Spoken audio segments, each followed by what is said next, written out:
Now let us see how a more recent version of Pook enters a beautiful woman in the bread section of the store. I approach. So you like bread too? She laughs. Yes, ha ha ha. Here, try this one. Pook tosses some bread at her. Potato bread? No, I don't think so. Laughing, she puts it back. Have you seen X product? Don't just stand there. Come on! Pook takes her hand and they go across the store. Now, this Pook is crazy. She gives him her number. What is the difference between 2.9's mind and 1.2's mind? The difference is 1. The earlier Pook saw the approach as the woman to be the prize to be won. The later Pook saw himself as the prize. The early Pook saw the approach as a mission. The later Pook saw the approach as an opportunity for fun. 2. The earlier Pook tries to make things fun for the woman and fails. The later Pook doesn't care and focuses on his feelings. In other words, he has fun himself. The early Pook thinks, "Oh my, I hope I am doing things correctly. Is she smiling? Is she keeping eye contact? Is she having fun?" The later Pook thinks, "Whee! Have fun! To hell with formulas and rules. As long as I have fun, what does it matter if she rejects me or not?" I think, well, she doesn't know how to have fun.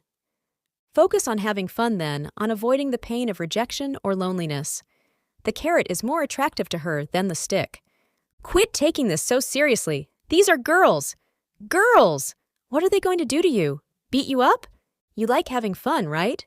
Then do it. Be playful. Be crazy. Do what makes you have fun and see if she'll go along for the ride. No more nervousness. No more shyness. Those feelings originate in you, worrying how you will be perceived.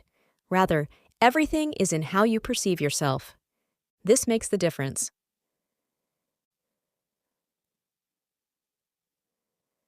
Looks are more important to younger women.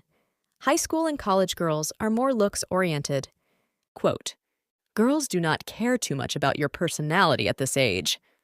And what age are you speaking of, Bashful? You'll be surprised how far a steady confidence will take you. But I know this will not convince you. You think you've lost the lottery of life.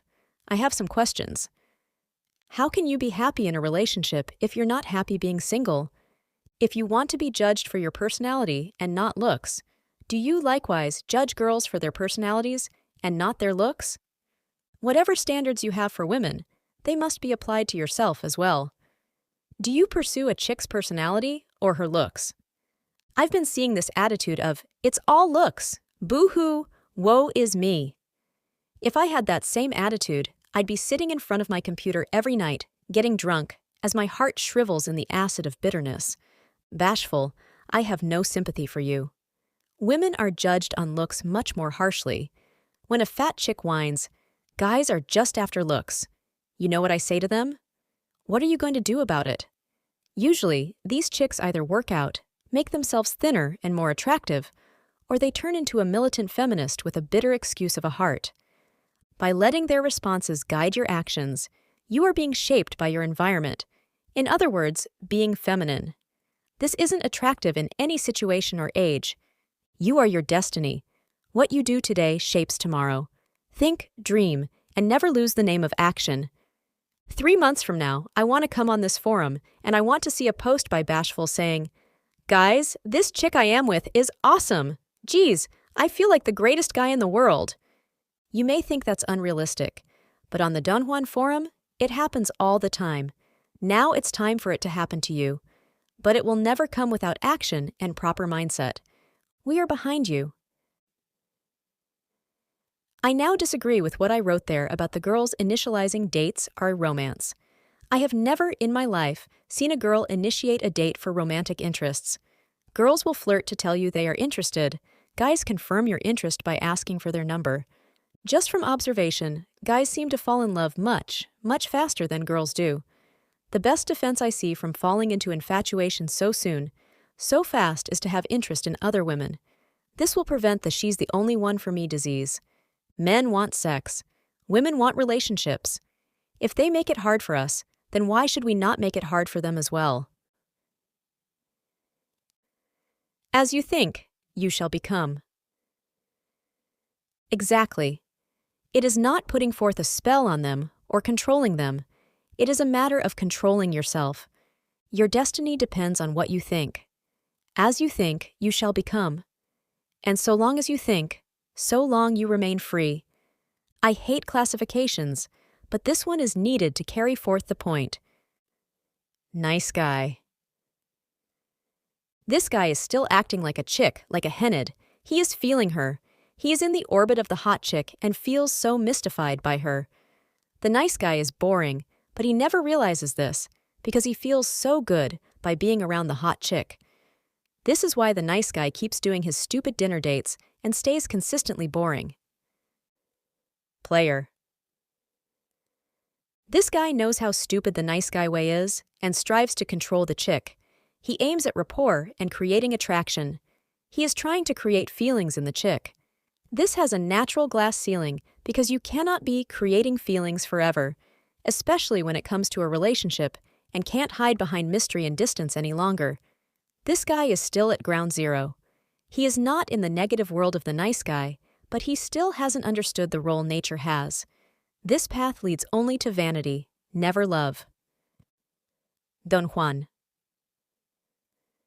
The historical Don Juan was a man who led a victorious naval battle.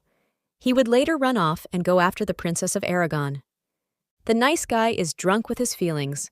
The player keeps thinking of control and power over the chick's feelings. The Don Juan gives off feelings, unconsciously.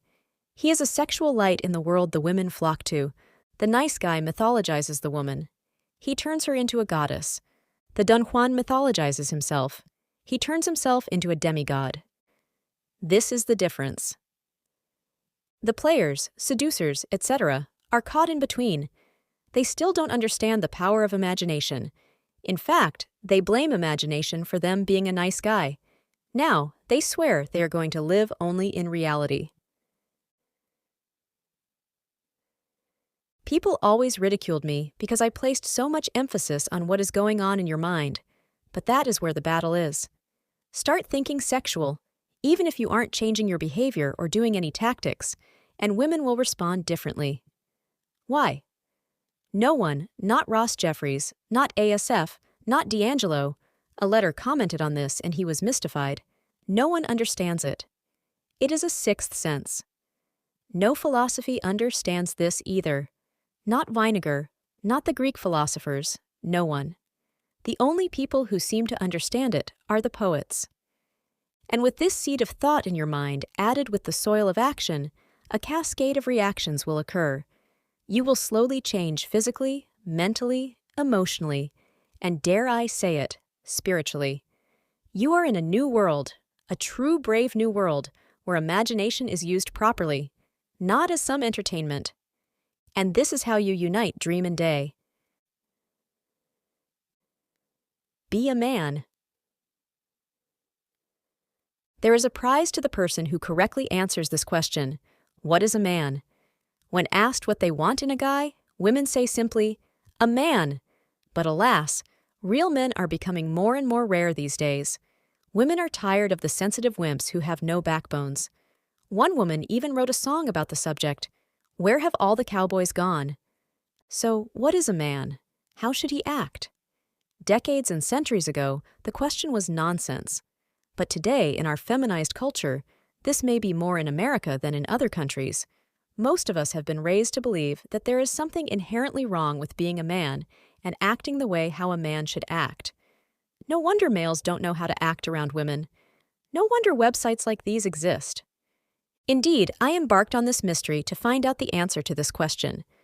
Several women were bunched up in a group, gossiping and yapping about cute boys, fashion, relationships that is nothing. This behavior extends to all women of all cultures, and also different animal species. Cows group together and moo and gnaw on grass, and take notice of bulls brave enough to approach the group. I approach. How are you, ladies? I am the Pook. A woman squeals. Oh, it's a Pook? The others squeal in unison. Once the ladies calm themselves after being in the presence of a Pook, I ask them, ladies, do tell me, what do you define as a man? With devilish tongues, the women answer, a man is someone sensitive to me. A man is the guy who will take care of my needs. A man is the one that is in tune with my feelings. A man is one who doesn't have an ego. A man is the guy who will sit and watch chick flicks all day with me. A man is the guy who will go shopping with me. A man is the guy who will share all his feelings with me. Such are the common answers. The males listen and actualize what the women say. They are constantly declared sweet and wonderful and nice, oh, so nice. Mothers and older women are proud of them and tell them, "If I were younger, I would go for you." Poor nice guy. The women his own age avoid him like the plague and jump for the jerks. The nice guy becomes an emotional tampon to be used and discarded. The nice guy, being so nice and sweet, listens to the woman vomit her feelings about men and bleed her problems of her boyfriend on him. He listens with bated hope when he hears, "Oh, why can't guys be like you? You listen and understand." Then she turns around and gets abused by another jerk. The vicious cycle repeats again and again. Why are women acting in this way? They are simply acting as women do, as in their nature. The problem is not with them, it is with guys. We are afraid to embrace our nature, that of being a man. Being in a culture that sees manhood as predatory and oppressive and uncouth, we cover it up within ourselves. By doing so, we hide our sexuality. Sexuality? Do I mean rock-hard abs and rippling muscles? That is not what women find sexy. It's a contributing factor, not the core. A type of personality is what women are looking for. Someone they can depend on has backbone, someone who will be successful has ambition, and someone who is decisive has charge. Nice guys have no backbone because they think women are frail things that will break in confrontation. Nice guys reveal no ambition because they fear being seen as arrogant to women. Nice guys are afraid to be decisive for fear of being seen as oppressive. Two poles of thought men drift into: the nice guy and the jerk. Both blame the other. You ruin the women with your lack of commitment and unappreciative nature, says the nice guy. You spoil the women with your endless listening ear and stupid caring attitude, replies the jerk. The two endlessly war. Those on the sidelines have their own conclusions. One side says, the jerk is the way to go. Ceaseless sex. Evolution demands it. The other side says, the nice guy is the way to go. Glorious relationship. Society demands it. But the two still argue. You cause the women to think they are in control, says the jerk. But you cause the women to think all men are scum, replies the nice guy. Is there not an end to the nice guy versus jerk debate? Are these the only choices? The cycle. The nice guy emerges. He is tenderized and wants to shout in every woman's ear. I will not abuse you. I am sweet and good. Based on that alone, you should date me. When the nice guy talks to the girl on a date, poof, the date turns into Oprah. Oh, my life has been so downhill from here. The nice guy whines. My little girly car was slashed, I failed my classes, but because of you, this day has been so much better. Then the nice guy goes, Let me tell you my life story. My birth was long, hard, and painful for my mother. Our culture has become so feminized that the nice guy thinks it is proper to vomit his feelings and emotions all over the place. It's gross. Women, rightfully, run for the hills when they hear your declarations of love. The metamorphosis comes. The nice guy eventually realizes what all the ladies want, becomes bitter, and changes himself into a jerk. His goal now is to sleep with as many women as possible and figure out all the tricks and tactics to do so. He focuses on calculation rather than natural joy. When a woman comes, he pulls out a chart of all the moves and tactics with arrows and patterns. He unleashes his laptop, accesses a lay guide, and reviews his strategy. Time passes, and once was fun becomes meaningless. Back to being nice. He sees it now as turning on nice guy or turning on jerk. Why can't I just be myself? He soon thunders at reality. Just be a man. There is no need to reprogram yourself. You will have the interest you have, the hobbies you have, the body you have, but you can easily become a man. It is all simply in the way how you think, and as you think you shall become. But what is man? Shall we have the answer? Here it is. A man is a guy who is not scared of his testosterone. A man follows the passion in his life. Passion of women? Of course not. A man has goals and desires that goes above that of chasing chicks. After childhood, there are true winners and losers in life. A man desires to be the winner. A man wants to win in what he does. Because of his passion, a man can sometimes come off as arrogant and egotistical. He does not apologize for this or for his desires. It is your actions that cause the disgrace of men, says the nice guy. It is yours, replies the jerk. No, gentlemen, the disgrace of men is in not embracing your true nature, following your passion, and thus loving life. Women are to enhance your life, not to be your life. So to the nice guy, stop placing your happiness on getting a girlfriend. To the jerk, quit wasting your life on seduction. Don't spend your time chasing girls. Invest it by putting it into your interests and desires, thus the whole of your life. When you do this, all of a sudden you have what every woman wants: ambition, charge, decisiveness, backbone, kindness, stableness, and confidence. I want you to read what a woman posted as what she thought was a great guy. Quote, "Qualifications of a great guy. 1. Physical. A bit athletic, so he's in shape and a good complexion, if he can help it. Very focused, intelligent eyes which pay attention to whoever deserves it. Hair that can be tousled, and a relaxed but tidy wardrobe. 2. Emotional. His attitude has got to be mostly deterministic and level-headed. If crappy stuff happens to him, he should roll with the punches and learn from it. If he ends up doing crappy stuff, then he should get up, brush off, and be a better guy the next time round. He must also have deep convictions. He should never give up his ideals or morals for anything. I know it sounds cheesy, but he must be respectful to his mother. It reflects character, even if she is witchy like some moms these days. And of course, sense of humor, artistic, and an awesome boyfriend. 3. Social.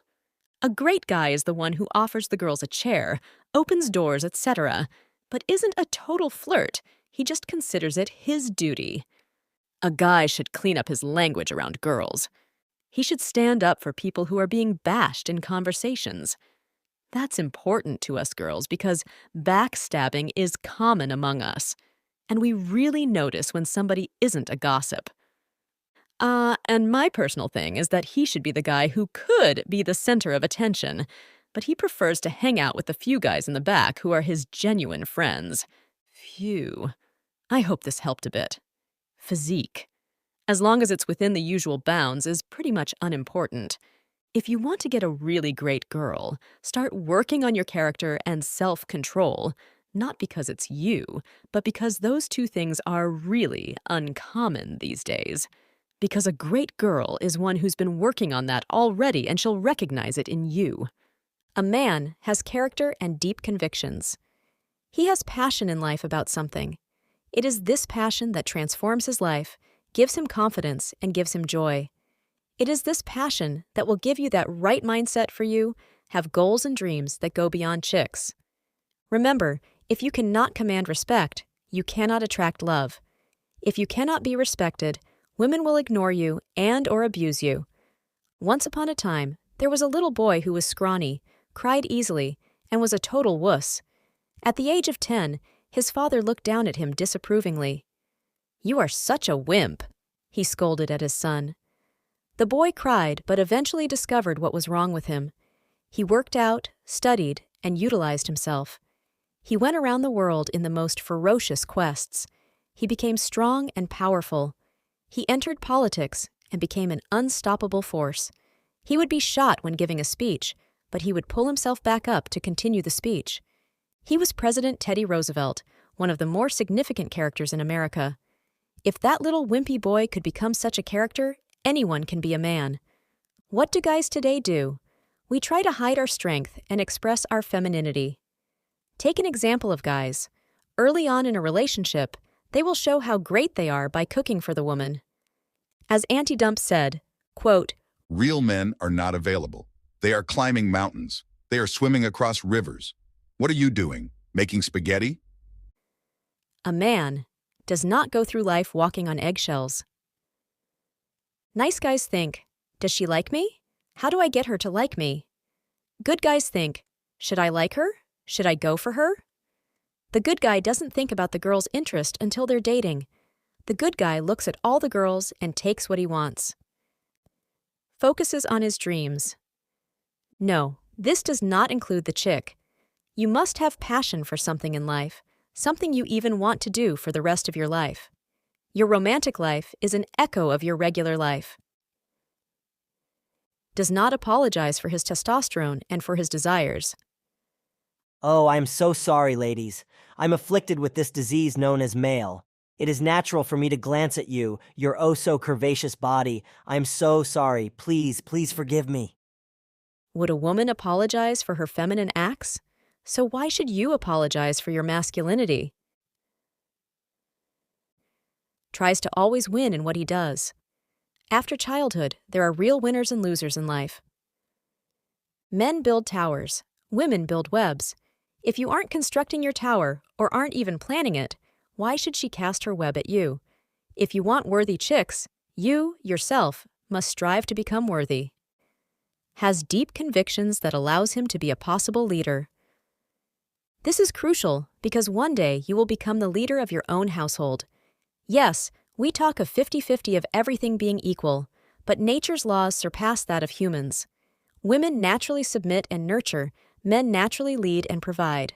If you were a woman, would you want a nice guy in charge of your household? Or would you want a man? Seeks to solve problems rather than to place blame. If there is a problem, you solve it. You do not go, "Oh, boo-hoo, this was because of him." A woman naturally wants a guy who deals with problems, not pass them along. Would you want that in your woman? Of course not. Sees failure as only a temporary setback to the inevitable. Statistically, you're more likely to be rejected than to be accepted. So how do you become more and more accepted and have lots of girls? It is when you increase your trying so much that the accepting rate satisfies you and you don't notice the rejections. Napoleon Hill's book, interviewing extremely successful people, these men of destiny did not let failure destroy them.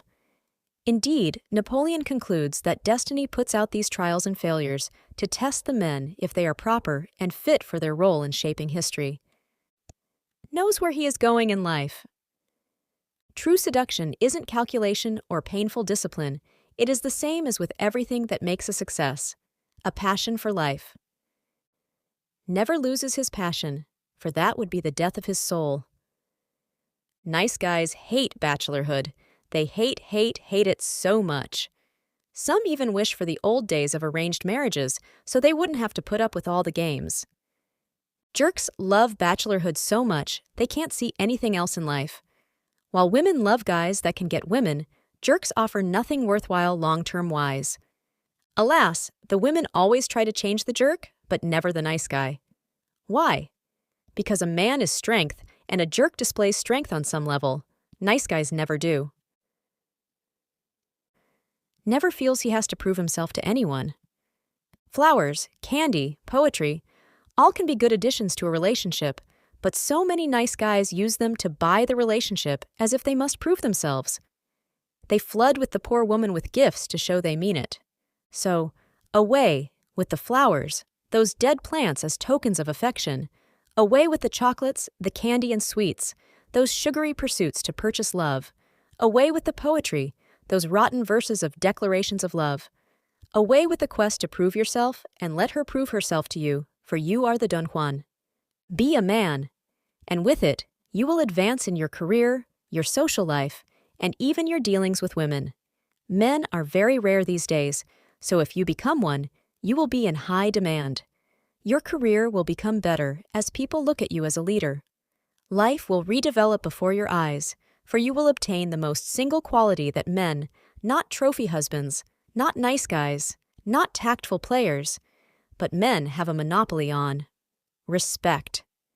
You are the man, for if you don't stand for something, you shall fall for everything.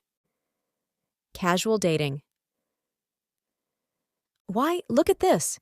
We have received a letter from the ladies. Dear So Suave youth, before we, shall we say, get down to business, we have some things to say. Casual dating is okay. Asking a girl for her number is okay. Random hookups are not ideal. Sitting in your room and pretending to be content with your love life, or lack thereof, is not cool. This letter is meant to revive casual dating with you young males, a practice that used to be followed by most, yet one that is strangely absent today. Casual dating does not mean commitment. It will not limit your freedom. It will not interfere with the pursuit of life and joy, two of which we hold as one. From my experiences, your relationships fall into two categories: random hookups or virtual marriage. Either two people stay together for a few hours and pretend like nothing happened between them the next day, or they become attached at the hip from their first date and become oblivious to the rest of the world. The problem with these two extremes is that most of us want something in the middle. But boys, you can do something about that. And I will tell you how. 1. Get girls' phone numbers. If you're attracted to a girl, getting her number can't hurt. It will keep your options open in the case that you decide that you may be ready to go on an actual date in your young age. Although this is a rare occurrence, it does happen. Getting a girl's number can be avoided if you think that you could invite her out personally, which is ideal, as phone conversations have the possibility of being somewhat awkward. 2. Hang out with your girl of interest during non-class, non-dorm activity time, non-job environment. Invite her over for dinner at your house or dining hall, or for some coffee, or for the gutsier guys, dinner at a restaurant. This is your chance to get to know your girl. Dates are fun! Even if there is no chemistry or not a lot to talk about, getting together puts you out there. It makes us feel like normal young people who do the normal dating things. The first date will give you a much better idea as to whether or not the girl is worth your time. 3. If the date was less than ideal, don't be aloof when you see the girl again. If your date made you realize that this girl probably isn't for you, it's probably, hopefully, a mutual thing. Chemistry and awkwardness are usually felt both ways, but don't pretend like it never happened. You guys can still act civilly toward each other. Being friends is totally okay. If the date went well, don't smother the girl. It's definitely nice to give her a call a few days after your date, but don't act like the two of you married. One date, or even a few dates, does not mean lifelong commitment. The goal here is casual dating, hanging out on an occasional basis and having fun. Although dating may lead to a relationship, it doesn't have to. Understandably, people at this school don't always have the time or desire for a significant other, but many of us want to hang out on an individual basis with members of the opposite sex that we like. And we aren't necessarily happy with the predominant means of doing that: party hookups. Casual dating is the perfect, middle-of-the-road solution to this problem. I know that asking a girl for her number or out to coffee or dinner can be hard, but it needs to be done. We ladies aren't mean. We try to encourage proactive behavior. Although rejection is always a possibility, the alternative is just too attractive and too necessary to pass up. Do you really want to go through your prime years of your youth without some form of dating? I should hope not. This was an actual letter from a lady written to all the men. It appeared in the Stanford University paper. This post isn't for the guys already comfortable going out there. This is for the shy, the homebodies, the ones on the internet every night. You want a girlfriend badly. It seemed like two choices: the hookups you find at parties or clubs, or the virtual marriage of a long-term relationship. The flaws of the joined at the hip virtual marriage the ladies described are many.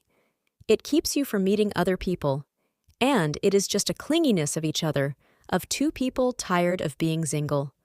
You can be successful at this with marriage and everything, but even that may result in failure. Auntie Dump started out this way, married a girl, but divorce shattered him as he realized the girl never really liked him in the first place. He kept trying to please her rather than find a girl that fits him. Now we come to the other option. The party hookups and clubs sound like great fun and easy sex, but these probably don't fit your personality. Besides, these girls will care nothing for you and won't care if you drop dead the next day. And the sex? To these people, it becomes a theatrical act. It is mutual masturbation. It is not fulfilling. Also, consider that perhaps one day you will be married. When you are married, what do you like to do? Why, you go out. All the practice and skills you pick up with casual dating can be carried over to your marriage. Your pickup skills cannot. Casual dating has the best of the two extremes of random hookups and virtual marriage. The possibility of sex is there, but it definitely won't be a girl who will toss you aside the next day. The connection of virtual marriage is there, but it isn't as binding to keep you from meeting new people. Plus, casual dating gets you to find the girl that likes what you like, which random hookups and virtual marriage do not allow. Besides, casual dating is fun. When I was shy and locked up in my room, I always wondered, what ought I to do? Well, the answer is anything. Usually start off with something small, like dinner or a drink, where you can get to know her and see if she is worth your time. But literally, anything is at your disposal. Planning dates is fun as you get to pick what you want to do. Want to go browse museums and have a nice dinner afterward? Want to go rock climbing and rafting afterwards? A friend of mine, when he finds a girl he thinks is special to him, will even get out specific types of wine. This may sound sappy, but it isn't, and girls love it. It's fun to plan out what you want to do, and girls like to go along for the adventure. So, as you are bombarded by all this information, do this. Forget about Pook. Forget about So Suave. Forget about the DJ Bible.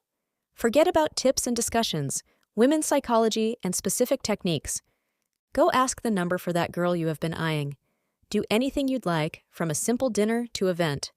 If she likes you, she won't care. Forget this webpage with all its wordy text. People who stay here all day are trying to get it perfect, and you know what? Perfect is boring. Shake things up in your life. It won't matter if you know what to do for the second or third date. Most people don't. Do it one at a time. Go change your life, not by reading my posts or studying the forum, but by doing what you always wanted to do, to go out with that lovely young lady. Start small and ask out a girl that you really like.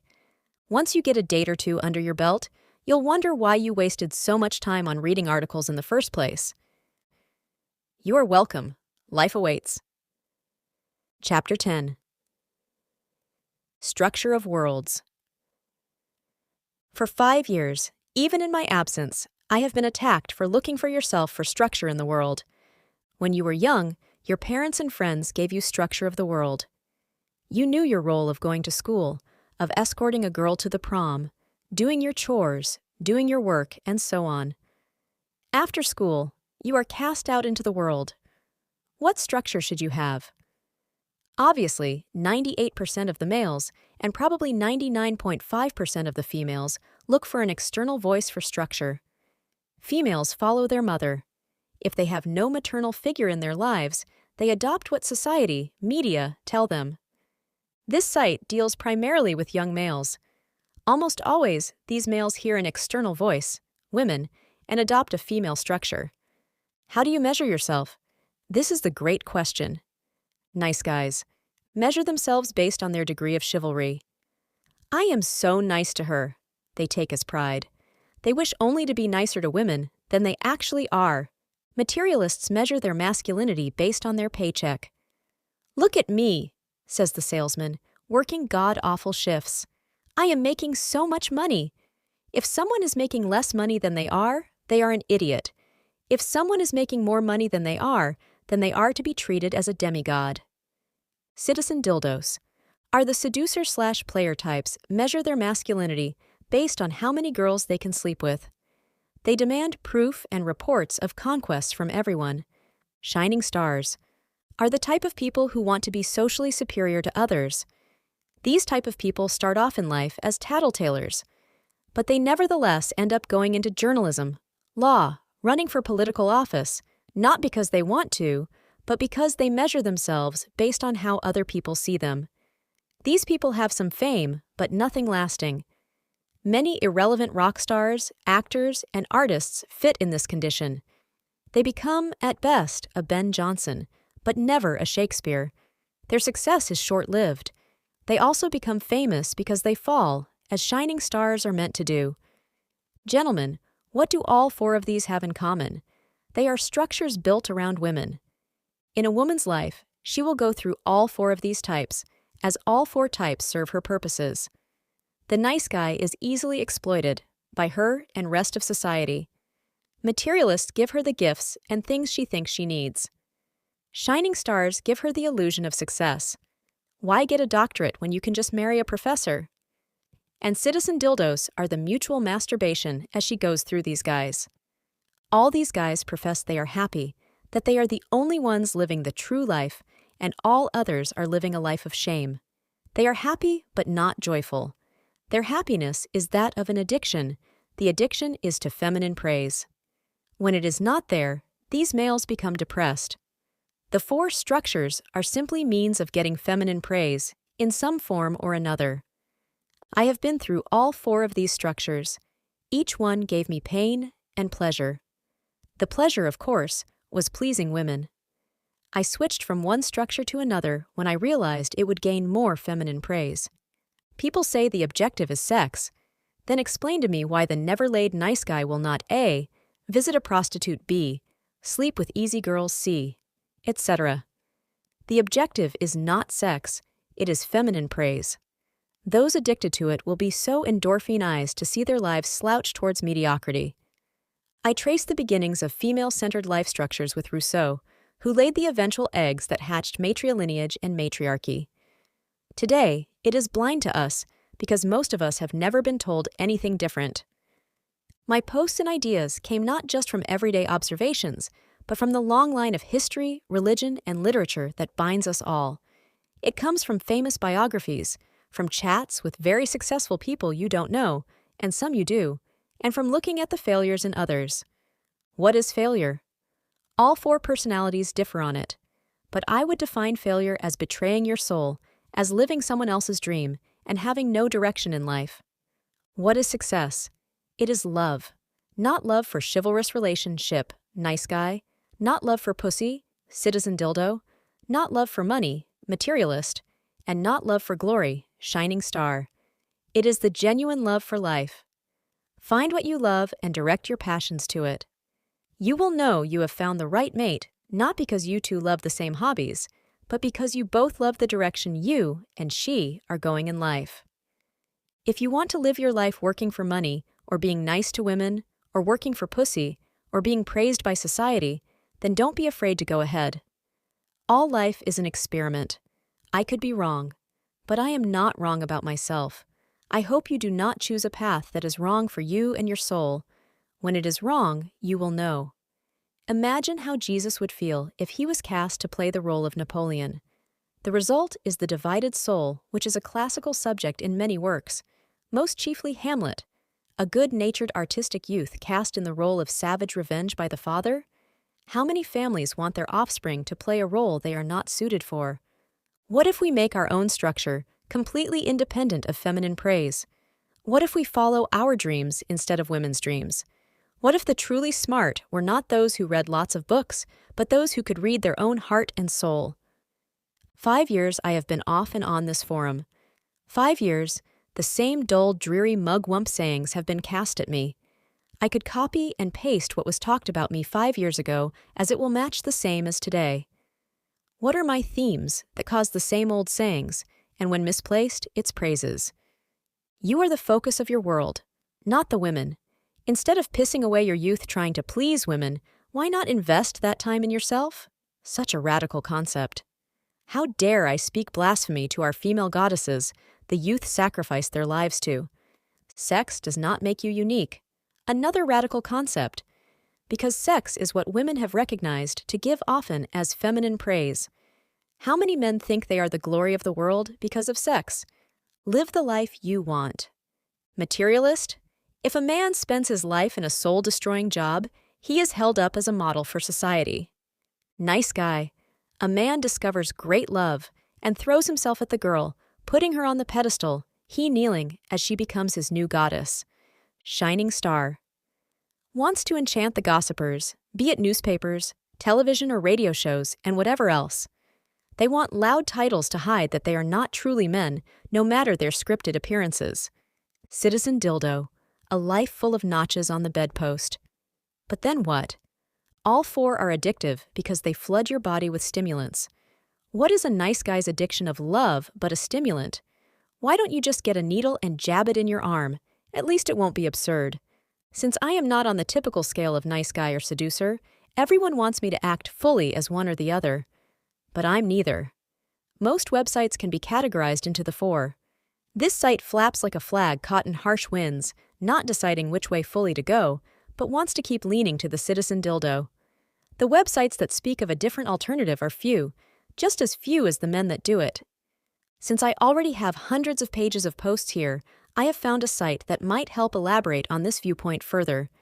Every post he makes is one I could have made, almost spot on. Note, his tone puts off many people. Also, some ideas he has are a bit too isolationist. But his heart is in the right place. Live your life instead of living for women. Sexuality is rapidly becoming a political and cultural problem, as strange as that may be. Single women are increasing, birth rates are plunging, more people are becoming infertile, which causes secondary reactions. Immigration becomes more pronounced, elderly social programs become threatened, governments spend money on marriage promotion and baby promotion. A storm is raging through our age. Too many guys are concerned about not getting wet, simply getting laid, finding a decent girl to marry, etc., and not getting out of the way of this howling juggernaut that is already destroying nations, cultures, and family lines, of the bigger issues, such as matriarchy, plunging birth rates, etc. I wish you guys well. Just remember, you do not dodge a juggernaut by throwing yourself in front of it. Do girls want sovereignty? I think Chaucer visited this subject in The Wife of Bath's Tale. His conclusion was the opposite, that women wanted to rule, at least be sovereign in their own choices concerning pleasing their guy. I don't think it is a far-fetched idea to say that women view men differently than how we view them. We keep thinking that it is two people coming together. Nah, I don't think women view it that way. When a girl eyes a potential mate, what is going through her head? Cute? Tall? How much does he make? What is his earning potential? Is he funny? Will he make me laugh? Is he interesting? What are his friends like? Where does he go out to do for fun? Other girls like him. Therefore, I must investigate him further. As men, we don't think about these things. Sure, we want a cute girl and all, but we never look at a chick and go, "She's cute, Paul, but she doesn't have the earning potential that I'm looking for in a girl." Wowza, she is hot, but I wonder what her friendships are like. I don't like her at all, but George does, therefore, I must investigate what there is about her if George is attracted to her. We don't think like this. It would be comical if we did. If a guy is super hilarious, super comedian, the women go, "I love you." If a guy has millions of dollars, even if she knows nothing else about him, she will go, "I will marry you." What is going on here? Are women's primal survival skills operating? Ask her, "What do you want?" She shrugs. She hasn't a clue of what she wants. Apparently, she wants whatever guy the other girls want. Women do not see guys. They see worlds. They see themselves exiting this realm of nature and entering the guy's world. Having an aura of humor, or having lots of money, or being cute and all, these are all different worlds to the girl. She isn't interested in you, not in the way we think of it. She is very interested in your world. In other words, if a guy has no friends, doesn't go out and have fun, is a drifter, and has no path to get money, she is not going to be interested no matter his other elements. Mom? Mike. Hello, my name is Mike. I play video games hours on end. Chick. That's nice, but we need to talk about our relationship. George. I am crazy and do whatever I want. I paint my car screwed up colors, paint my house screwed up colors, and wear weird clothes. Chick. Oh my God, I love you. Let me marry you now. It is the world the girl is after. How do successful men act with women? They bring the lady into their world. When they date, at the beginning especially, it is his date ideas. He gets to be as creative or dull as he wants. And she will judge you based on the world you are creating for her. Remember, she is going to be defined by you. There is a reason why she takes your name. We can argue which worlds are more appealing to others with the women, a crazy, spontaneous world, or a more stable, less risk world or such. But one thing that is very true is that women, above anything else, desire the guy to be himself, to show his world properly. Nice guys and chumps, who do not create any world of their own but try to please the women, are despised the most by women. She may not know what she wants, but she does know that you ought to know what you want. She will fall in love with a guy, become intermeshed in his world, and his goals often become hers. It is not so much sovereignty she wants, but a guy's world. But Pook, let us say we compare a super rich wimpy guy to the cocky asshole. The asshole will get the girl. Thus, you make no sense. But the asshole guy has confidence. What is confidence but the link between your world and yourself, between your dream and day? Guys with no confidence can create no worlds. She will see the wimpy rich guy and think how she can use him, not love him. Like a child, women want to be seized and shown the glories of life. She is expecting you to take her hand and whisk her away to adventures, excitement, and fun, a world of color compared to her boring, bland arena of nature she resides in now. And this is how you become Prince Charming. Cocky and funny? When you're in a line or doing something boring, like work, why not spice it up with that attitude? Works wonders. A recent example, a girl was in a happy mood, for whatever reason. I gave her a pookish grin and said, "You're happy because I'm here." Big smile on her face, and she shook her head. Then I said, "You're happy because you're here." She laughed, but shook her head. Then I stopped people passing by and said, "Ma'am, see her? She is happy because she is here." And the lady would be, "Oh, really? Why, that's blah, blah, blah, blah." And I'd get another person and say the same thing. I'd get their reaction. Then I started getting people to guess why she was happy. The reaction? She was laughing so hard she was almost on the ground. I don't think it has anything to do with being cocky and funny, but the ability to make any situation fun. For all girls want the fun guys. Feeling down about your love life? Read this. Okay, so you don't have a girlfriend. You're not getting any sex. On your current course, you're about to become a monk. You feel down and saddened. Why? But Pook, I got no girl. That is not the problem. The problem is that you place your happiness on a girl. You can't be happy in a relationship unless you're happy being single. Get away, indulge yourself in your hobbies, and work. Whatever you do, do not sit there and regurgitate your emotions. Take action. But the more common is, "But Pook, I am doing my hobbies and work. I have a natural need for intimacy. I am tired of being single." And I'm sure it is especially burning that you walk around and see these happy couples, hand in hand, with huge smiles on their faces, almost as if they are mocking you. But fear not, you are way ahead of the other males. How do most guys act? Either they are nice guys or jerks. Very rarely are there true good guys. Nice guys. Look at these guys in their relationships or in their marriages. You know who wears the pants in the relationship. These poor guys never understood the game and are just relieved to have settled down. They are AFCs for life. Most nice guys spend their 20s in misery until women in their 30s are ready to settle down. It is so sad to see these AFCs in such manner. Some got a bit wise and looked at dating books. Unfortunately, most books make nice guys more feminine because they are written on what women say, but not what they do. These poor chaps have no backbone. I watched my roommate get a call from a girl saying that she was hungry, and because she was studying, he was to go to Subway to get her a sandwich. Alas, he did this. This patheticness is not the exception, it is the common. See that cutie pie in those oh-so-tight pants? Most guys would chicken out in approaching her. In fact, many would go, "Run! Don't let us know that we are looking at her!" Pathetic, pathetic, pathetic. Or the guy who calls the girl of his affections night after night, hour after hour. Pathetic. When I was young, I remember a guy driving all the way to my house, I live out in the boonies, to return to my sister a glove. She was pleasant, but didn't let him get in the front door. She said to me, "Whatever you do, do not act like that. Do not call a girl all the time. Do not act that way." Or a coworker, completely infatuated, follows the girl around like a puppy. The proximity is obvious.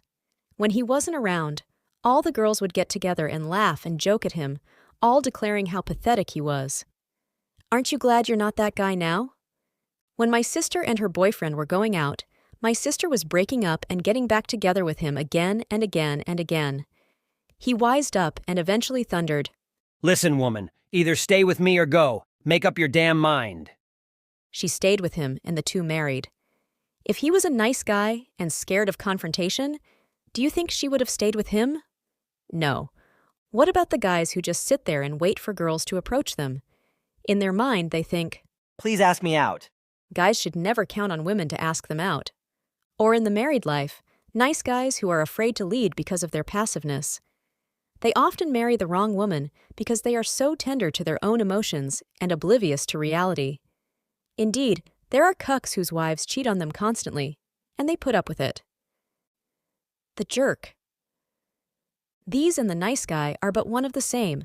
While a nice guy introverts himself, the jerk extroverts himself. While the nice guy is constantly passive, the jerk is constantly aggressive.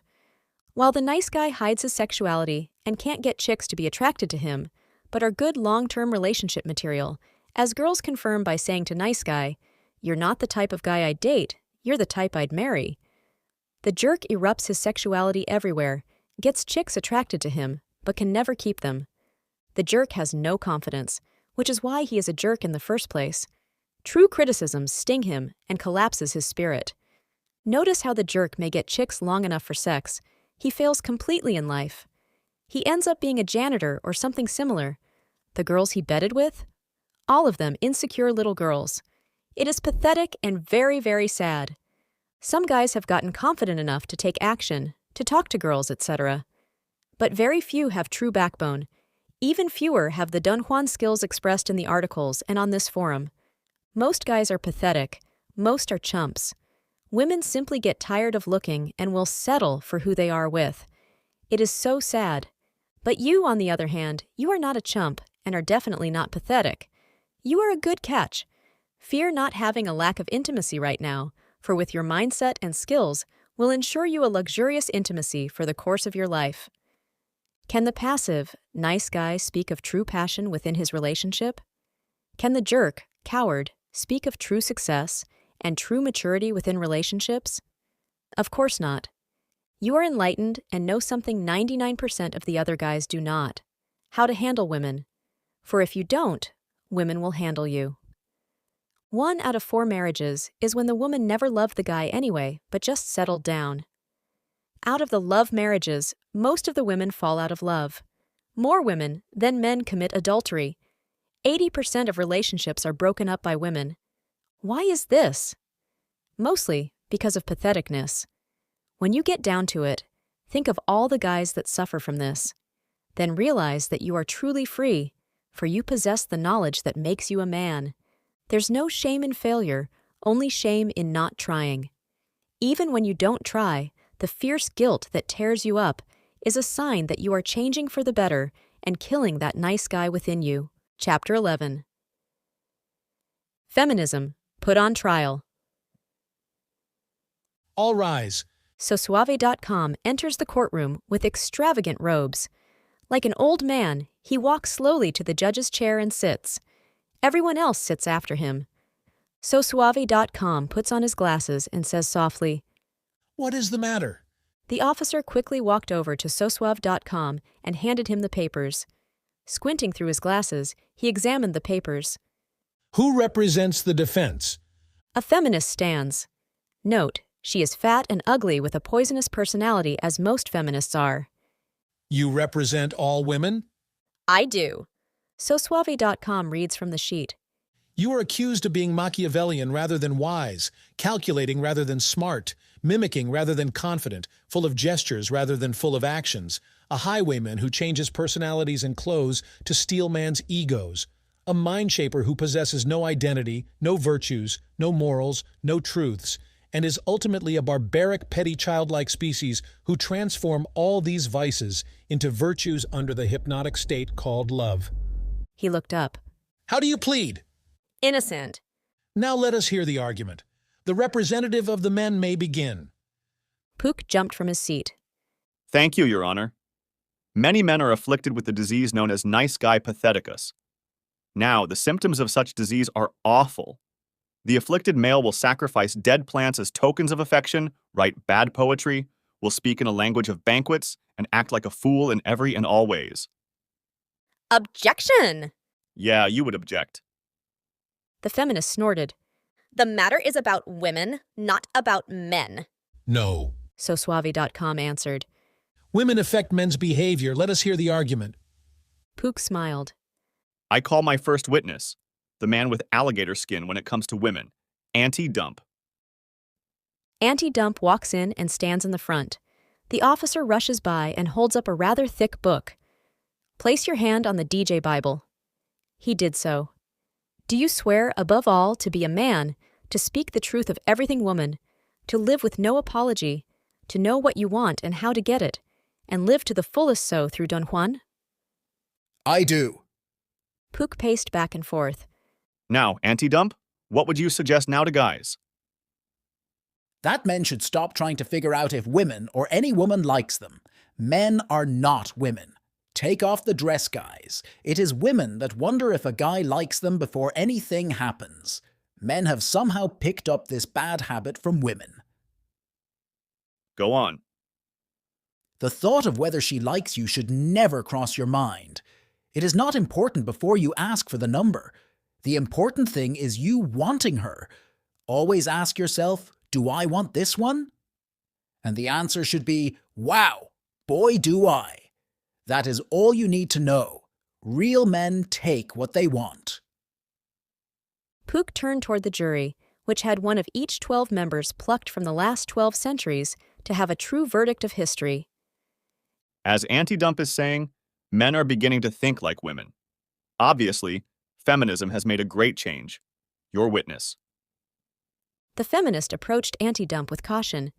Why are you such a male-guided, hard-nosed pig? But that's why you love me. Disgusted, she said. No more questions. As Auntie Dump left the stand, Pook set up charts. Members of the jury!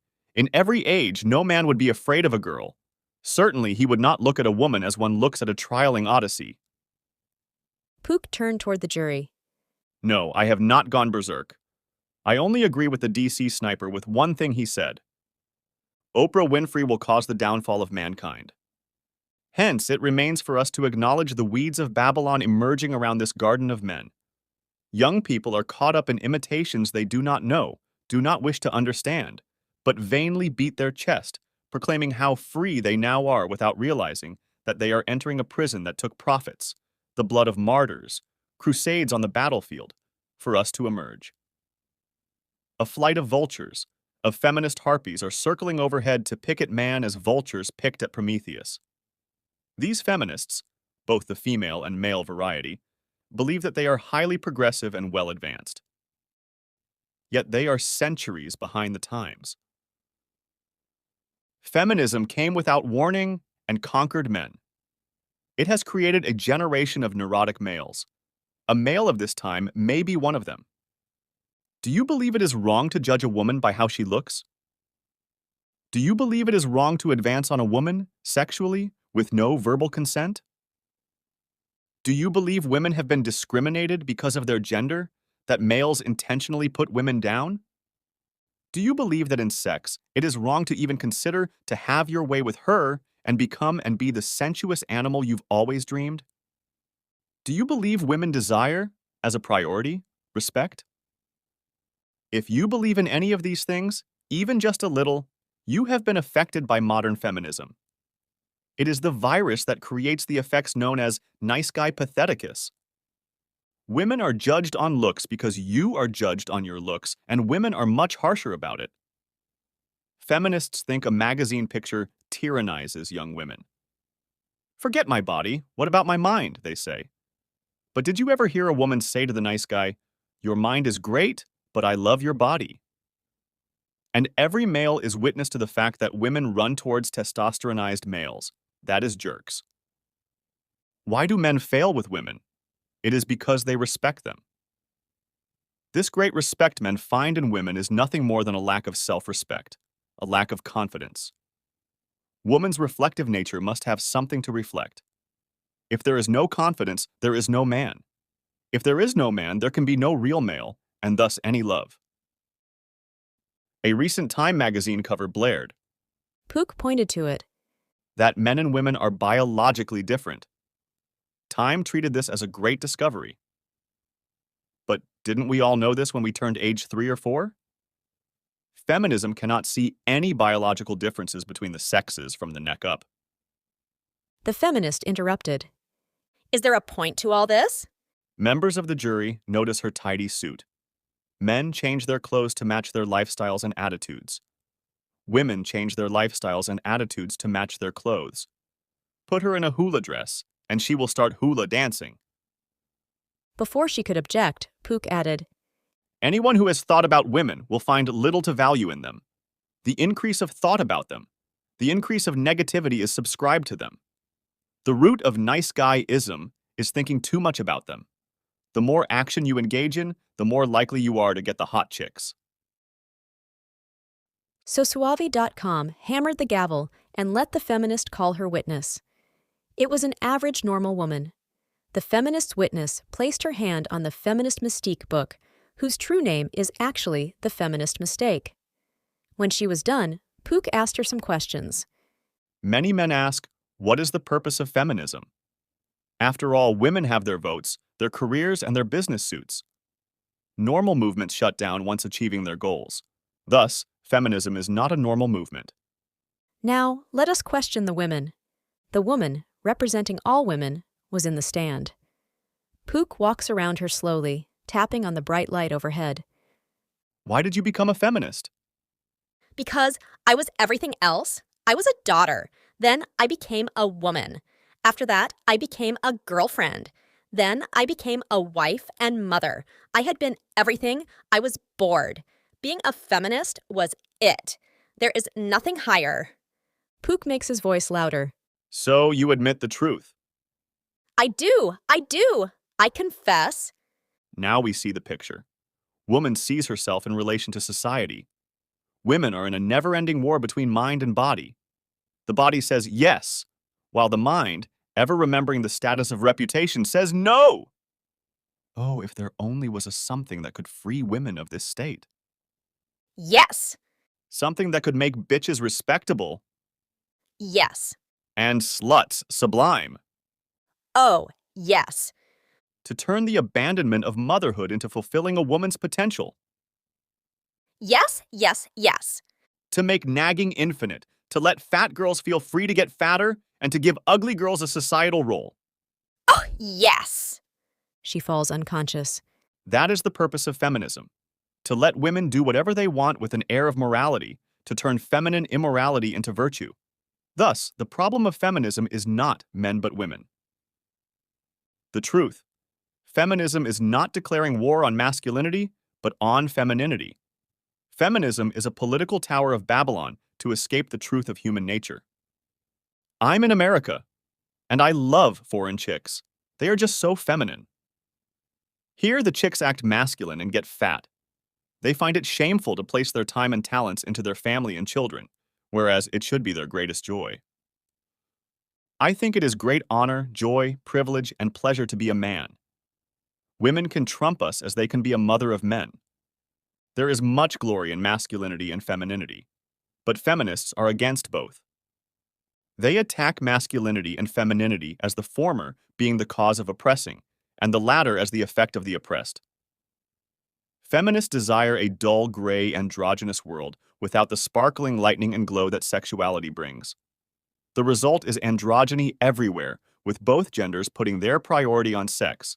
Here, there, anywhere, all positions, with all certain arrangements of threesomes, foursomes, orgies, etc.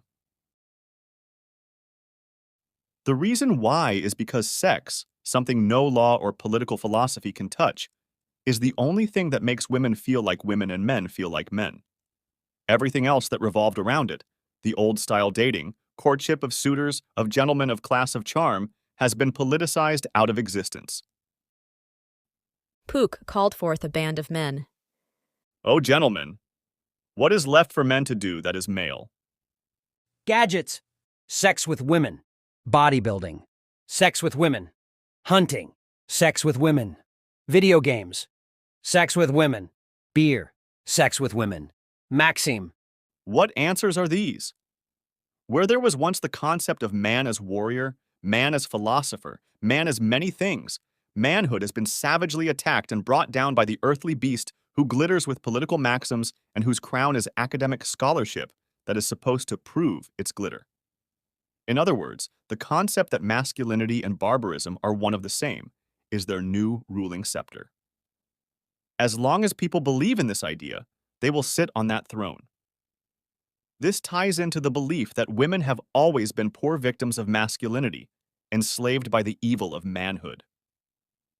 I am pro-sex, not in the way of libertines acting out bestial episodes, but in the manner of sexuality. Some people here have said, "Pook, why do you bring in things like literature and historic men into this site? What do these have to do with anything?" They have everything to do with this site, for the majority of us are learning to embrace our sexuality, of both men and women. You can see sexuality as the key to the genius of Michelangelo's David and the dazzling energy and insight of Shakespeare. You can see the matter of sexuality bring up the great men onto the historical stage. You can find sexuality as being the core to great art and a key to genius. But with sexuality removed, no wonder the great writings, art, and personalities of our time are non-existent.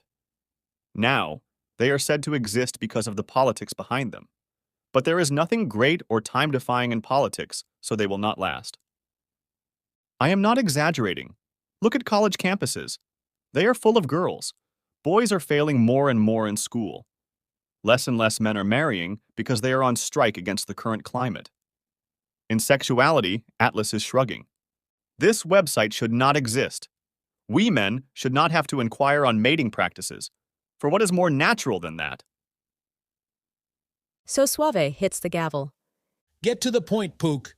It is proven that modern feminism has made men into apologizing neurotics. It has caused hell in the romantic union of the sexes. The virtue of feminism is to backstab men. So brood apart that feminism capitally plays that no man will be given any due achievement. But feminism has done its worst damage outside the romantic realm. The slow, cold rot of feminism has destroyed one male virtue after another until women cry out, "Where have the men gone?" Pook pointed to the statistics showing females dominating universities and increasing their numbers. Why is this? Because education has now become the process of degenderization. Before, education was to turn a boy into a man. Mathematics, philosophy, literature, and so on were all to be used as tools or guides for men against their fight of nature and time. These gentlemen had a style and class about them. They are extinct today. The feminist started to complain again. So Pook addressed the point. She says that society has always been toward patriarchy. In other words, men have been suppressing women down through the generations with their institutions and hierarchies. In order for women to free themselves, they must have political power. Thus, feminism is the poisoned fruit of Rousseau and classical teaching. Classical teaching, the echo of Romanism, holds that society is artificial. Society is a machine to be tampered and tweaked by the emperor. To these people, law creates society rather than society creating law. Rather than hold that society being the symphony of the rights of man, this classical teaching puts society to be moved and sculpted by the law. Pook takes out a scroll and reads. Rousseau is made to say, "Whoever ventures to undertake the founding of a nation should feel himself capable of changing human nature, so to speak, of transforming each individual, who by himself is a perfect and separate whole, into a part of a greater whole, from which that individual somehow receives his life and his being, of changing the physical constitution of man in order to strengthen it, etc. If it be true that a great prince is a rarity, What, then, is to be said of a great lawgiver? The first has only to follow the model that the other constructs. The latter is the artificer who invents the machine. The former is only the operator who turns it on and runs it. So what are people in all this? Why, they are merely the blocks and parts of the machine. No wonder feminists throw themselves at the legislative palace. Let me call another witness, Miss Wildfire. Wildfire approached the stand. She put her hand on the DJ Bible as the officer said, "Do you swear, above all, to be truthful, to speak the truth of everything woman, to live with no apology, to know what you want and how to get it, and live to the fullest so through Don Juan?" "I do." Pook started to ask her about feminism until Wildfire broke out ranting against it. "There isn't and never has been any patriarchy. That's a totally bogus concept. True, things were oppressive for women back in the day, but they were also oppressive for men. While women had less choices, men bore the lion's share of the responsibility. The right to vote came at a price, the price of potentially laying down your life to protect this country. That was the same price for owning land. There was not all the high-tech equipment we have today to help do the majority of the work. It was much harder work, and men did almost all of it, and all of the most dangerous. In fairness to women, they didn't have the vacuum cleaners, electric washing machines, or microwave ovens, so they worked hard. They were needed at home to keep the home running and the family cared for. It was a full-time job. These gender roles were required for survival. It was never some evil plot to hold women down. It was a necessity. Your witness. The feminist roared, Explain the wage gap, then. "It's a farce. Feminists claim that women are only paid 74 cents for every dollar a man makes. This angers a lot of women. The figures themselves are correct, but they are not presented truthfully. The numbers represent men and women as a whole, not comparing a man and a woman in the same company with the same seniority, same experience, and education. Men as a whole will always make more than women as a whole because there are stay-at-home moms, wives who only work part-time, and women who take time off to have babies. Men also work more overtime and more of the dangerous and higher-paying jobs. It is against the law to pay a woman less than a man for the same job and qualifications, so anyone who believes this feminist lie is not very bright." And the glass ceiling? Yes, that proverbial glass ceiling. Feminists whine that there aren't enough women in corporate management. Hello? Women have only been in the workforce with more women working than not for the last 20 years or so. Most corporate managers have put that much time in with the company before getting one of those jobs unless he's a family member of the owner. It's about paying dues and earning those positions, and women will get there as soon as they pay those same dues and invest that same time. The feminist, defeated, said, "No more questions." And Wildfire returned to her world. Now came the time for closing arguments. The jury of the 12 centuries listened attentively. The feminist ranted and raved. When she was done, Pook gave a calm and logical presentation, outlining what was already discussed. Feminism is essentially about desexualization. This is where nice guys, AFCs, come from. This is why feminists are so bitter. But since sexuality is no longer embraced, male and female harmonics becomes disrupted. Androgynous people sport in sex since that is the only way to make them feel male or female. Because of this desexualization, art, leadership, and education suffer. Pook brought out another woman, one he met in flesh and blood. She was in her 40s. She said, "I don't believe in feminism. Women are the dominant sex. Men are so naive about relationships and sexuality. Men may be physically dominant, but women are emotionally dominant. Who controls the finances in most homes? It is the woman. Look in the banks and you will find them filled with women. I could be a woman in any age.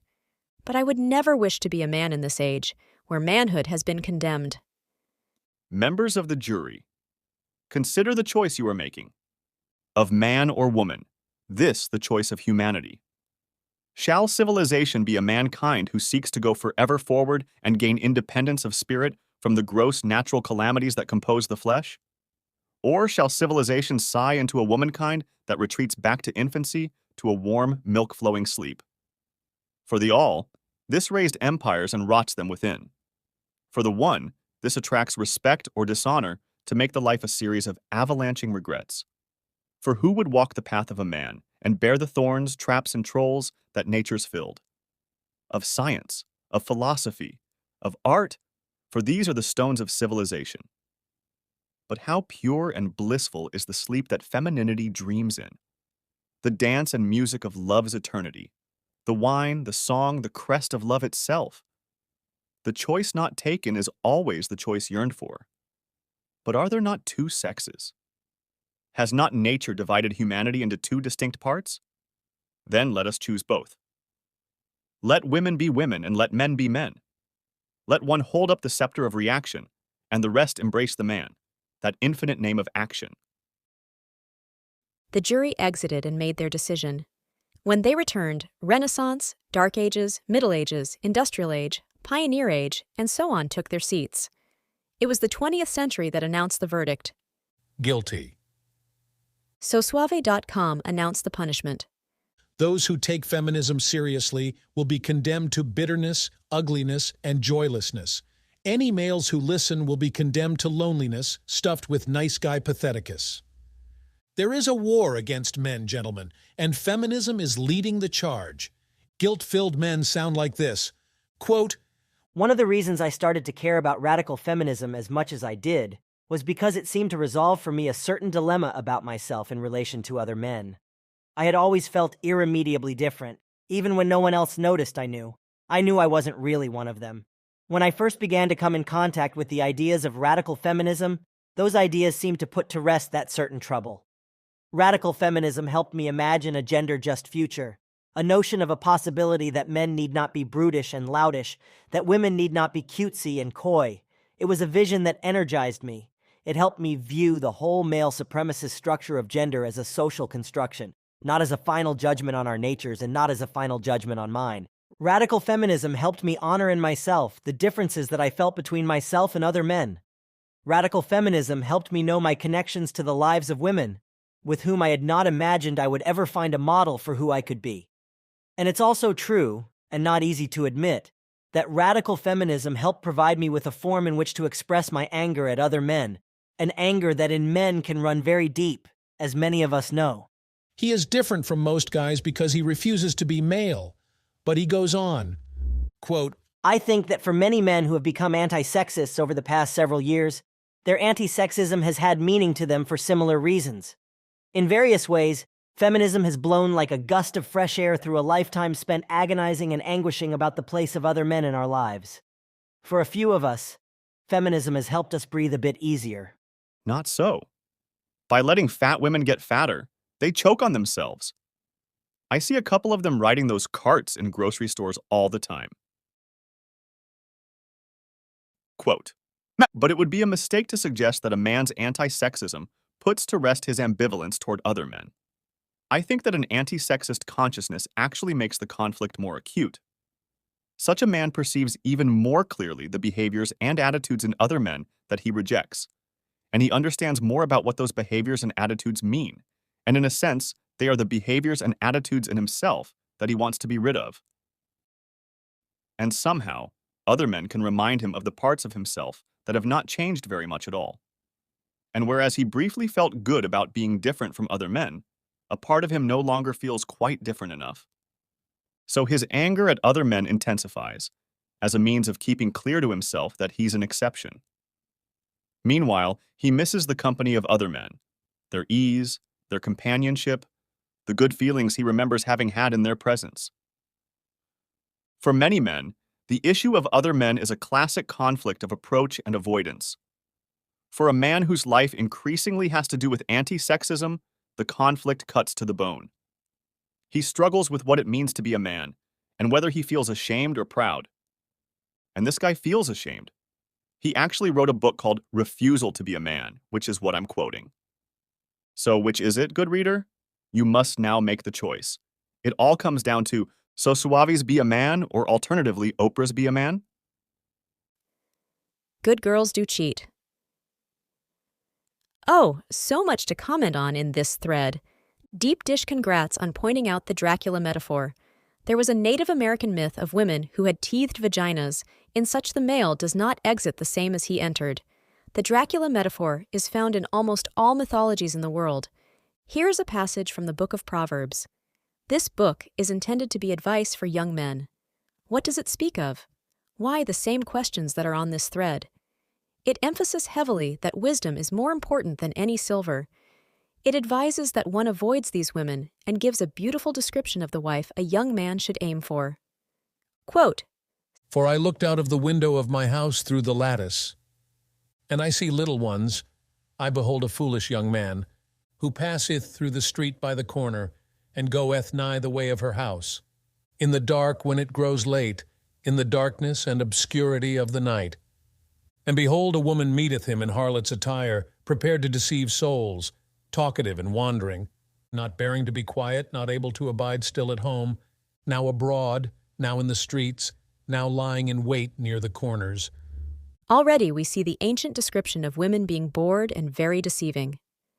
Quote, And catching the young man, she kisseth him, and with an impudent face flattereth, saying, I vowed victims for prosperity. This day I have paid my vows. Therefore I am come out to meet thee, desirous to see thee, and I have found thee. I have woven my bed with cords, I have covered it with painted tapestry brought from Egypt. I have perfumed my bed with myrrh, aloes, and cinnamon. Come, let us be inebriated with the breasts, and let us enjoy the desired embraces till the day appear. For my husband is not at home, he is gone a very long journey. The husband is gone. The woman is married. She is not single and literally devouring the young foolish male. Quote, He took with him a bag of money. He will return home the day of the full moon. She entangled him with many words and drew him away with the flattery of her lips. Immediately he followed her as an ox led to the slaughter, and as a lamb playing the wanton, and not knowing that he is drawn like a fool to bonds, till the arrow pierce his liver, as if a bird should make haste to the snare, and knoweth not that his life is in danger. His life is in danger. Why is this ancient tome of wisdom saying such a thing? It is speaking of spiritual life, of his soul. Yes, but no. Just look around for validation. I see a fleet of young men, obviously gone the path that above foolish male did, and have their lives sucked from them. They lose their ambition. They just sit about, drowning in sensuality. They have become merely boy toys. There is no man in them. Quote, Now therefore, my son, hear me, and attend to the words of my mouth. Let not thy mind be drawn away in her ways, neither be thou deceived with her paths. For she hath cast down many wounded, and the strongest have been slain by her. Her house is the way to hell, reaching even to the inner chambers of death. This is quite a condemning piece on these type of women, but the advice is sound. If the foolish young man could speak, he would say, Look at me! Look at me! I have sexed a married woman! Wow, that means I am really special. I have such skillsy. I am so awesome that I am bedding married women. The foolish youth is filled with vanity. He does not see that the woman is merely using and discarding him. It is like the guy who thinks the girl he is dating really, really likes him. In truth, she is just bored on Saturday night, and going out is better than being at home. All this talk of sexual revolution, of female independence, is a load of BS. As we can see, women have always acted this way. If there has been any sexual revolution, it has been in the decreased ignorance of sexuality. There are less and less men and ladies as time goes by. Rather than looking at things in a bad girl or good girl frame, it might be more helpful to look at it in a giving or non-giving frame. For example, the non-giving girl only sees you as a prop, as a boy toy, as an ATM card. This type of girl is all about her, of what she can get for herself. As a mother, she sees her children as merely agents to give her motherly feelings.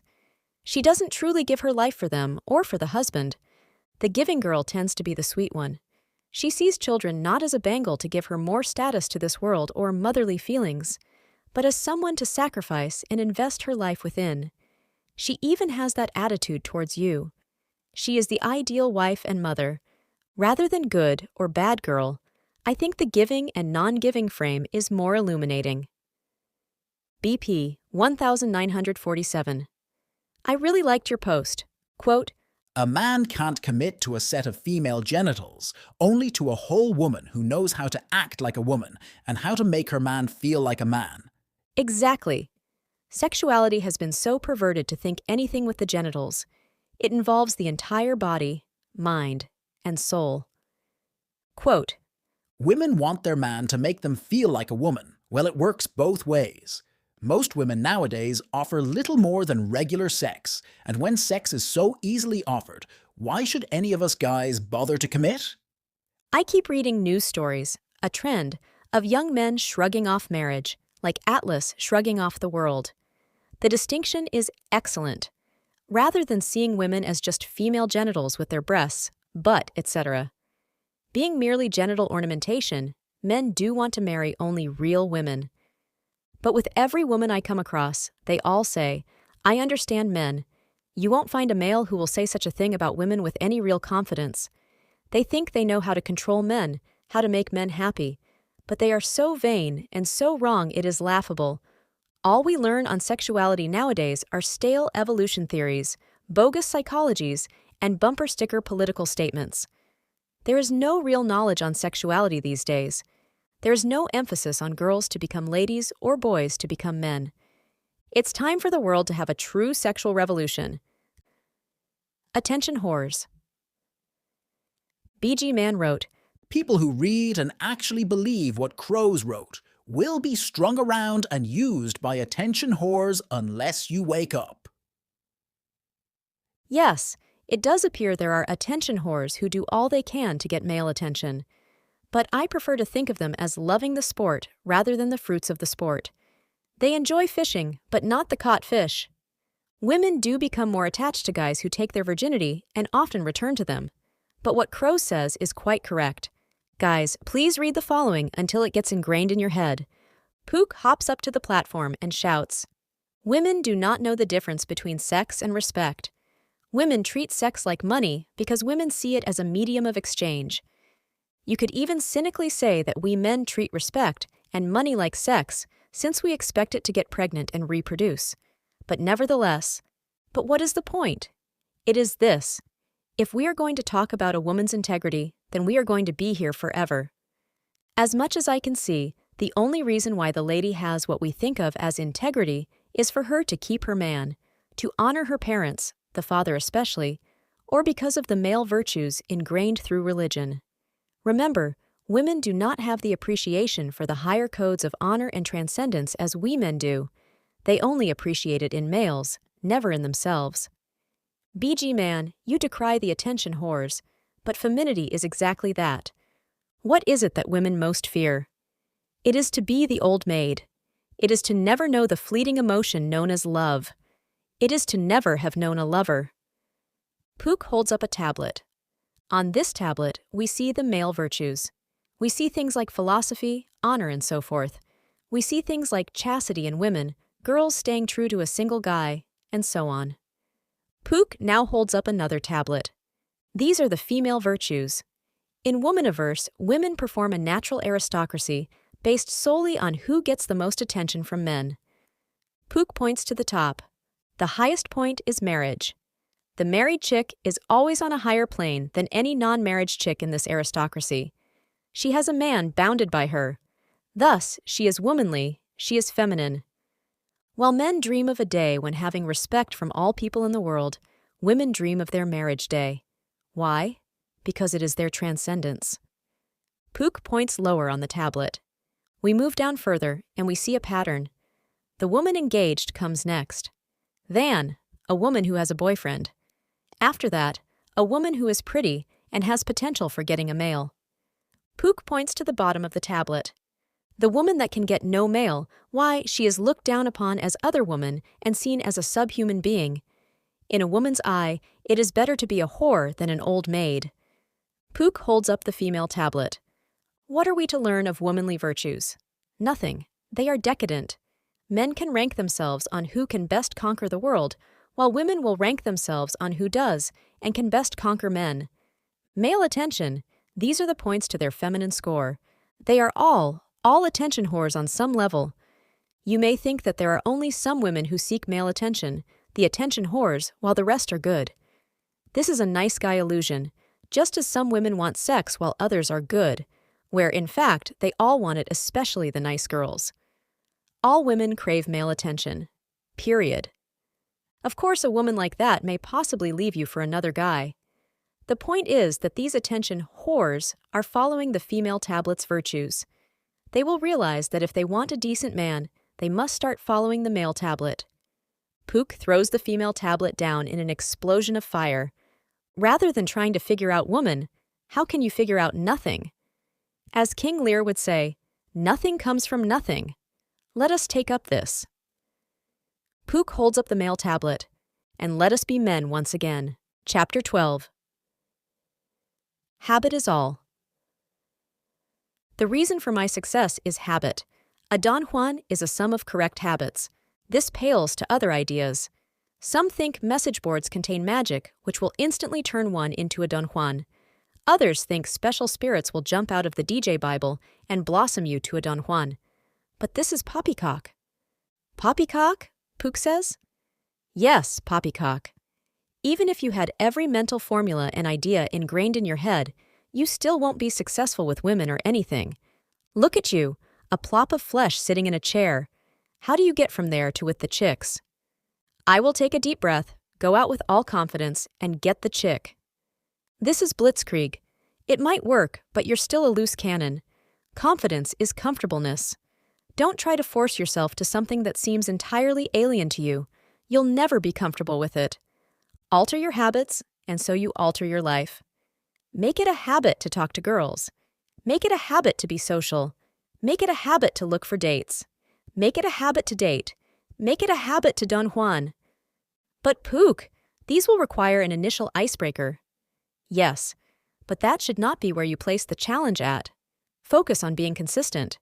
Sure, you can create a huge mental drama about approaching that hot chick, but you should focus on being consistent in approaching hot chicks in general. This one chick is nothing in your string of routine. Think of it like that. Women are not ice water. He who hesitates, masturbates, we hear. Or we might hear, imagine yourself old and dreaming of what you could have done. Go out today or die. Some people even do affirmations to get them to approach. But approaching is not a disconnected thing in itself. Talking to women should not be like plunging into ice water. You whirl a slogan in your head and you go blitzkrieg on her. Rather, women should be seen as warm water, something you ease into pleasantly. There's no need to cannonball into them. It's similar to working out. Habit is the key to success in working out. Without it, nothing else matters. A guy doing the best workouts in perfect form and intensity only a few times is inferior to the guy who does crappy workouts and is consistent with them.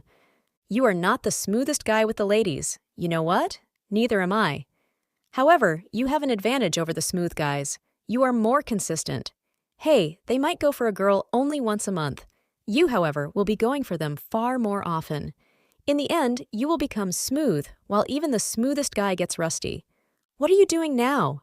Surfing the internet? Do you do this every day? Do you enter your little hyper-reality of video games and mental riddles? How do you break from this cycle? By changing your habits. If you can change your habits, you will change your life. Your habits are your prophecy. Endure and keep those habits, and your life will change just as simply as turning a dial to overdrive. It's that simple. So instead of focusing on asking out the chick or talking to the chick, focus on the continuity of it. She will then become just one chick in your routine. You focus on the routine, on the consistency, not on the chick. Where will you be 5 years from now? Hopefully, you will not still be on this site reading posts. Here is a story I enjoy and wish to share with you. At the age of 22, he worked for his father at a bakery. He was married and had a kid on the way. Because of these rising costs, he asked for a raise. His father didn't give it to him. So he walked away from the bakery with only $22 in his pocket and a wife with a child on the way. He started a sandwich business that became popular as he went around to construction sites. Eventually, he entered the construction company and became one of the largest constructing companies in California. He would eventually buy a football team and watch them win the Super Bowl. Who is this guy? Alex Spanos. How did he get there from here? He says, habit. He detailed what he wanted to do with his life in 5 years. He slowly worked toward those goals, and he met them every time. In fact, he would meet them before reaching the 5-year mark. Compare this with other guys. Many have dreams, few have goals. By putting a time limit on what you want to do, you often set yourself to achieve it. Then in 5 years, I want all the chicks to be wanting me. It doesn't have to be 5 years. It could be 2 months. And you can't place your success on other people. You can say that you want to gain or lose weight, get your life together, get that job you've been wanting, become more social, whatever. You cannot say, I'm going to have a girlfriend in X amount of time. That depends on someone else. Rather say, I'm going to get in the routine of talking to chicks, asking them out, and being more social. The goal then becomes a prophecy. Focus on the habit. Aristotle says, we are the sum of our habits, and this is true. I've talked to a lot of guys on being successful with women. One thing that separates them from other guys is that they focused on the habit, not on the girl or the procedure. They told themselves, I will ask out 20 girls this week. In almost every case, they do not get to 20 because they end up getting a girlfriend after the first few. It is that simple. Behind every Don Juan is a series of correct habits, which are detailed throughout this site. Consistency with everything is crucial. For habit is the child of mindset, and this is how, as you think, you shall become. If life seems hard and unhappy, read this. Behold the lurker. After having been here for a while, the lurker may well exclaim, I was wrong to hope this website would make my love life easier. What a portrait of mankind. Here I was, only looking for easier ways to get laid. Now I am re-examining my entire life. I now think of things I never thought about and consider things I've never considered. The goalposts keep moving further and further. This website has made life harder, not easier. But the question is not whether your love life is harder or easier, but whether it is true. Did he just say true? Yes, he did. But nevertheless, let us get to the heart of the matter. You say, this website has made things harder. I now see things that I was blind to. Much work must be done. However, you are not pained by this. Rather, this is the source of your melancholy. I see others who consider nothing, do not consult their dreams, and so end up in a life of bliss. Oh, pernicious website. Are Don Juans now villains, only to whisper evils into your head? Why does it seem things have become harder and more painful? You have 2 paths in love and life. 1. Live your dreams. 2. Live other people's dreams. So far, every article, every technique, every tip is poured to flow through the filter of satisfying women and getting women to like you. I can sum up most, if not all, of these how to get women advice with 3 words. Dump your dreams. Take your typical guy. Which does he fear more? Is it being dumped by the girl he likes, or is it dumping his dreams? You protest, it is not so cut and dry. A relationship involves some compromise. And while that is true, young men are doing everything they can to avoid that they aren't being true. No, you cannot expect to get your way with everything in life. And no, you don't expect a girl to drop her dreams solely for yours. The entire idea is not to like the same hobbies and think each other is hot. No, it is to be going the same way in life. You can have your dreams and the girl too. But only by embracing your dreams first and the girl second. If you embrace the girl first, you may be allowed to live out certain dreams or not, depending on her choice. This is why I say it is not a question of whether your love life has become hard or easy, but rather if it has become true or false. False love and false life is living someone else's dreams. This may make some happy, especially for those who do not or will not dream. Others become more melancholy, and the rest will lie to themselves. But Pook, how do guys get caught up in this? Because they place the dream on the girl, so she becomes his dream girl. This is how he convinces himself he is getting both the dream and the girl.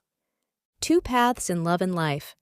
Live your dreams or live other people's dreams. One path is hard. The other path is easy. One path leads to security. The other path leads to freedom. Permit me, for this paragraph, to use the analogy of money to love and life. We know how rich people live and what they drive. And let us assume, for this paragraph, that all people want what the rich have. There are two ways to obtain it. One is to buy the super cool car, big house, and everything else on bad debt. The other way is to obtain the assets and wealth to actually buy them. One way is easy. The other way is hard. One way requires little to no risk. The other takes a lot of risk.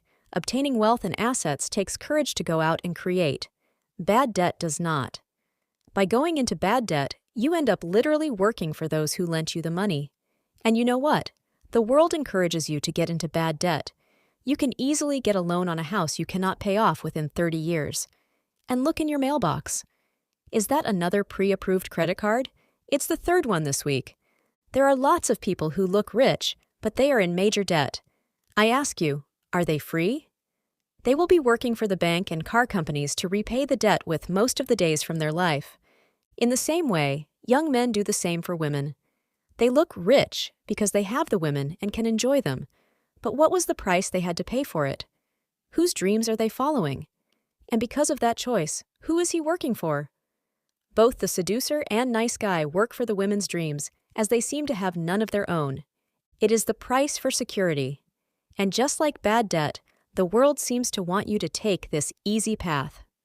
Movies exemplify this thing called love that you must sacrifice your dreams to. Pop songs are modern prayers to the woman goddess to satisfy her and your addiction to female praise, which today we label as male love. Let me show a chart to illustrate the point. Pook drags a display up onto the stage.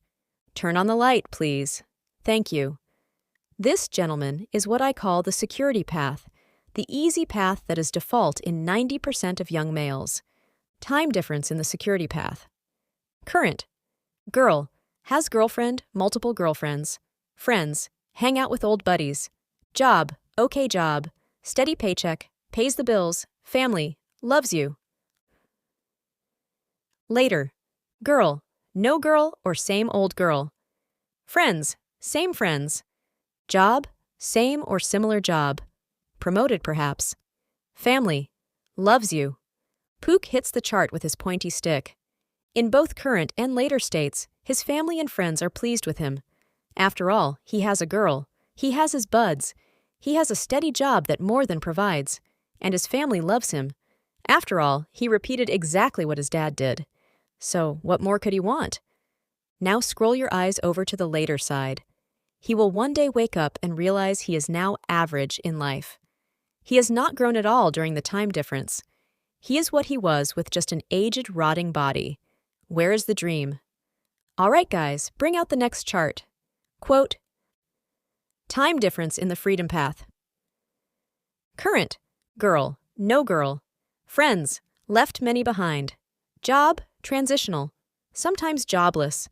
Family, thinks he will become a loser. Later, girl, has girl or girls who likes his life and him. Life gets richer because she is with him because of the dreams he embraced, not to be a mere workhorse. Friends, new friends. Often smarter, cooler, better people.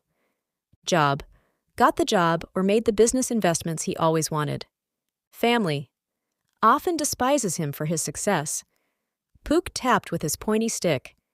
Here, he seems like a loser currently, yet he wins in the end. It is painful and hard to not go for the nearest girl, but rather for the girl who likes what you like.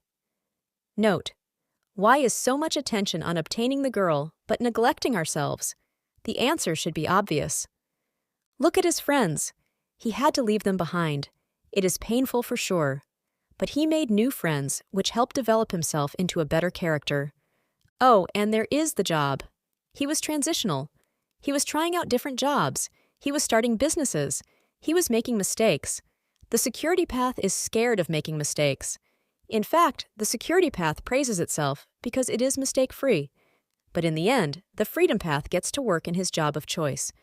What I find particularly noteworthy is how there is the frustration that starts early in the freedom path. It vanishes over time. However, in the security path, the initial pain is not there, but accumulates over time. The poor soul either suffers or lies to himself.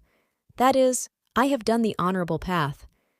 But you did not honor your dream, and so committed treason against your gift. This, I said to myself, is what the initial young man, who found this website to be creating more pain and frustration in his life, apparently did not understand. Perhaps we should remember the analogy of a medicine shot. The shot is initially painful, as was the shock of many of the things you've learned here. Taking action and embracing your dreams, rather than securities, is initially hard, but it gets easier in the same way the shot is painful, but soothes over time. Those who did not take the shot ran into disease later in life. For those that did, each day gets more wonderful and brighter, rather than more melancholy and darker. Here is another parable. A young man was mad that his current days of life were frustrating and hard. "Rotten nature!" he raged and shook his fist at the sky. "How unfair you are!" But nature replied, "Foolish youth! This pain and frustration is merely my discipline. As you know, you cannot take joy in this pain. But know that those who humble themselves to the ways of life will find the discipline cease as you learn my ways, and the fruits of life shall become available. Until you learn your lessons, I will continue to deliver discipline." And perhaps the scared young men in particular, whose hearts are dazzled by the securities that women supposedly bring them, will consider life from this side of the question.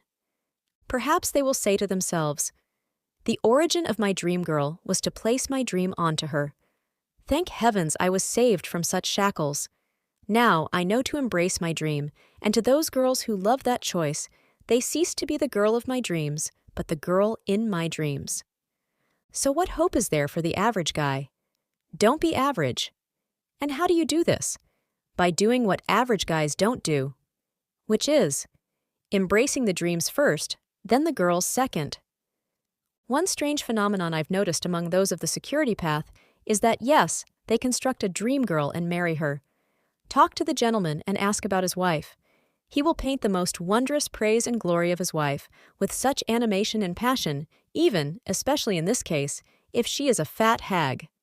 Your wife ought to be praised, but such infinitude and animation belongs to your dreams, not to a particular female. Do not make the Dante mistake and turn your Beatrice into a gigantic heavenly body. The difference is so clear and precise. Those on the security path submit life to love. Those on the freedom path submit love to life.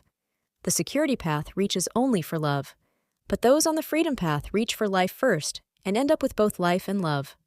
One projects the dreams onto the girl, the other invites the girl into his dreams.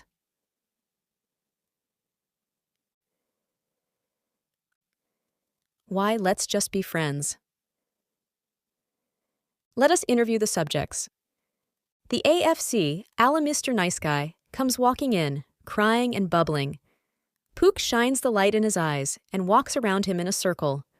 Now, Mr. Nice Guy, why are you so sad? Because the girl I want only sees me as a friend. What? How do you know? Because I ask her out consistently and she says, "Let's just be friends." Poor Nice Guy.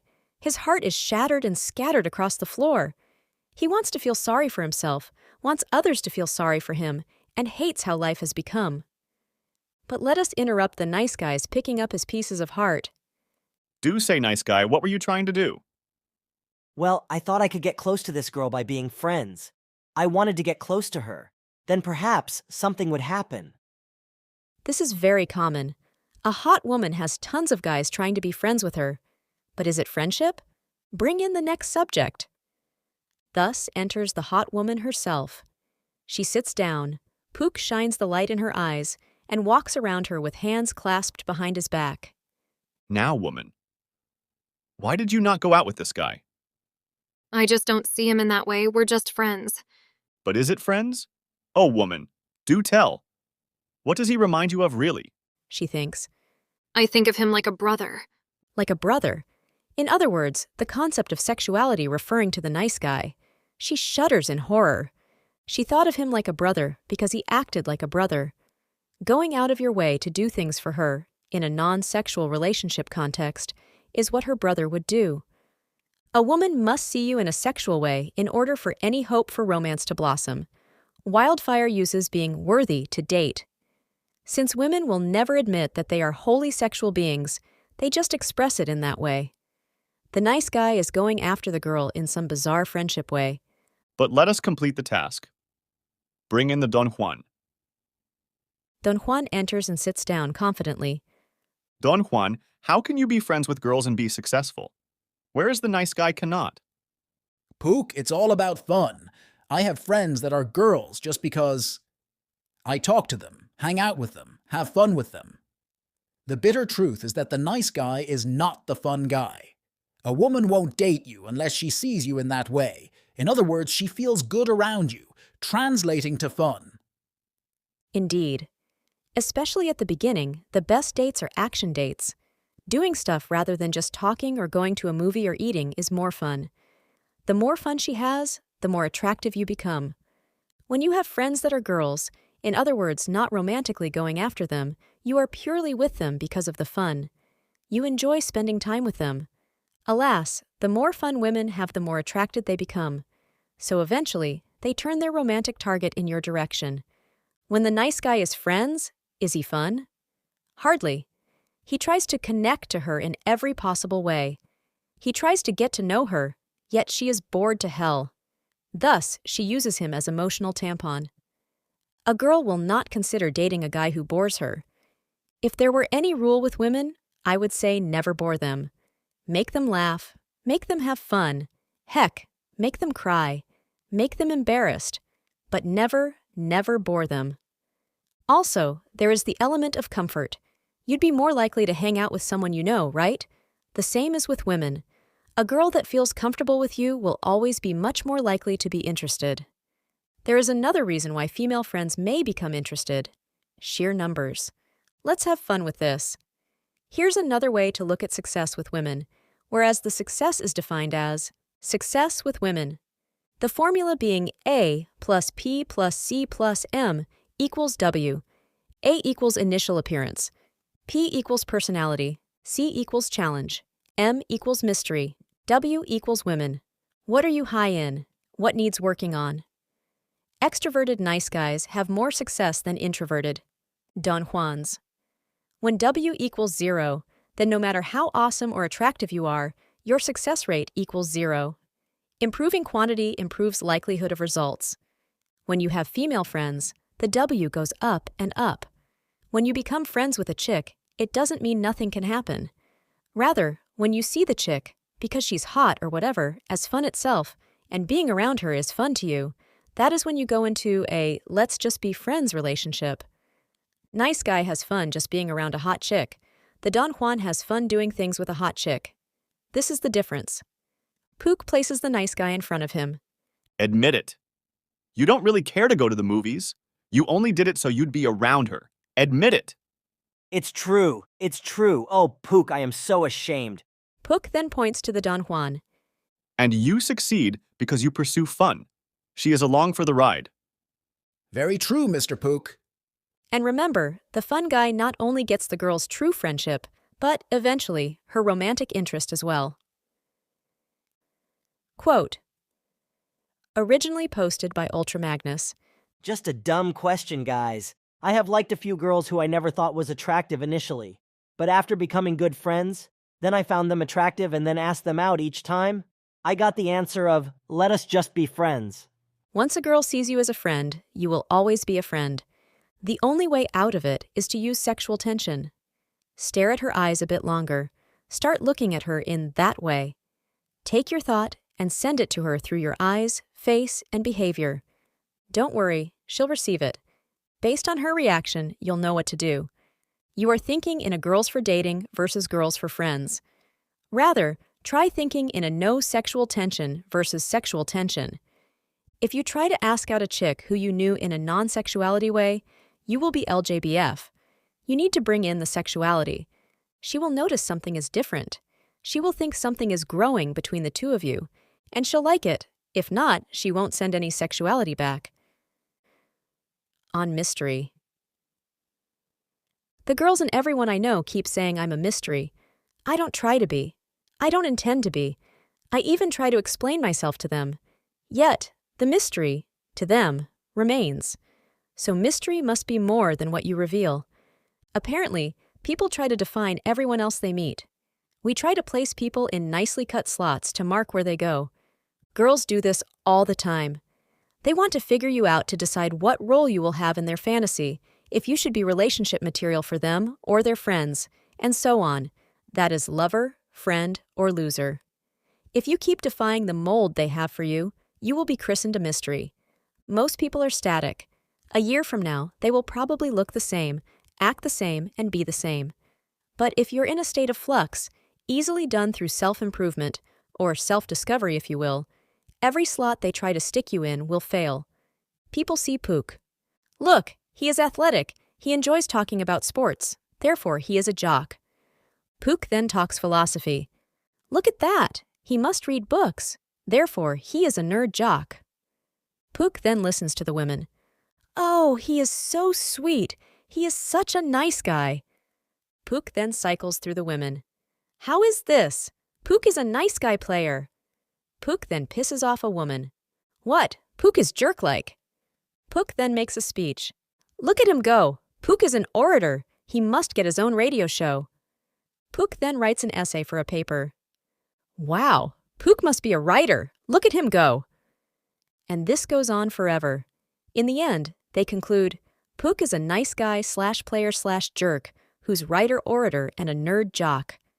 No wonder they are confused. The longer they know me, the more of a mystery I am to them, because they've seen more change. They can only love Pook, never define him. Anti-Dump advises shy guys to use their quietness as an advantage to not give themselves away. Terminator 911 used the phrase, the less she knows, the more she wants to know. These two were responding to how many guys turn their dates into Oprah and tell their pathetic life stories. Women like men who are like mountains, solid with many layers, because all women are gold hunters, either for the gold of your potential or the gold you actually have. They like to dig through these layers. They get information, but they know that there is more there. It frustrates her that she can't define you. She loves you because of this. You don't withhold information, you make her work to get it out. You are not to dictate your autobiography to her. But you're constantly changing. So once she has dug up a layer, the mountain has pushed up 3 layers higher. She and you are never bored, and both of you are closer to the stars. Compare this with the guy who is in stasis mode. She will go through his layers, and his mountain just sits there. Soon, she thinks that the other mountains are taller, larger, more interesting to climb. She will say, I am bored, dump you, and go for the next mountain because it's there. People do not see mysteries in people they have not talked to or met. Why? Because there are lots of people they have not talked to. There is nothing mysterious in that. No, those people are delegated in her mind as part of the environment or scenario she is in. You only become real once you start interacting with her in some real way. The more values and time she gets from you, the more she will try to put you in a slot. If you are upwardly changing, she will be curious. He is such a mystery. You want to be a mystery in this way rather than hiding your life, but no turning the girl into Oprah. That's just gross. In this way, the more a person knows you, the more the person will see you as a mystery. This means your girl won't get bored. Her interest level will remain high, and it will be through her doing. The word mystery won't even go through your mind. She will think and ponder and create drama out of nothing, as women are quite good at doing. And the more she thinks about you, the more she will like you. See? Don't try to force her mind into liking you. She wants to like you. By her finding reasons to like you as she tries to figure you out, she has convinced herself that you are worthy. Chapter 13. Patience, what truly makes a Don Juan. I have observed guys that had it all: looks, confidence, experience, and even interest from the women. I was envious of these guys, for they seemed to know what they were doing and knew how to do it well. I was in awe of how they could be so smooth with the ladies. Their abilities amazed me. Where I worked at, there were a couple of women who all the guys wanted. These women had initial interest in the guys mentioned above, and as you can imagine, those guys had quite a bit of interest in them. So the guys moved in for the kill. They unleashed their charm, their wit, their humor to get the women they so desperately desired. In the end, both women had ditched these guys and went out with me. So what happened? How could guys with more experience, confidence, wit, and looks be shot down by the most in-demand women in the area? And how could someone like me, who lacks in these certain areas, succeed when such smooth ladiesmen fail? It all has to do with patience. These guys failed because they came on entirely too strong, too fast. After a couple of dates, they wanted to marry the person. Though they were smooth, they could not hold back their desire for a girlfriend. The women sensed this and recoiled from them instantly. Women, on initial dates, just simply want to have fun and have a good time. Men can throw too much affection too soon, too fast, and scare the woman off. Women find this as desperation. It is the ultimate turnoff to them. Patience is not inaction nor chickening out. Not asking out a woman you're interested in is not being patient, but being stupid. Patience is controlling your eagerness. Have fun with the woman. Don't take your outing so seriously. A woman must feel comfortable and secure with you before intimacy can begin. The key to her feeling comfortable and secure is by having fun with you. Patience is also outstanding at attracting women too. Those Mr. Smooth men I knew would be there at a second one of the women called their names. If she said, "Hi, Mr. Smooth Dude's name," they would stop what they were doing and talk. I, on the other hand, simply greeted them back and kept walking. The Mr. Smooth men came across as eager and desperate by always willing to stop whatever they were doing to chit-chat, while I gave the impression of importance and hard to obtain by controlling my eagerness. Older women, who are married in their 40s and 50s, have told me that one of the most common mistakes guys can make is trying to jump into a strong relationship after only a couple of dates. They said that women simply want to have fun, and that if the guy smothers her with affection, she will distance herself. After all, who wants to be with someone that appears eager and desperate? Now I must choose between one of the two women I'm going out with. Yes, going out with both. The Mr. Smooth guys now come to me and ask, "What's your secret? How were you able to get both of them?" And I just smile. Ooh la la! Ooh la la! That is what is going through the Don Juan's mind. Ooh la la! For this is the only thing that is in a Don Juan's head when he is with the lovely young lady. Lady La Hotness, ooh la la. Monsieur Pook, ooh la la. But many guys do not have ooh la la in their heads. Rather, they have, am I funny enough? Am I interesting enough to her? Am I doing this correctly with no mistakes? Oh heavens, help me. There is no woman in front of such a male. No, the woman becomes something else, a harbinger of lost dreams, security for their emotions, or a magical device that will make them become cool. I cannot believe guys have such problems approaching women. What are they scared of? The thought of sex turns me into stone. No wonder you stand there, gazing at your Medusa in such manner. Keep things in their proper spheres. When you go to talk to a woman, focus on the talking. When you go to date the woman, focus on the date. When you go to sleep with the woman, well, ooh la la. When you are talking of her and thinking of sex, or having sex and focus on talking to her, you are not going to do either very well. When you kiss her, just think of kissing her. When you are approaching, think of talking to her, but you protest. Women and happiness. You say, "My emotions are undone," and you turn to a woman. But a woman is not a giant breast that fills itself with milk. Nor are the lactal veins of such woman supplied with happiness from a source outside herself. What you put into the woman is what you get out. And your view of women stuffed with this happy juice, this milk that swells the giant breast you yearn to suckle, is but a mirage, one that will lead you off the cliff. You have your emotional worries and want to suck on femininity, no matter how much the femininity dribbles down your body to nourish your pains. Women don't want to be your mother. When guys go at women from this position, it is no wonder they fail, as they deserve to. Women and success. You say, "My life is in circles," and you turn to a woman. But a woman is not, in herself, a torch of glory that shines her light abroad. No matter how much sex you have, no matter how many girls you go through, you still have to pay your rent, go to work, and labor to live. More girls will not transform your sorry life. Women despise boys that stay mediocre with no ambition, no plans, no goals, no dreams, and will leave them for men. Women and life. You say, "My life is boring," and you turn to a woman. But a woman is not an entertainment center as evident by lack of a mute or even a good volume control. They do not turn on and off at the flip of a switch, nor is their programming run by a logical schedule. Healthy women will react to you, "What a bore you are," and off they go to the nearest man who has his stuff together. The secret to interesting people is that they find interest in almost everything. What do?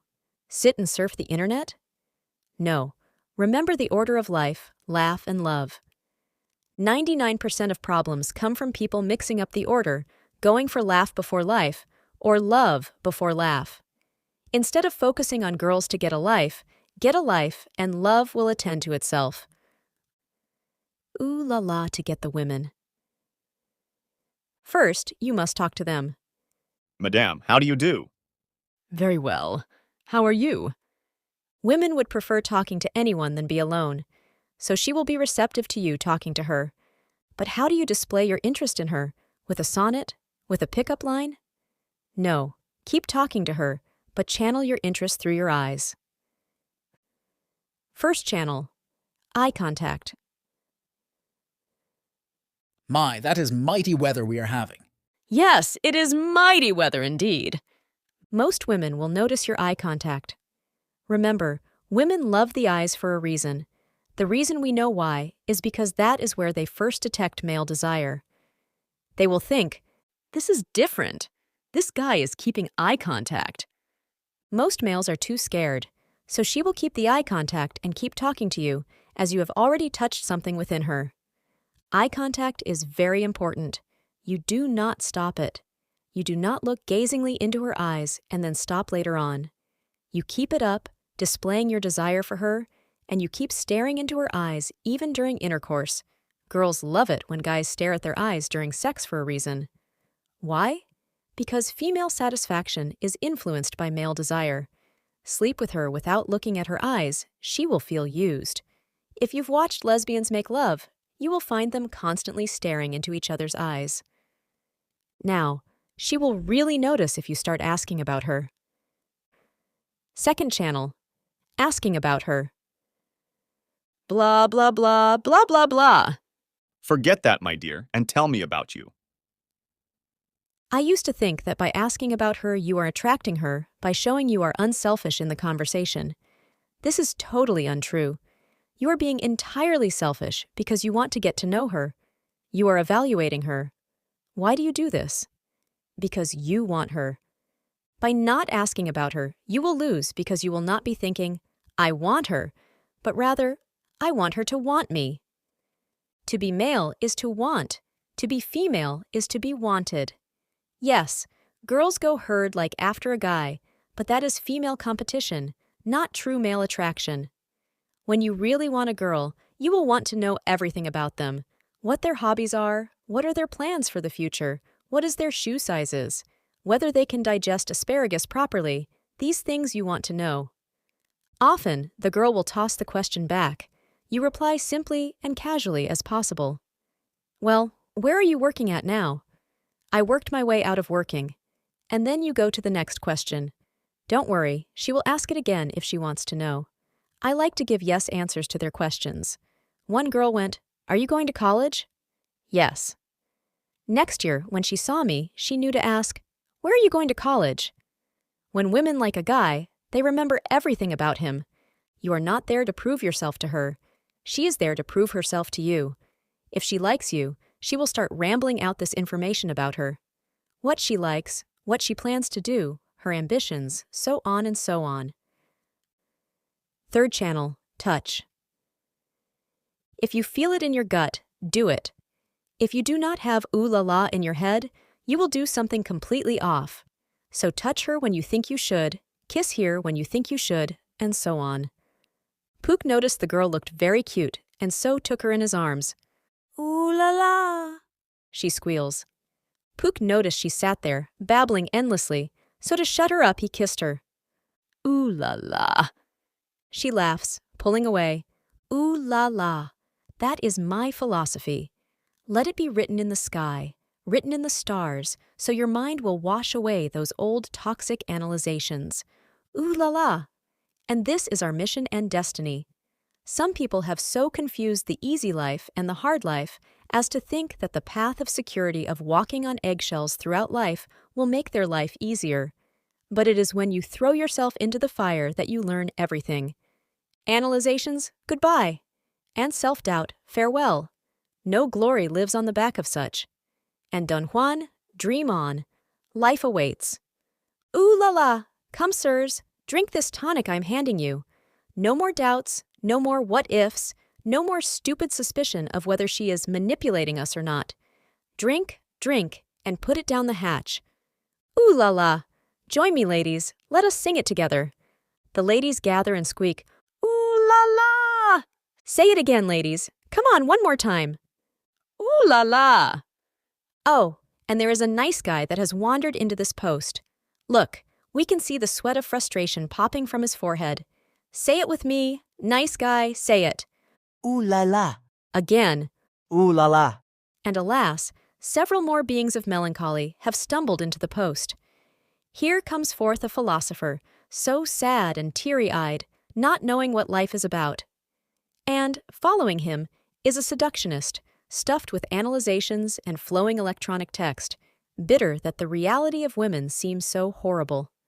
And there comes a young man who has lost the girl of his dreams, who doesn't realize that it was the dream that made her divine, not her making the dream, and he's green with jealousy as he doesn't think he'll ever find another woman of his dreams. Come, sirs, you depress me. Say it together. Ooh la la. Again, again. Ooh la la. You're going to approach a woman. What is on your mind? Ooh la la. Oh, and she is receptive to talking to you. Now what could you think? Ooh la la. You asked her out and she said yes. Now, what will be going on in your head on the marvelous and enchanting date? Ooh la la. You're kissing her. You're making out with her. She is getting undressed. My goodness, what is in your head? Ooh la la. Pity the fools in life who martyr their love life on a calculus of analyzation. Go out there now with a smile on your lips and a spring in your step. Keep in mind this commandment of life. All together now. Ooh la la. A second life. A young man approached this post, opened his mouth as but to speak, and snorted, Signor Pook, or how is it that you like to be called, Monsieur Pook? Well then, bonjour. There is French salutation for your French slop. Counterfeit not the time, goodly sir. Speak your complaint. All you do in these posts is rattle and prattle about women and dreams and things. Tell me, in direct and utter language, why I do not right now have a woman in my arms. When you say you don't have women, you are choosing it. This is cruel, he whispered. But it is the truth. You know you can go out right now and get a girl. The girl might be a fat hag, but nevertheless she is a girl. You choose to not go for the fat hag and decide that you are worth more. Loneliness isn't some cruel conspiracy from nature. It is your choice. So you have chosen not to be with the ugly fat women. Now that you have acknowledged that you choose the beautiful women, it means you think they are right for you. Even though you might be a skinny, socially insecure dork, you believe you have inside you what it takes to get the beautiful woman. So you must go out and demo it to reality. Nature says, You silly little dork. Who are you to think that you can get my lovely nymphs, the beautiful women? The proper response is, I will show you who I really am. And one by one you become yourself. You reconnect all your dreams to the day. You don't bulk up because women like big guys. You do it because that is how you see yourself.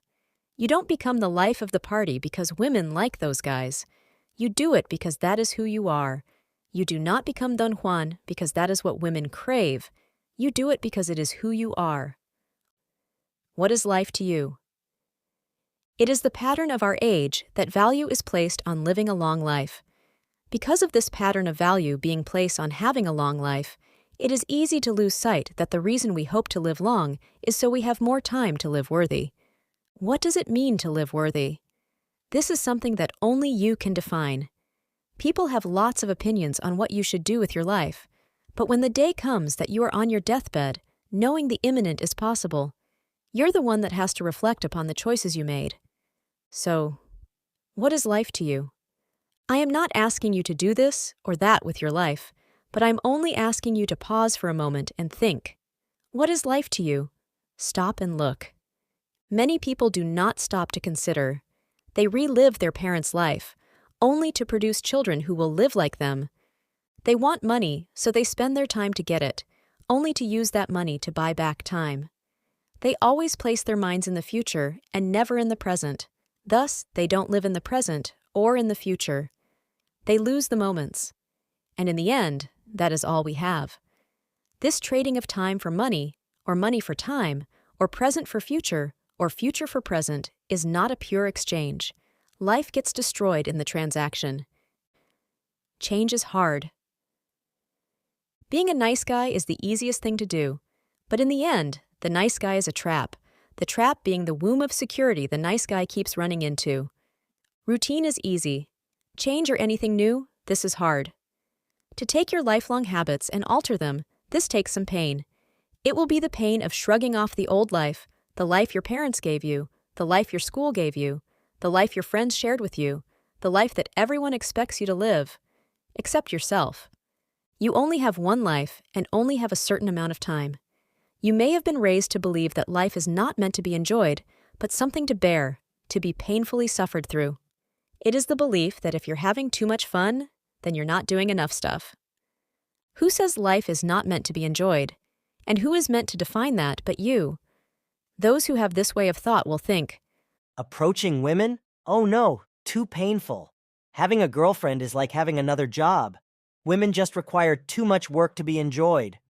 Who says that women are not meant to be enjoyed? Who says that life is not meant to be enjoyed? And who is meant to define that but you? Life is whatever happens. Who says that? Who says you have to suffer? With all that is out there to achieve and enjoy, to discover and see, who is to say that it is not yours? Who is to say that you don't deserve joy in your life? Who is to say you don't deserve the hot babes? And why do you sit on the sidelines and surrender it to others? Who's to say all these things are not yours? You define your life, not your grandparents, church, or friends. When you give up those rules to someone else, you are to blame if you don't like where you are at. We are not raised this way. We are taught when we are young that it is noble to suffer. We are taught to not speak our mind, else we might offend someone. We are taught to be quiet and good when your parents dragged you to places you hated. We are taught to sit through the monstrosity called education, making us confused that education comes only with pain. Thus, we naturally avoid pleasurable education the rest of our life. We are taught to always avoid risks when possible and embrace a nice, secure life. We are taught nothing that makes us alive. Some people think that we are meant to suffer each day, to gruel through the time and bear the scourge of daily agonies. If you believe you are underemployed, ask yourself, is my life dictated by my fear of not having a job, or is it launched by the pleasure of working a job I like and getting more money? If you do not have a woman, ask yourself, am I focusing on minimizing the pains of approaching, dating, and loving, or am I focused on obtaining the pleasures of such wonder? Most people will never start a business because 9 out of 10 companies fail. But those that win, in the end, even if they fail at first, keep trying because they are motivated by the pleasure of getting the business, not by minimizing pain and insecurity. And many guys will never get a girl they want because they realize they will fail more often than they succeed. But those that win in the end do so by focusing on the pleasures of success rather than the pain of failure. So if you have no women, it means you think you are better than what you can get. You can either go out to show the world what you are, or you can come up with another daily excuse. In order for that happy tomorrow to occur, you need to start today. You set the rules for your life. It will have as much pain, joy, and success you think you deserve. The world now begins with you. What is your world going to be? Most people fake happiness.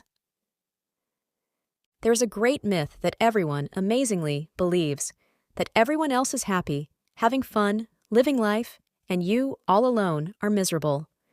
That everyone is out there, having amazing, glorious sex, while you must content yourself with pornos. This isn't true. Most people are in the exact same spot as you are. And those glorious unions you see everywhere?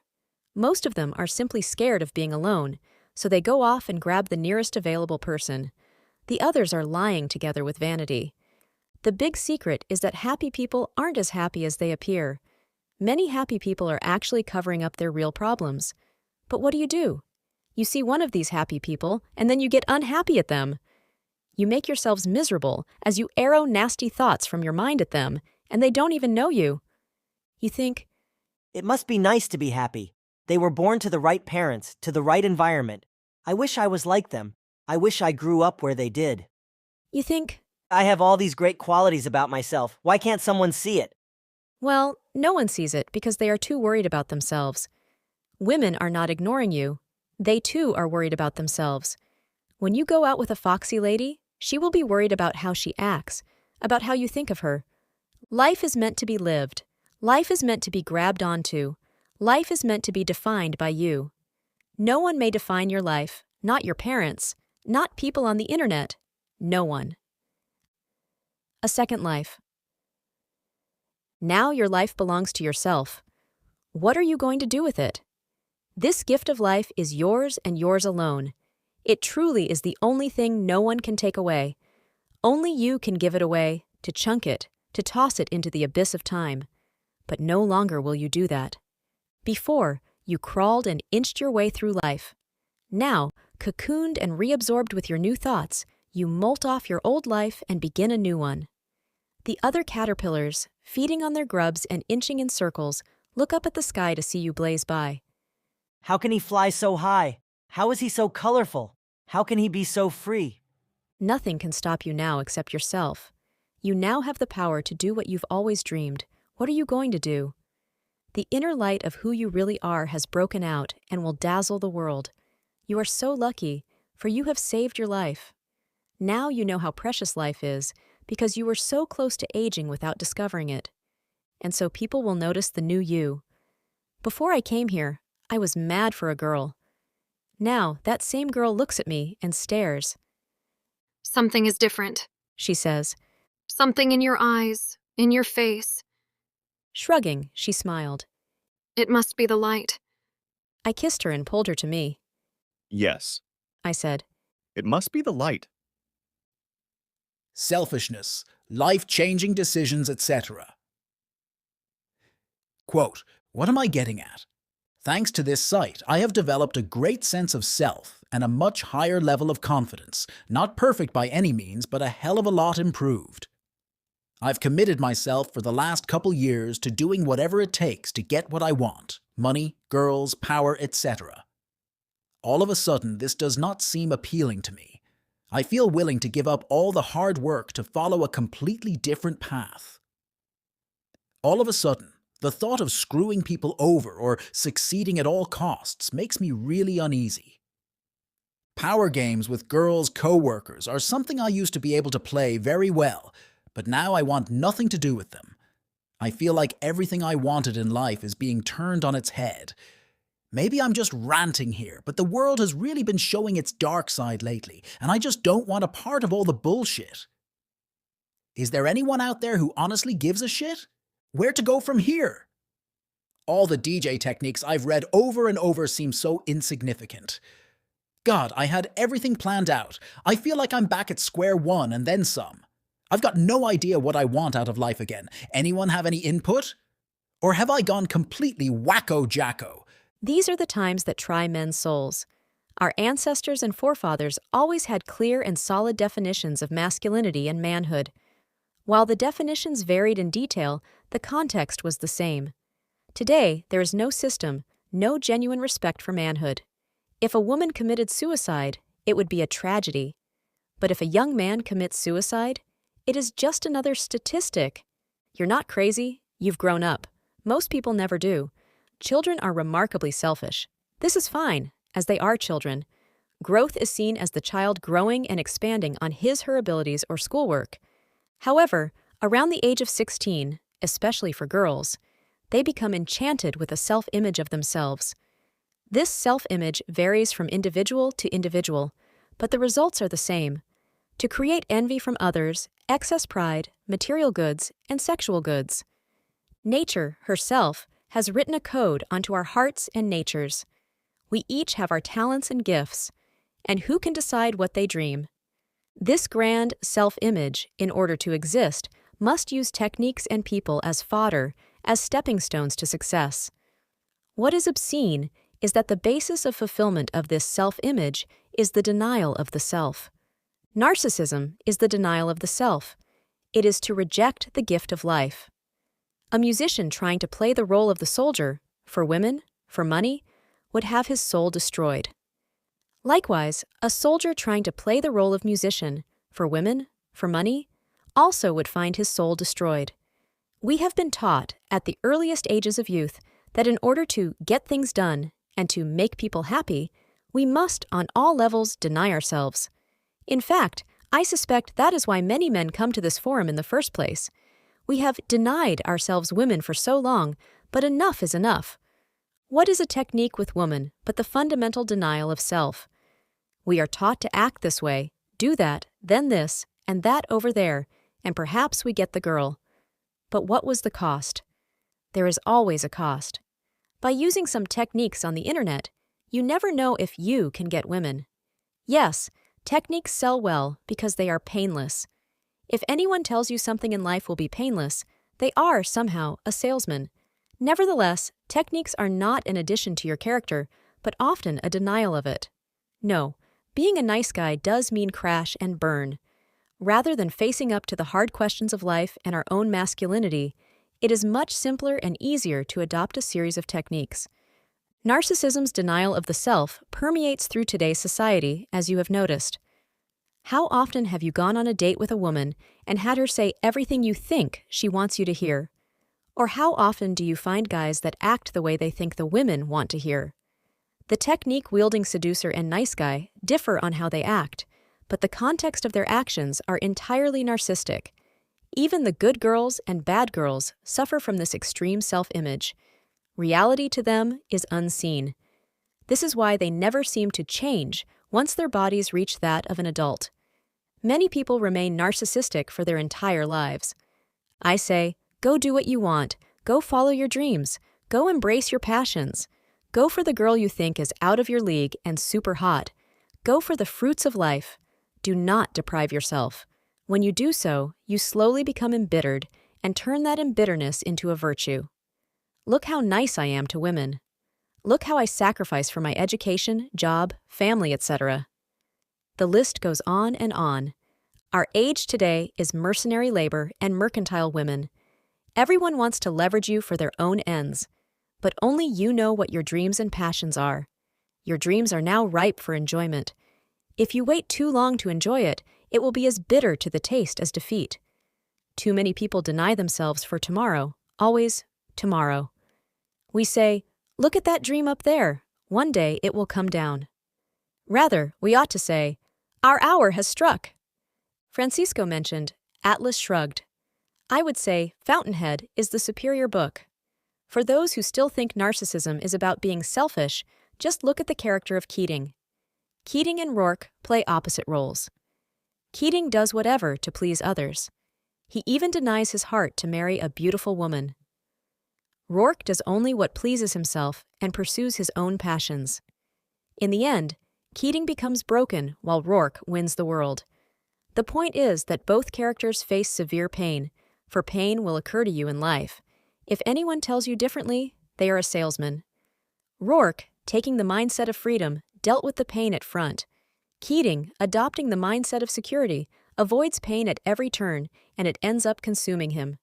We can either avoid the pain and shocks that flesh is heir to, or we can tackle it head-on and be man not for women, not for society, not for your parents, not for your church, but for ourselves, as being a man is the closest males can get to heaven on earth.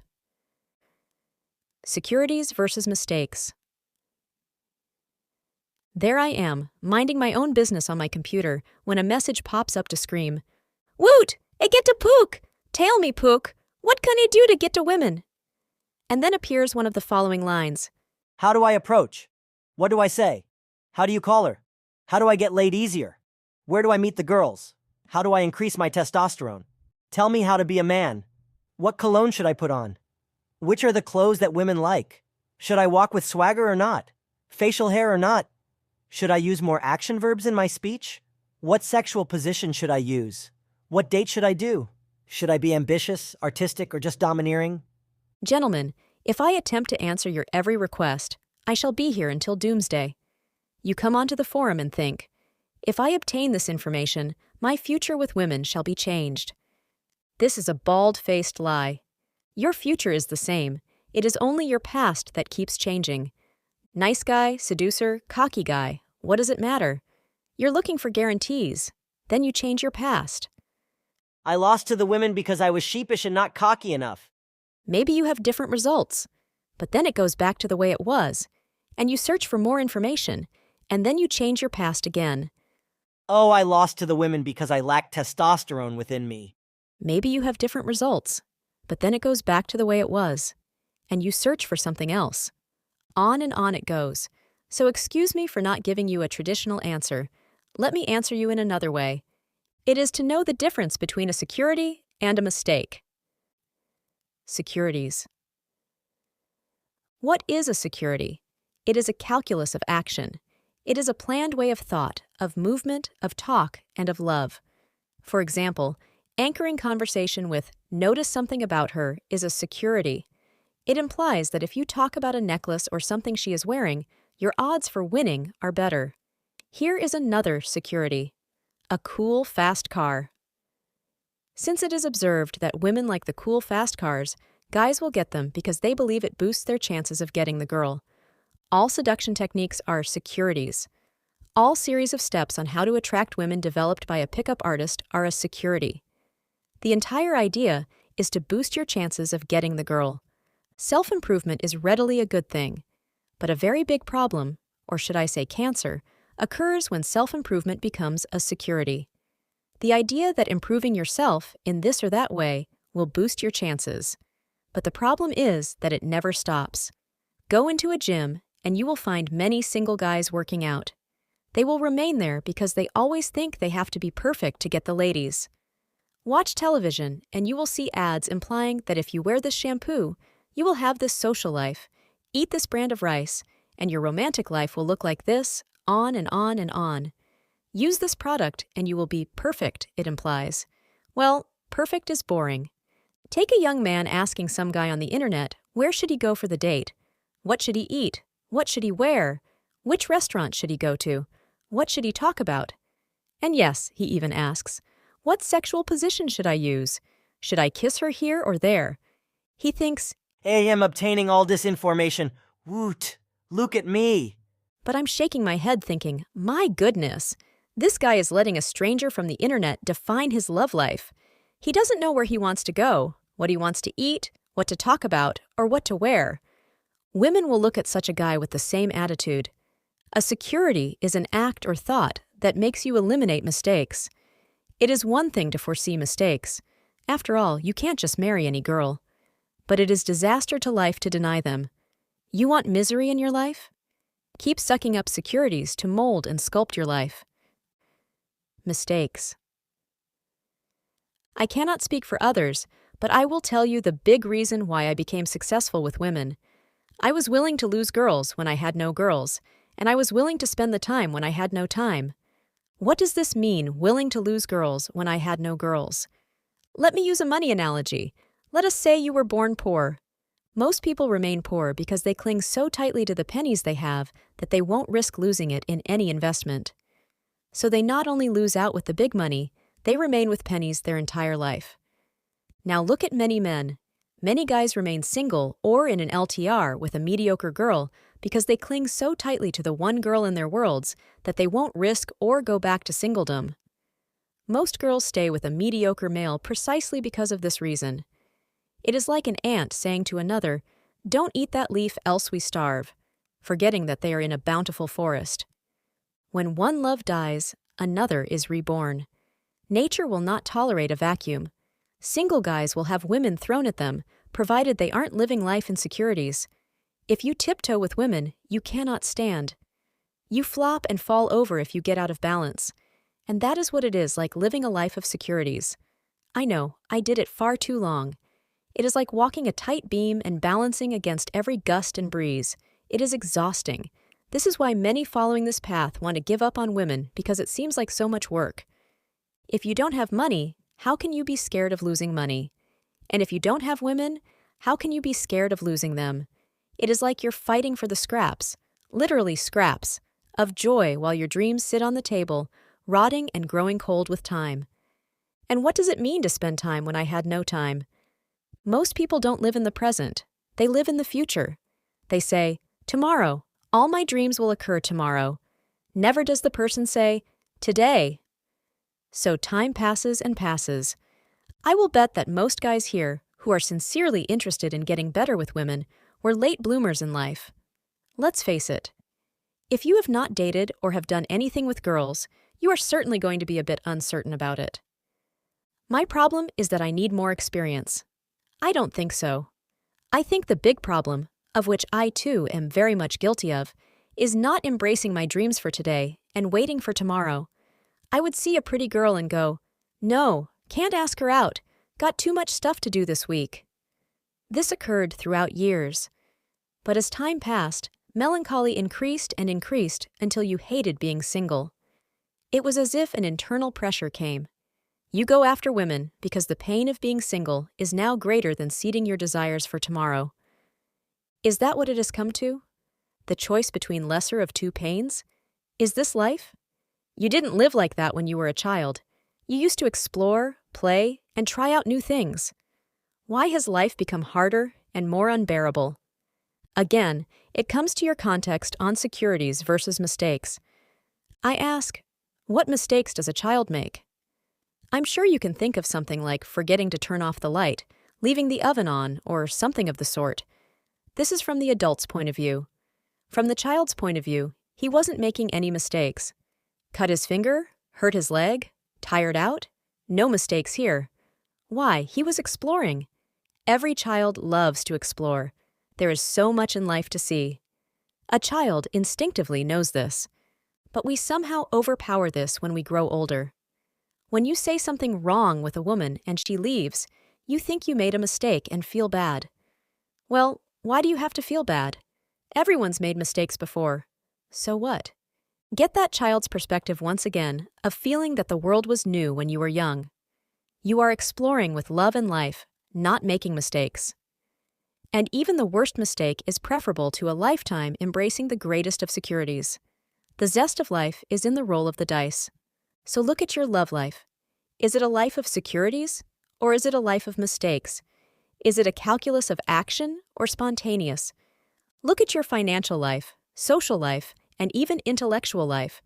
Are they leashed to securities, or are they free, wild, and allowed to explore? But Pook, my perspective uses the word strategies. Your perspective uses the word securities. We are saying the same thing but using different contexts. But we are both using the word mistake in my perspective. Tell me, Goodly Pook, what word do you use in your perspective for my label of mistake? Freedom, Chapter 14. SS is AFC. SS stands for speed seduction, a set of psychological techniques aimed at rapidly creating attraction by influencing emotions and behaviors through persuasive language and tactics. It often bypasses traditional relationship-building processes to accelerate emotional or physical connections. AFC stands for Average Frustrated Chump. This is excellent. XSplits 44X. I want to use your post to illustrate a point. Disclaimer. One can learn a lot with speed seduction. You can learn how to be more at ease with talking to them, since women are more comfortable with talking about feelings than anything intellectual, and good to give a starting point of how-tos when you deal with women. That said, my issue with SS has always been the spirit of SS, that it destroys the man within to turn you into a metamorph to fit the woman's lust. Yet, SS has the vanity to think that it is altering the woman. So every time she moves, you move. Try to mirror her breath frequency and depth. your body behavior has become reactive. A conversation. Try to use these words as much as you can, so that her subconscious will pick up on it and realize that they must be important to you too. But repeating these words back to her, she will think that you sincerely understand her and can relate to what she is talking about. Your vocabulary has become reactive. The most important part of seduction, in my opinion, is demonstrating your value. If you approach a woman and she blows you off, or if she never returns your calls, or if she turns you down for a date, you have not shown her the value that you can provide to her. This is true in that you are the prize to be won, and that she is after to catch you. But notice that with this, you now cease to be man and become reactive of values based on woman's response. Gone is integrity. You want to create the values that works toward her lust. Thus, the manner of these values are all going to react to her lust. When you are eliciting values, you are finding out what is important to her, what she values, transforming into a man that can give her that and finally providing her with it. No longer are you a man. Now you are a shifter. You are bending yourself towards what she wants. This is the average frustrated chump that ceases to be frustrated. Notice that he is still a chump. Now, if you were merely to pick out common things she said and leap on those to build a common ground, that would be one thing, which is called good conversation skills. But the entire spirit of this SS is based entirely in her eyes, how she must see you, how she must perceive you. From this conversation, I've discovered that she likes to feel a little in danger. She loves the excitement of living on the edge. From this, you should transform yourself into a man that can provide her with these feelings that she values. Not only are you to transform yourself, you are to provide her those feelings she lusts for. This is the social dildo whose social behavior is geared only toward tapping female lust, which itself is fine, but triggering her lust trumps your own values. You are to be transformed. Most women believe they are living their own fairy tale and are searching for the male star. In order to become that male star, you must bring it to her attention that you two have a lot of things in common, and it is amazing to connect with somebody on such a level. To become that male star, now you live for her fantasy. After you've done this a few times, say something along the lines of, "Can you remember what it felt like when you were in front of somebody that you maybe just recently met, but it feels like you've known this person forever?" You feel yourself start to relax and open up to him because it seems so natural, as if we connect on some deeper level. With me, I don't think it can be forced, but when it does happen, it feels amazing. First, your body behavior became reactive, then your vocabulary, then your values and character. Now your speech is to sound like a banquet of fluffy words, all arranged to reflect her own lust back to her. If you want her to feel horny, you could say something like this. "My brother just called me. He just lost his virginity this weekend and he was asking me for tips. Remember back when you were younger and you had this one lover that could always do things to your body that would send tingles dancing down your spine and could cause butterflies to tickle your belly. This person would penetrate you with his thoughts, and just his presence along caused tingles to run down your arms, to the ends of your fingertips. If all goes well, she will feel the tingles as I describe them. She has to feel them now to compare them to see if she's ever felt them in the past." Now you are talking like a girl. Anyone who is around women consistently know that all they talk about is sex, sex, and everything surrounding sex. Getting phone numbers is emphasized way too much on this board.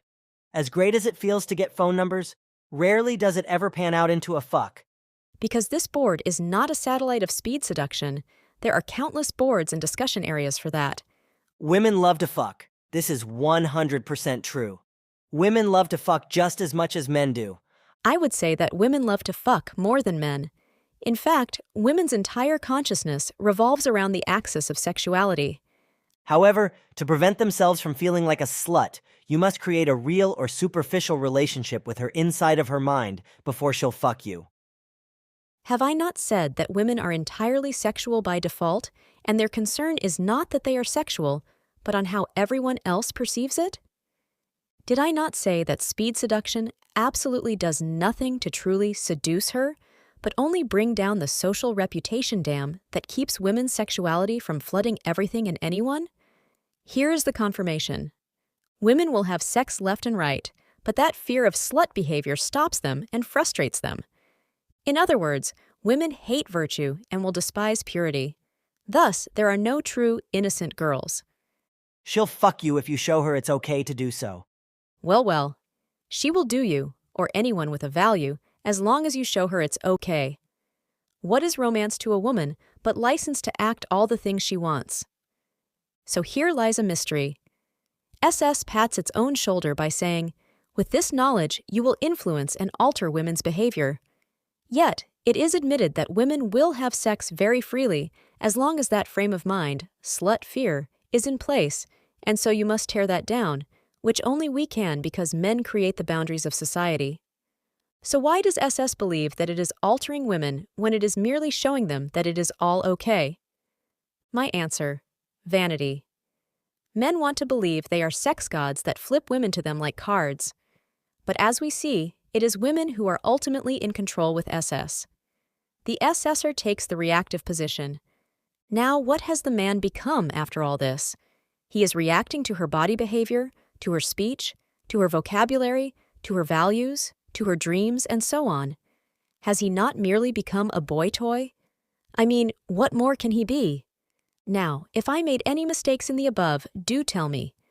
Error or vanity has never been my objective. Just as hard as it was to face the truth of our past AFC and nice guyness, so shall seeing the underpinning of SS take similar courage. Now, I have one more question. If SS is truly reacting and transforming oneself to the woman and her dreams, is the SSer truly making love to her, or is she merely masturbating herself using him as the physical object? After all, he uses her vocabulary, has her values, acts like she does, and talks like a woman. Is this the essence of speed seduction?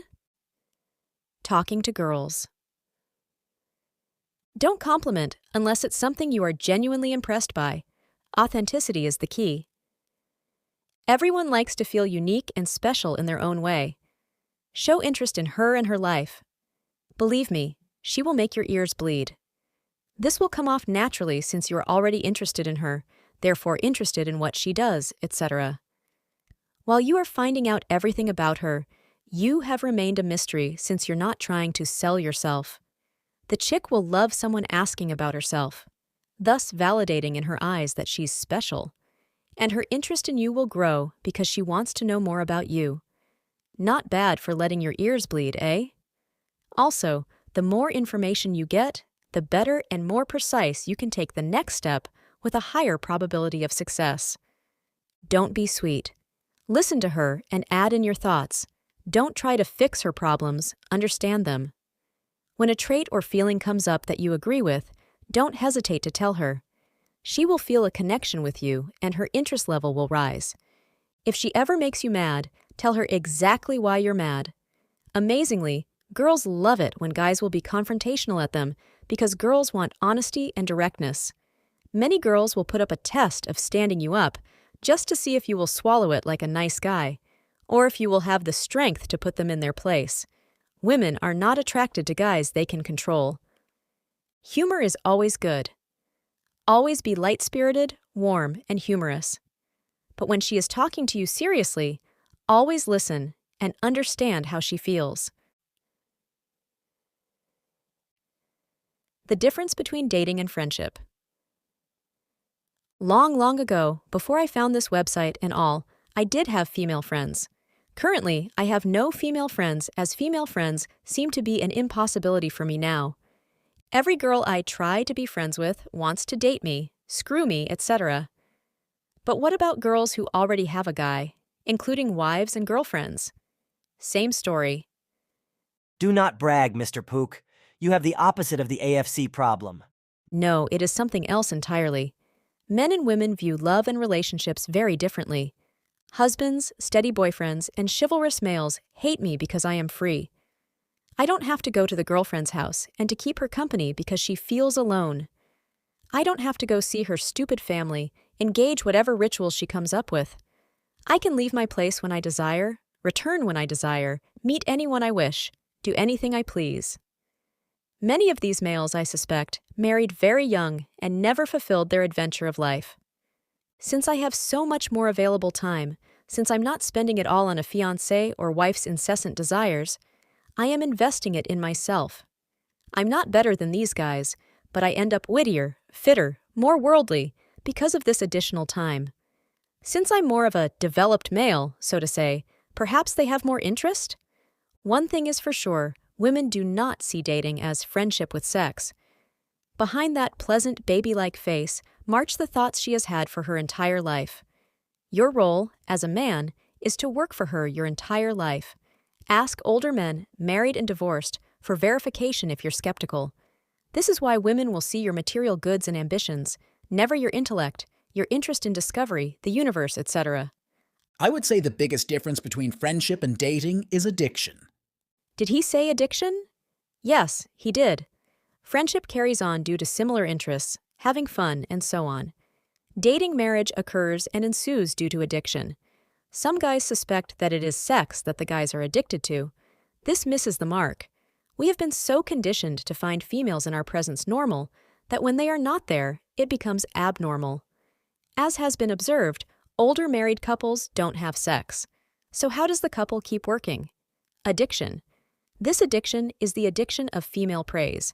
Even old men will do what they can to please their wives, even when it brings great discomfort to themselves.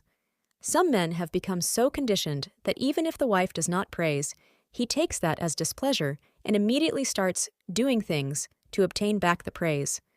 There is a reason why in old couples, if the wife dies first, the man either remarries or dies. Males have become more religious than ever before. The religion? Romance? The deity? Their self-picked goddess, a young woman. I will do anything for women, the men say. They will easily buy houses that will take them 30 years to pay off just for them. He won't admit how stupid his woman actually is, so that stupidity turns into divinity. He believes his woman is capable of great emotions and abilities because he projects his own emotions and sense of self onto his woman. Woman is shrouded in more mysticism and pomp than any king or pope. What? Blasphemy! Blasphemy! Burn the Pook! Burn the Pook! Just answer this question. Who is the deity of the DJ Bible? Why the Don Juan? Are you sure? Think long and hard. Womanese. It's no surprise that women speak in another language. They are subtle creatures, sneaky, devious, and say things in code. It's time for men to break the code of womanese. For your listening pleasure, the following is a dialogue. The woman's voice will be distinct from the explanation, and the man's voice will be represented by Pook. I'm not looking for a relationship right now. Translated, I don't want a relationship with you. Don't even bother trying to go out with me, since I'm saying that a relationship with you and me is already not going to happen. Pook Man says, I was nearby when a woman was giving this veiled rejection to a coworker. I jumped in. So if you're not looking for a relationship, then all you're looking for is sex. Is that it? Her mouth dropped, but I continued. I don't believe you women. That's the only thing you have on your minds is sex, sex, and more sex. I am looking for a loving relationship, but no, you women only want passionate, raw animal sex. Now with me, I find you need to taste the other pleasures in life, so you can get your mind off of sex, right? Her eyes were glowing at me. Funny, she suddenly wanted a relationship with me. Ha! I don't think of you in that way. Translation. My goodness, are you ugly and a sexual dud? I think of you as a brother. Or, you remind me of my brother.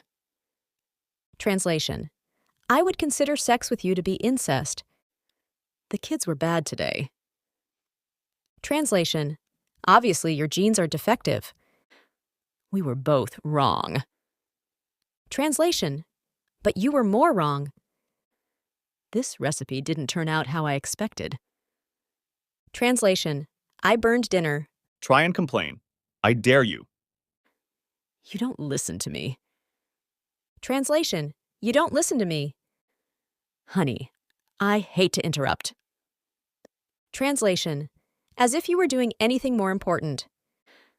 Have you had time to... Translation.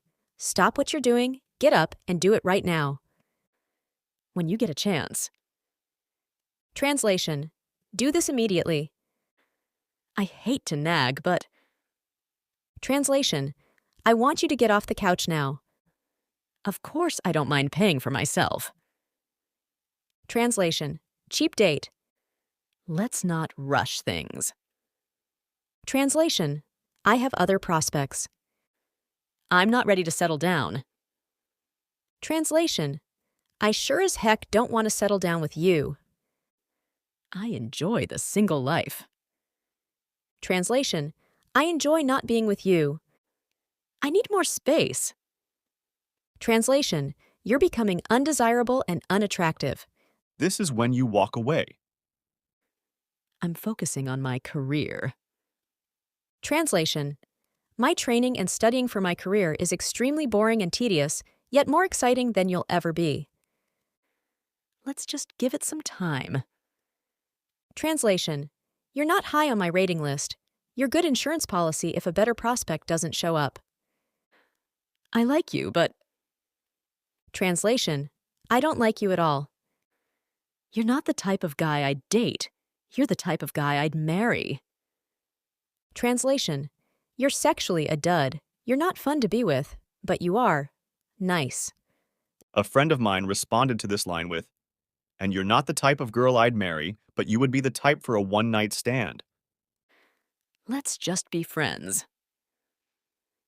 Translation: You'll never see me naked. I'm not attracted to you.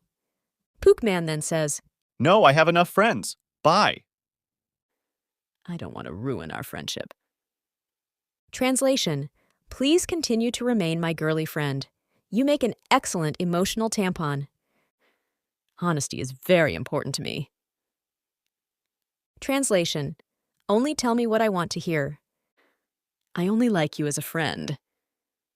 Translation: I'm not attracted to you. And I only see you as a flaming slut whore. You're so manly. Translation: Shave, bathe, discover a thing called SOAP. Let me check my schedule to see if I'm doing anything. Translation: I have plans. We do not. We need. Translation: I want. Can you call me back? I need to... Translation: I just need an excuse to get off the phone. I didn't want to hurt your feelings, so I lied blatantly to your face. Oh, and have a nice day. How about you give me your number? I'll add it to my trophy collection of guys' phone numbers. Pathetic guys who want me, but I don't want them. Call her BS. You just want to add it to your trophy collection of guys' phone numbers. I'm not upset.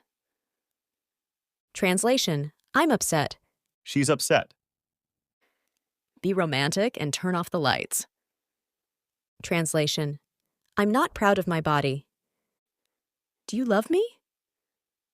Translation: I'm going to ask you for something expensive. Am I fat? Translation: Please tell me I'm beautiful. I love men who take charge.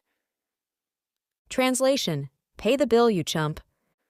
Sure, but I hope you're not disappointed. Translation: I'm flat-chested. I'm not that type of girl. Translation: Keep trying. Keep trying. Don't touch me there. Translation: Touch me there, but I'll stop you a few times first. Heavy resistance is bad. Light resistance is normal. Women want you to go for them. All women want to be taken. Will you respect me in the morning? Translation: You won't tell your friends, right? I'm not looking for anyone. Translation: I'm not looking for anyone like you. We need to talk. Translation: I need to complain. Nod head, go uh-huh, smile, repeat. I need to think about it. Translation: No way. We have an off and on relationship. Translation: I kept him around until someone better shows up. Where is this going? Translation: Are we getting married? No. Translation: No. Maybe. Translation: No. Let me think about it. Translation: No. I feel like I've known you my entire life. Translation: Bingo! We have a bingo. Will someone make sure this prize does not get away from me? More womanese. Gentlemen, I have concluded that women desire 3 men. One is the man for her heart, another is the man for her words, and the third is the man in her arms.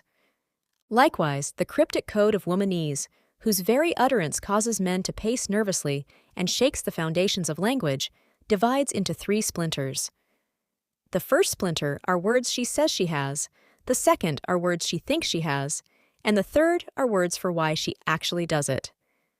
Therefore, we must look at womanese in these 3 ways. For your listening pleasure, the following is a dialogue. The woman's voice will be distinct from the explanation, and the man's voice will be represented by Pook. Do you have a girlfriend? Translation: You are cute. Are you on the market?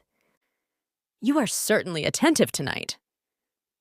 Translation: Is sex all you think about? Do you love me? Translation: Watch me ask for something expensive. How much do you love me?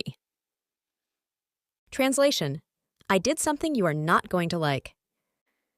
We need to communicate better. Translation: You need to agree with me more. Smile and nod your head. Repeat. I don't want to ruin our friendship. Translation: Let me continue to tell you about all the guys I'm sleeping with. Women are the reason why nice guys can't get laid. I want honesty. No games. Translation: Tell me what I want to hear. I would rather focus on my career. Translation: Focusing on something as boring and dull as her career is more fulfilling than you'll ever be. Do what you want. Translation: You'll pay for it later. I don't remember how much it costs. Translation: I'll never tell you it cost a fortune. Let's paint the room. Translation: You paint the room, I'm going shopping. Oh, and don't make a mess. Huh? Translation: Oh, did you say something? Whatever it was, it must not have been important. No, takeout is fine for dinner. Translation: You cheap bastard. I want a stable future. Translation: I need to marry a sugar daddy. You wouldn't understand. Translation: I don't even understand, but I'm not going to tell you that. Hell, we all don't understand. My screen name is Jenny Smalt. Translation: I have nothing to hide. There is nothing exciting about me. My screen name is Do It To Me. Now 69. If you need this explained, you aren't a guy. Okay, Mr. AFC. Since you cannot get this and thus have no chance of becoming a guy, girlproblems.com is your home. So why did you and your ex break up? Translation: What is wrong with you? Because I was Mr. Nice Guy who skipped around in Fantasyland and... No, don't tell her. Say, I do not know. This guy was staring at me today. He then came over and asked me out. Translation: She wants you to ask her out right now. It seems she is talking about other guys, but she is actually trying to convey that she is beautiful and desirable. She wants you to see that because she wants you to ask her out now. What do you think of Becky? What do you think about that girl, Jessica? Translation: Do I have competition? I don't want a boyfriend now. Translation: I don't want you as my boyfriend. Every woman is on a lookout for a man. It's a life purpose. I don't know. What do you want to do? Translation: I can't believe you have nothing planned. No, you are absolutely dead in the water. Congratulations, Flotsam. I'm picky. Translation: There are no dating prospects here. I'm very picky. Translation: I'm a religious virgin girl, still under the umbrella of her parents and demand perfection. Can we say unrealistic expectations? Maybe that grandma thought you were hot. Translation: You are what is hot. Women are not direct. They project their thoughts through a prop. In this case, the old lady is the prop. Come here. Translation: My puppy dog does this too. And her attention scraps are nice guy chow. This apartment is so inconvenient. Translation: I want a new apartment. And I want a new girlfriend. I want new furniture. Translation: I want new furniture, carpeting, curtains, wallpaper. I heard a noise. Translation: I noticed you were asleep. Be careful she doesn't take your covers when she gets back. I'll be ready in a minute. Translation: Sit back, kick off the shoes, and find a good show. My ex... Translation: I'm still in love with my ex-boyfriend. Next her. I like you, but... Translation: I don't like you. It is a girls' night tonight. Translation: We're going to get sloppy and make fun of you and your friends. And how does this differ from any other night of the week? It's okay. Translation: It's not okay. You're not okay? I need space. Translation: Without you in it. I am not yelling. Translation: This is important. When is it not important? Nothing is wrong. Translation: Everything is wrong. You are what's wrong. I don't want to talk about it. Translation: I'm still building evidence against you. The volcano is building, ready to erupt with rhetorical smoke and vomit lava like lies. Flee! I'm an artist. Translation: I'm unreliable. And I'm poor. I'm affectionate. Translation: I'm possessive. And you'll always be seen as cheating. I'm an adventurer. Translation: I've had more lovers than you can imagine. And you get the baggage of her past. I'm seeking friends first. Translation: I'm trying to live down my reputation as a slut. See the adventurer's translation. I'm mature. Translation: I won't let you treat me like a farm animal in bed, like my last boyfriend. Moo. I'm open-minded and outgoing. Translation: I am desperate and loud. She's a nice girl. Ha ha ha. Are you gay? Translation: Why won't you go out with me or anyone? The highest compliment a man can receive. All women are interested in you, and you get to pick. Yet, translating womanese is not enough. We must be able to speak it back. Speaking the womanese. For example, if an ugly girl is chasing you, say, I am not looking for a relationship right now. Which means, I'm not looking for a relationship with you. She will get the hint and drop her pursuit. If she is persistent, I think of you as a sister.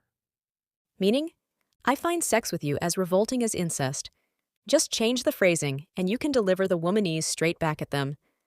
But be warned if you say, I am not looking for a girlfriend. Which means, I do not want you as my girlfriend. Women will realize that you are subtly rejecting them, and they will all gang together and try to break you, provided you are attractive. You're doing the rest of the Don Juan stuff, right? Men would just be sad and go on. But women understand their own language and accept that as a challenge. If you are a player, you do not say, I am a player. No, you say, I like to meet new people and explore the adventures of life. Translated into womanese, this means, I like to date and sleep with many since it is part of the fun of life. See how it works? I think you should just embrace the pleasures that life has. Translation: You should embrace your passion with me. One chick kept going after me, and I ignored her. Haha. A dork came and talked to us and left, so I said, maybe he thought you were hot. Which means, you are what is hot. Her exact reply, why thank you. This is not a joke. Womanese is a real language, and they do speak it. For fun, try speaking it back to them. Another womanese lesson over. A job well done. Mrs. Translator. You're welcome, Pook. And remember that the best guide is your gut. Chapter 15. Even more womanese. Again into infinity, a young man says, Oh, help me, great oracle called so suave. I have had a scenario with a woman. This happened then, that happened there. X followed Y, Z preceded N, and R is the result. Does she like me? Looking for female interest is a course toward disaster. It places you under the master of reaction rather than action. However, how many AFCs don't have a clue that chicks might actually lust after them? And how many have been blinded by their own vanity? Oh, she is flirting, only to be sucked into a trap. Besides, most guys need to realize the world of sexuality out there. Every chick will do a sexual scan on you, almost robotic-like, and most guys are found lacking. For your listening pleasure, the dialogue will consist of 3 parts: the woman's voice, the translation, and Pook's voice. Someone called me. Was it you? Did you call me? She wants you to ask for her phone number. Blah, blah, I like dates when blah, blah occurs, blah, blah. She wants you to ask her out now. It may seem she is girl-talking you. However, chicks talk about dating and guys calling them when their mind is on dating. She's telling you what she wants you to know. She accidentally bumps into you. Oops! She accidentally runs into you. Oops! She is flirting and trying to get your attention, you self-absorbed dumbass. Don't be shy. I'm not. You're being too shy around her. Loosen up, pal. Have fun. If she keeps on looking in your direction, she is looking at you. She compliments you in any way. She likes you. You've impressed her. She becomes more animated around you, starts dancing and stuff. She wants you. You look at her, and she looks away. She's been caught. Now go talk to her. She sits cross-legged with her hand-wrist caught between her legs. She would do you now if she could. My boyfriend is so stupid. I can't believe what he did yesterday. She wants you to steal her from her boyfriend. This new guy I am dating makes me feel so good. Oh, you don't know how good he makes me feel. She has no interest in you and is vomiting her feelings everywhere. Gross. My boyfriend hurt my feelings. Boo-hoo. Congratulations, you are officially an emotional tampon. How can you tell if you are an emotional tampon if she is vomiting her feelings or if she wants you to steal her? It is simple. If her emotions are on herself, she is bleeding her feelings everywhere and making quite a mess. If the feelings are bad, she is using you as the emotional tampon. You are there for her to unload her feelings and get tossed aside. However, if the girl is projecting no feelings of herself and only tearing down her boyfriend, it is obvious what she intends. You remind me of a guy I used to know. She has been checking you out, but doesn't want you to think she is overly interested. With this comment, she is covering up. Sometimes you might actually look like a guy she knew. Either way, she is noticing your looks. What do you do for fun? Are you dating anyone? What is the story with you? Interested chicks will ask you this because they want you to ask them out, and you haven't done so yet. They are worried you are taken. I asked this question to see if a chick had a boyfriend. Knowing her womanese, she answered, My boyfriend and I go out too. We could go on all day about signs and such. Generally, look for this. She becomes more animated. She starts smiling, prancing, spinning in circles, exaggerating body movements, talks in high octaves, and is excited. This is because you are around. Her clothes will change. She is suddenly wearing nicer outfits and makeup. Isn't it obvious? Very. She deliberately wears high-heeled shoes. She intends to get fucked tonight. Women call high heel shoes their fuck shoes. She seems disinterested. When talked to, she gets shy. She likes you. Women, like guys, get really shy around the person they like. They'll even fake disinterest.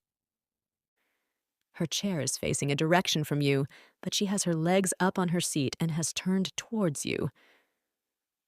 You have her attention. A very good sign. She looks at you and has a deer in the headlights look. She thinks you are really hot. These chicks are into your looks. Don't get a big head and think they love your other qualities. She appears around you. This happens consistently. She is displaying interest by proximity. The more statue-like she becomes is bad. She will not smile, give one-word answers, de-emphasize her body, move away, and generally be quieter. But Pook, she might be nervous. This is true, she might. But how can you tell if she is merely using you or truly interested? Watch the eyes. No, they are not those marvelous orbs on her chest, not her face, not her hair. Watch the eyes.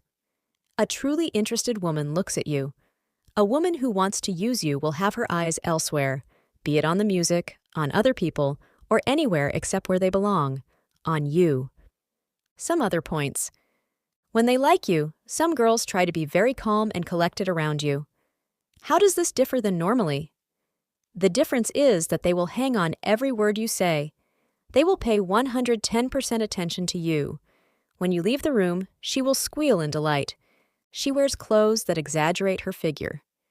This is fun to watch when they think, if I push my boobs in Pook's face, I get the Pook. Silly chicks.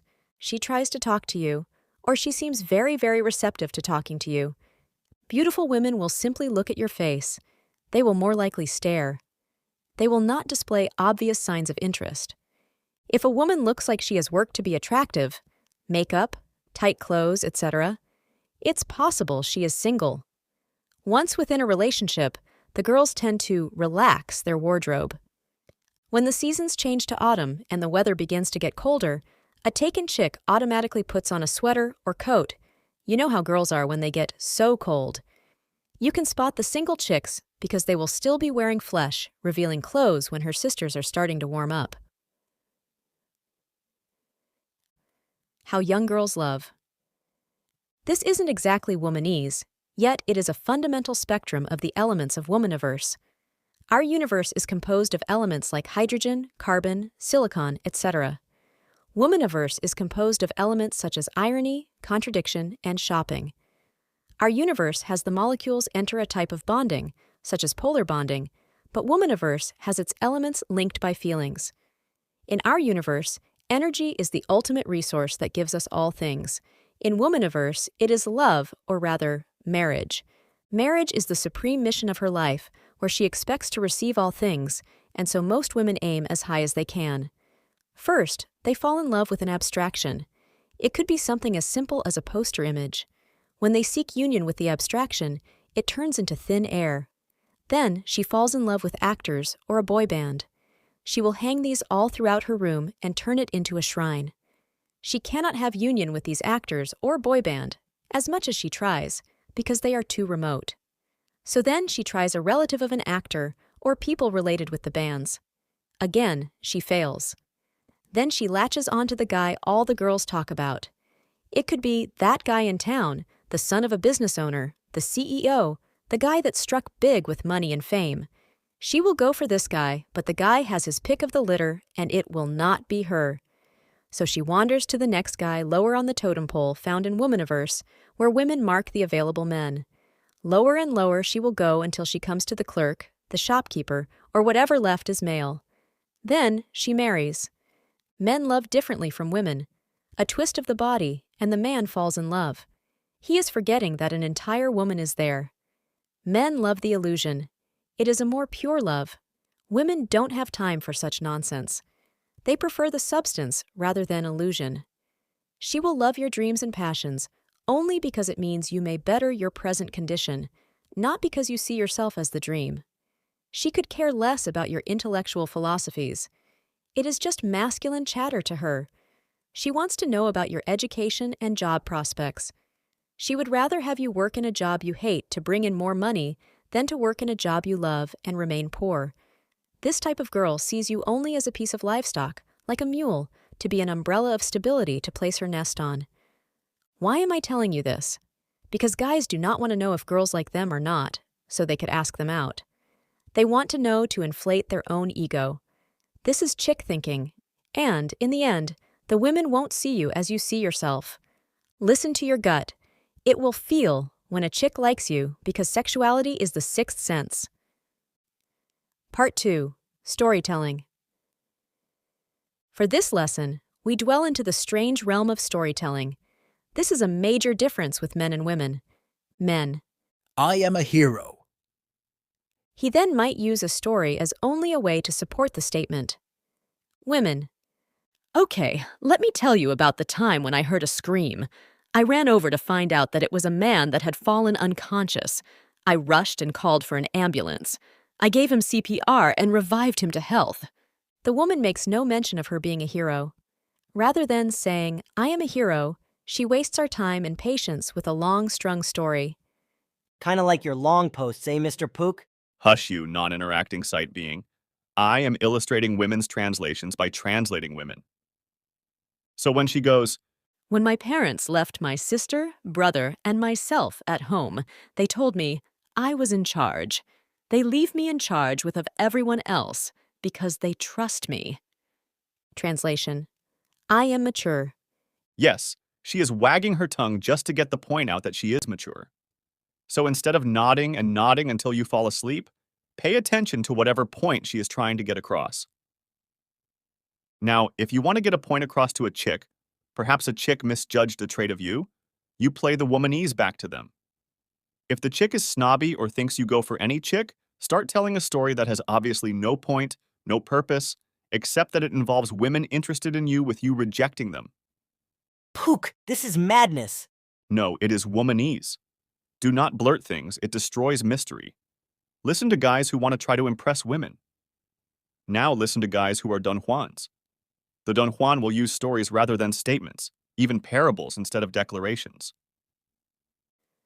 Part 3. The Girls' Network. Even though we have the internet and global communications networked from satellites that is superior to any other form of communication by man, there exists another network that is faster, much richer in content, and women have been using it for centuries. It is the Girls' Network. If you ever need gossip or an opinion on someone, just tap into the Girls' Network and observe how it puts Google to shame.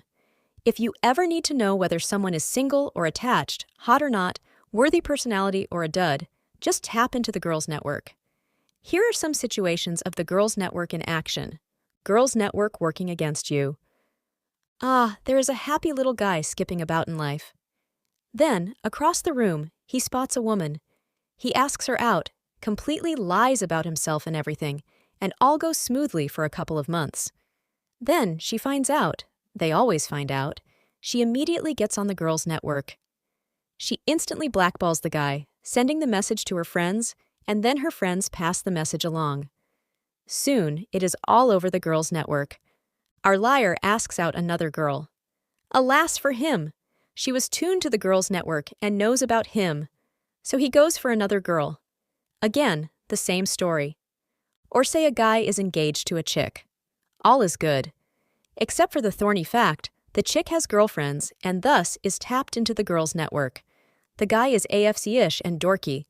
However, he knows that they are in love and nothing can stop that. But the Girls' Network was invented to keep its female members from bad unions. The guy is scanned, analyzed to the umpteenth degree, and found a bad union for the girl. So, the girl who had been engaged to the guy for a year broke it off. The guy is enraged. You broke up with me because your friends didn't like me? No. It was the network working against him, not the friends. The way how a guy views his friends is much different from a girl's. Poor young male. He understands not the network, and so it nailed him. Spying. Being a hungry Pook, I ate all the food in my Pook place. So to no surprise, I had to go to the store to get more Pook food. In the store, I spotted a woman worker there glancing at me. Doesn't matter. I noticed the Pook meat was on sale. I looked up and saw another glance from another woman worker. I must have been an imaginative Pook to think something was up. Nevertheless, I approached the checkout line. Hi, said the very friendly checker. As my precious little goods rode the little black belt to the happy bags, The checker and I chatted. I wondered how she could know so much about me. Then, I realized it. She used the girls' network to send out spies throughout the store. Yes, girls will spy on you. Whether they reported all the information to her or others, the point is that women are interconnected through the network. When a worthy guy appears, the women will become spies and note information. Since I came into the store frequently alone, they thought there was a chance. Social proof. The ever-mentioned social proof. But only a fool seeks a woman merely as a prop. Use the girls' network and social proof comes naturally. There stood I, the sleepy Pook, waiting for a class to begin. But there was a test in that class. Being who I was of course naturally and diligently prepared. I was busy cramming. Then appeared a marvelous beauty, dressed in classy clothes. Pook likes the classy gals. I tried to focus on the words in my book, but her image kept intruding. I stole glances whenever I could. She just stood there, waiting. Pook, you should have talked to her. Foolios! I had a test to take. Then flared in a model, walked briskly over on her long legs, stopped, and talked to Pook. She asked about the test and all of that. When she started talking to me, the other girls started to look at me with wonder. When the model friend left, I got up to go too. The other chick came over to talk to me and to not get me to go. But I placed Pook's life above any and all chicks, and I could not do badly on this test. So I said something to her and went on. I didn't realize what had happened until later. But Pook, why don't you go for the model chick? Gentlemen, she has been networked. Besides, she has too much emotional baggage. She was not a platonic friend, no, she was but a part of the network.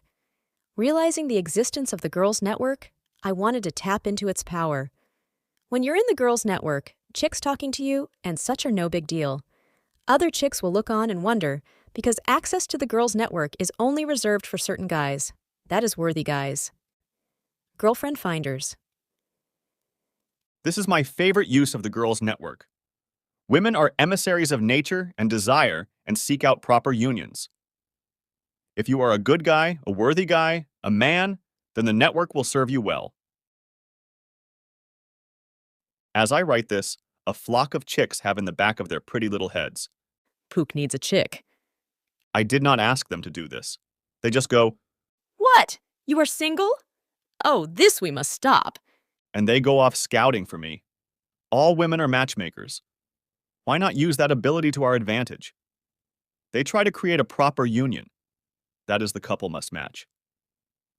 So my networked ladies are going off and intend to bring back every pretty chick with little to no baggage. Well, who am I to argue with that? If they want to bring back a gorgeous chick to me, let them.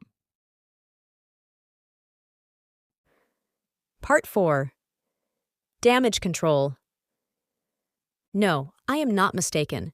Every woman has the tendency to self-implode. But take heed. These destructive paths in your chick can be averted, helping you and your chick. Problem. You have arrived home and there is no dinner on the table. What to do? What to do? Clueless guy. What is for dinner? Player. Can I help you with dinner? Don Juan. Where would you like to go for dinner? Oh, brilliant, Don Juan. Like a pro, he diffused his chick and got her out of the house. A woman alone at home too long can become a bad thing. She is less likely to blow up in public. Problem. It is time to go out. Your lady has spent the last 5 hours getting dressed. When she emerges, she is wearing puke-colored clothes that you hate. Your reaction? Clueless. Are you wearing that? Player. You look good in brown. Don Juan. Whoa, look at you! Notice how the Don Juan did not tell her what he thought she wanted to hear, like the player? His remark will make her look at her dress again, and thus notice the error. Problem. Oh! You arrive home and find your chick eating a giant box of ho-hos. Right before your eyes, she is growing fat. What is your reaction? Clueless. Should you be eating that? Player. Hey, there is a lot of fruit in the refrigerator. Don Juan. Can I get a glass of wine with that? Ah, the Don Juan tries to get the chick to think classy. Clueless guy will just blow up the chick by talking like that. Problem. You return after doing a round of errands. Alas, there is your chick. She just woke up, having done nothing all day, and is still in her bathrobe. Your response is? Clueless. What did you do all day? Player. I hope you didn't overdo today. Don Juan. I've always loved you in that robe. The Don Juan finds the good in everything. Go, Don Juan. Problem. You are tired of your chick and require another chick. However, you do not want to lose this chick. What do you say to the new chick to get her in the type of diabolical relationship you've imagined? Clueless. Yeah, I have girl. I'm looking for something different though. Player. Attached? No, it is a multi-LTR. Don Juan. Hey baby, you want to join the team? Join the team. And what can they say to that? Problem. During sex, you suspect your chick is faking the orgasms. What is your next move? Clueless. Hey, you aren't faking, are you? Player. Looks to see if the chick's nipples are hard, if the blood is at the surface of the skin, her body flushed with the right colors. Don Juan. Doesn't care since he fakes orgasms himself. How else is a Don Juan supposed to get some sleep? Such work it is being a Don Juan. When you are a real Don Juan, and not a wannabe, you are the lust of all the chicks. You will be busy to satisfy their interests. Problem. Your chick is seen with another guy. How do you play it? Clueless. Hey, are you flirting with him? What is going on here? Player. So what's the story with him? Don Juan. Hey, you like baseball? I have another ticket if you want to go. A Don Juan interacts with everyone. The best way to ward off a threat is to befriend it. Whatever you do, do not act jealous. Problem. Alas, your chick has imploded. She is now hysterical, throwing things around, and her aim is rapidly getting more accurate. What do you say to save yourself? Clueless. What are you so worked up about? Player. Could we be overreacting? Don Juan. Let's go shopping. And the Don Juan saves the world from the imploding chick. Gentlemen, let's go shopping are the 3 words every woman wants to hear. There you have it, gentlemen. A small little guide to the infinite things that can make your chick implode. Byron says, Women hate everything which strips off the tinsel of sentiment, and they are right, or it would rob them of their weapons. Know your womanese and rob them of the confusion they are so quick to use on us. Quote, originally posted by Ice Cold. I still want to ask this, oh the mighty. Is it not a form of supplication to offer your monetary gifts to calm down a woman? Is it not devilish manipulation of the Don Juan by the woman who pretends to be upset? Hi, Ice Cold. The womanese posts aren't meant to be serious posts as we know them. Imagine an enraged woman. Then you go, you seem sad, let's go shopping. And she changes 100%. What do girls do when they feel sad and alone? They go shopping. You're not buying her anything. The aim is to get her to stop being enraged. It's a joke. One time a girl did get really unhappy, so I tried out the magical 3 words, let's go shopping. Her face just brightened. All we did was go around, look at stuff. I don't completely understand women's love for shopping, but it does turn their foul mood around. I'm not saying for guys to go shopping with girls or anything. I'm just putting that out there just as a last-case scenario in case your girl implodes. It is like your Avoid Female Meltdown card, and it's in glass to be used only in an emergency. Why women mention other men, even if they're interested in you. Real men do not analyze the woman. If she is single and he wants her, he should go after her no matter what sign she displays. But since we are talking about signs, we are entering the bizarre realm of womanese. For your listening pleasure, the dialogue will consist of 3 parts: the woman's voice, the translation, and Pook's voice. Note: for the below to be true, the conversation must be one-on-one. Second note: for the below to remain true, the examples must be initiated by the woman. Let us begin. My boyfriend came and gave me this awesome gift. We're going to New York tomorrow. It is quite possible that she wants you. But beware. A girl talking about her boyfriend means, most importantly, that she is taken. However, she may want to be stolen. Stolen, Pook? What do you mean? Gentlemen, it is a fine fact that many women will not dump one boyfriend until they have a grip on the next. These women would rather be with boyfriend than to be single. She may very well wish to be stolen. I love my boyfriend so much. Everything in life is so much better with my boyfriend. He makes me feel so warm and fuzzy. Get away from her. She is vomiting her emotions. When a woman tells you how she feels about the guy, she is either in love or you are low interest or both. This is the crucial difference. When a woman informs you of the actions the boyfriend is taking, she is using social proof, trying to show you that she is in demand. When a woman informs you of her feelings, especially if those feelings are positive of the guy, then there is nothing going on between you. Why's that, Pook? This should be written in stone. When she does girl talk, you become her girly friend. Girls do not girl talk their romantic interests. You should have seen this guy. He came up to me, took my hand, and said, "You are beautiful. Will you go out with me?" She wants you to know several things. 1. She is desired. 2. She is beautiful.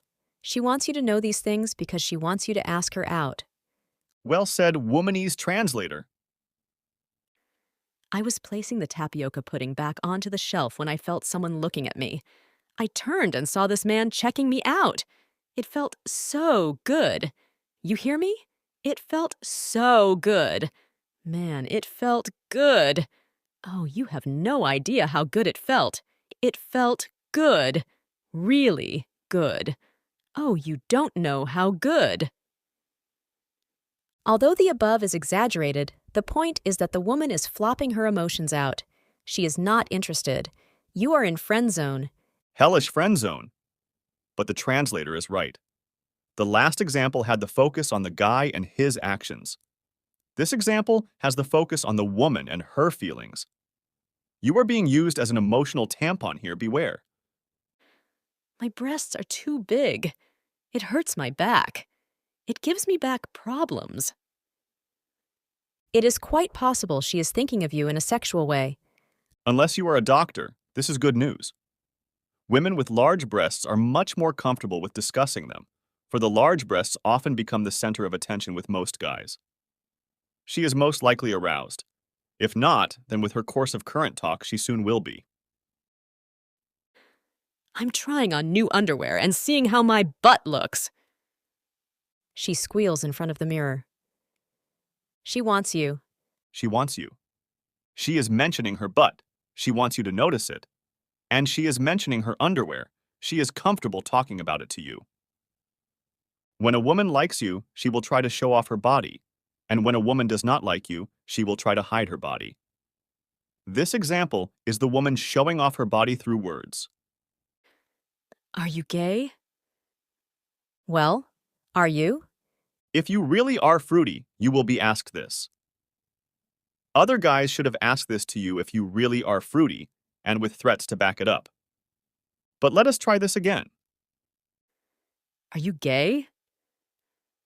Translation: Why won't you go out with me or anyone?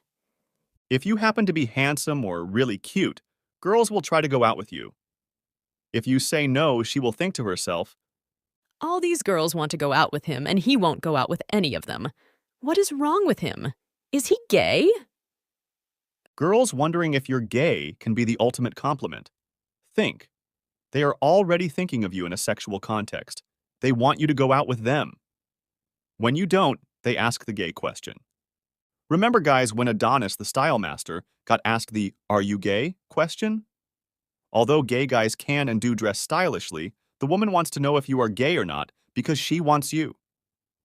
Another womanese lesson is over with. Join us again next time on the same forum, same host, and same website. Oh, and excellent job, translator. Why, thank you, Pook. And remember, guys, if you go sign reading, the best guide is your gut. Chapter 16. Secret to Womanese. What is this alien realm called Womaniverse, where all these strange creatures known as women emerge from? They scatter about the earth and cast mankind in a pleasure-pain paradox. Alas, the women kept complaining and drove our ancestors so mad that they created civilization to please them. Seeing their failure, for women are forever complaining, it is no wonder that we die first. But to top it off, these women speak in a totally alien language. Oh my God, I just ate a huge cheese burrito, and the guilt is just killing me. I know! I just lost control and ate not just that big chocolate cake in the fridge, but my chocolate chip ice cream too. No way! Yes, way! Oh, did you hear about Susan? She is so depressed that the guy she went out with won't call her back. Oh no! Yes, but I told her, hey girl, if a guy isn't wanting to talk to a brainy chick like you, then he's stupid and shouldn't be thought about. It made her feel better. Heather told me that she saw Susan's guy with another girl. Both squeal in supreme shock. Oh, she is going to feel awful when she finds out. I know! What can we do? You know that guy you met yesterday? The guy with the really cute button smile? Yeah. Girl. Tell. Well, I heard Heather tell me. And on it goes. The above is not a network. It is pure chaos. In fact, so suave. I am sorry, Pook. I must interrupt this post. What? But I just got started. So suave. Several women are protesting your text. They wish to be heard. Very well. Let them in. The three women enter. Now, ladies, what is the matter? Monsieur Pook, you have our sex much offended. Ladies, you have my sex much offended as well. Listen to our advice. The sexiest thing a man can do is listen. Remember, Pook, women are better communicators. Listen to what she is saying. Good communication is the key to a good relationship. Such are the common answers. Men listen to what you say and nod and nod and nod and nod until they drop dead from boredom. Men do not listen to women because they often don't make any sense. Womanese is not communication, it is madness. Look over there. A group of women gather and enter in a conversation of womanese. It looks like they are talking. Pook gets closer to overhear them. Hear that? It is like a conversation going super speed with high-pitched octaves punctured with squeals. What alien language is this? But luckily, I have Pook vision goggles. It allows one to see how Womaniverse interacts in this realm. Before. The women seem to be having a conversation in an allegro style. With Pook vision, the women are not talking, but are feeling each other, rubbing against each other. The secret to womanese is that it is a passage of feelings, where with real language, it is a passage of thought. Women do not listen to each other. They feel one another. They cheer one another up. See those phone lines that are on fire due to women getting home from dates and calling each other? Female gossip is female therapy. As soon as they walk out of class, they must call someone on their cell phone immediately. We know men think and women feel, but not in such a bizarre context. Everything a woman says will be feeling. Women are always touching each other, just not in our universe. Feeling, feeling, feeling. That is the sum of womanese. In this universe, we view womanese as an almost type of matrix code. But in womaniverse, what is transmitted is not thought but feelings. You will not find women grouped together chatting about intellectual ruminations of Kant and Aristotle. No, they will either be talking about sex, food, or shopping, and often in that order. If she says, "This guy came and stared at me. It was creepy. He kept telling me how beautiful I was and how he wanted to go out with me." Which really means, other guys think I am beautiful, lovely, and want to date me. Why don't you? Learn to identify the feeling coming from her. Don't even listen to her words. Feel how she says it and why. With the above example, the feeling is guys finding her beautiful. As guys, we would think, "What a creepy guy," or "Why are you not telling this to your girlfriends?" She is transmitting a feeling, not a thought. And this feeling is that guys find her beautiful. She wants you to know this because she wants you to ask her out. Are you gay? Translation: Why won't you go out with me or anyone? As guys, we would think we are showing homophysical characteristics. But what is the feeling emerging from her? The feeling is sexuality, specifically relating to you. You have the green light to go for the women, and you are not moving. She is asking you if you're gay because you are not acting like most guys, chomping at the bit. I like dates when blah blah occurs. Translation: Ask me out now. Being guys, we absorb this as thoughts, but she is putting out a feeling to us. The feeling is the feelings of dating. She has no interest in specifics. She is reveling in the feeling of dating because that is what she imagines you and her doing. Next time you view a group of women with no guys around, watch what happens. You will see the women feeling each other. They do this literally, putting lotion on each other, combing each other's hair, pampering one another, and communication-wise. I love chocolate cake. I know! It is so yummy! Feeling you. Women will always try to feel you. Join me, youth, in the Pook observation room. I have set up hidden Pookish microphones and cameras to observe what happens when it comes to women. The screen showed a guy at a job. The guy was busy doing what he needed to do. His only co-workers were women. They chatted as they worked. Listen closer. The women are not chatting with him. The women kept trying to feel him. How did he talk about his future plans? What did he feel about this, about that? You see, the women don't really care what he is saying. They are trying to feel what he is saying, what he is like, so on and so on. Or, observe this example. A youth and a hot babe sat down for dinner at a fabulous restaurant. She is trying to feel him. The youth orders chicken salad. Check out those scanners. Yes, she is thinking. He's going to make lots of money. Because he ordered chicken salad? Yes. The youth orders a fancy bizarre meal full of seaweed and other strange dishes. Ah, she thinks he is kinky in many, many ways. The youth orders a simple meal. She wonders if he is the type of guy who wants to stay home on nights. The youth orders a chocolate mousse and offers to share it with her. Ah, he is so sweet. Now she won't feel guilty about getting her own chocolate mousse. Pook, what are you saying? That we are what we eat? I'm saying that women will always try to feel you. They will make conclusions that don't even make sense. Even if you get food stuck in your beard, she will look at you and smile, feeling how cute the entire situation is. Feeling, that is the sum of womenese.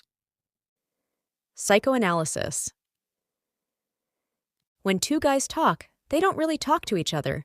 They are onto a subject, and then they talk abstractly about the subject. The other guy might as well not even be there. Take our issues with women. Dude, women are crazy. You got that right. You know what I think? Women must be completely society-oriented. How so? It is not like they really live. They just act out roles. They have been the daughter role, the date role, the girlfriend role, the fiancé role, the wife role, the mother role, and the ultimate, the feminist role. So, women don't really live? They just act out society's roles? Yes, they just go about with the same dreams they've always had. The most disappointing thing a guy will realize is that a woman is with him, not because she loves him. Because according to this idea, women won't be able to love. Exactly. Not because she needs him, wants him, or any of that. So why? Just to have something to talk about with her girlfriends. That is all. Even the most uncharismatic, dull husband will give her material to deliver to her girlfriends. Whether or not he farts in bed, whether he sexes properly, so on and so on. Girl talk revolves around our manly actions. Now, the two guys are speaking about an idea in all its abstractness. The goal is the truth, or whatever can be thought of as the truth. When women talk, they speak to each other with no abstractions. Their goal is to feel good feelings, which is only achieved through psychoanalysis. And this is the most annoying thing about dealing with women, is that they so readily admit to being able to psychoanalyze you. For example, when a woman reads this Mary post, she will be fuming and secretly think, Pook must be a misogynist! I've phrased this post accordingly so they have such a reaction. If I redid the intro this way, what is this magical world known as Womaniverse where all these women come from? They scatter about the earth, and without them, man would be stuck in the Stone Age. Women are the engine of civilization. The settlements of the New World failed until women were added, and women are always the glue that keeps society together. See? Now I am an advocate of women. Let us say a guy got heartbroken by a girl. The girl suddenly likes the guy again. So she goes after him. The two go out. Yet he says he does not want to get back together again, but she feels something differently from his eyes. When they depart, he gives her a friendly kiss and says they would make good friends. She feels something quite different in that kiss. As soon as she gets home, she calls her friends and says, His words said no, but his actions said yes. What should I do? And the woman's network advises her to press on, and eventually the guy cracks and the two become a couple. See? Womanese's psychoanalysis has its uses often, though. It keeps girls detecting signs that don't exist in the first place, which is why doing anti-dump's number, date, yes, allows no confusion. She will know you are interested and you get to weed her out. Womanese and shopping carts. I am throwing this into the post for the heck of it. Come, gentlemen, join this hungry Pook on his trip to the supermarket. Pook gets his cart and begins to go through the store. Ah, there is nothing like shopping for food. Pook loads his cart up with items. You may think it is boring, but there is something you do not know. "Excuse me," a woman said as she drove her cart around Pook. Did you catch that? No, you probably didn't. She was looking into my shopping cart. Her eyes were glued to the things I had in my little buggy. Look, there it is again. It could be old women, young women, single women, married women. They keep checking out what I have in my cart. You say, They are nosy women and must see what you are getting. No, gentlemen, they are checking out my cart because they want me. Yes, even the shopping market can become an erotic experience. You may wonder how I know this. Well, women check out guys in many ways. One thing for sure is that they try to see if a guy is single or not by what he puts in his shopping cart. If he has items like half a gallon of milk, microwavable meals, and in general, a small amount of stuff, women will assume he is a bachelor and perhaps make a move. Some women will psychoanalyze your life based on what you have in your shopping cart. Some women, thinking men think like they do, will deliberately put things in their shopping cart to convey an impression, such as water bottles to represent their healthy lifestyle, without realizing that men don't even look at the items in shopping carts. What does this have to do with womanese? Absolutely nothing. But this is the most appropriate place for it. So if you are shopping and see a woman spying on the items in your cart as she passes by, hey, she's probably checking you out. Feelingese, the language of women. Womanese is feeling and feeling is womanese. It goes beyond language. In our universe, cleaning our apartment is seen as a chore done primarily for sanitation reasons and to get stuff out of our way. But in Womaniverse, women enjoy the feelings they get from a clean room, or rather they hate the feelings they get from an unclean room. To us, a painting is just there as a decoration. But in Womaniverse, colors, paintings, and designs all emit waves of good feelings, which women soak up like cats do sunlight. Womanese is also ensemble. Yes, womanese overlaps. Examine this example. To the pleasure of two ladies, they found themselves in the presence of a Pook, and thus were attracted. Come, ladies, let us go about for a merry walk. They giggle. "Oh, Pook, lead on!" As the three of us walked, the ladies were in such a tropical state that they babbled and bubbled endlessly. Eventually, the Pook began to speak. Tomorrow, ladies, we need to go to the Pook place to pick up the... And a lady friend cuts Pook right off with, "Oh, look at the pretty weather out today." Pook, being a normal guy, stops talking. The women look at him as if something is wrong. Pook is thinking, how rude that chick was. The stupid chick must have a short attention span. Whereas Pook's lady friends are thinking, what is wrong with Pook? Why did he stop talking? So typical of guys. They all have a short communication span.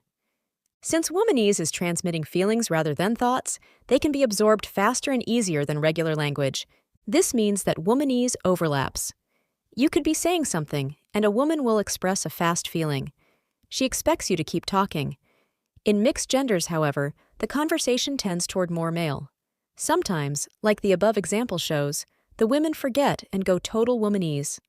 When women speak, the feelings often overlap. Before they are finished with one feeling, another offers another. They lap up each other's feelings. This is the girliness that disgusts guys. But I'm a brave Pook, and I attempt to participate in the all-girl Womanese Fest.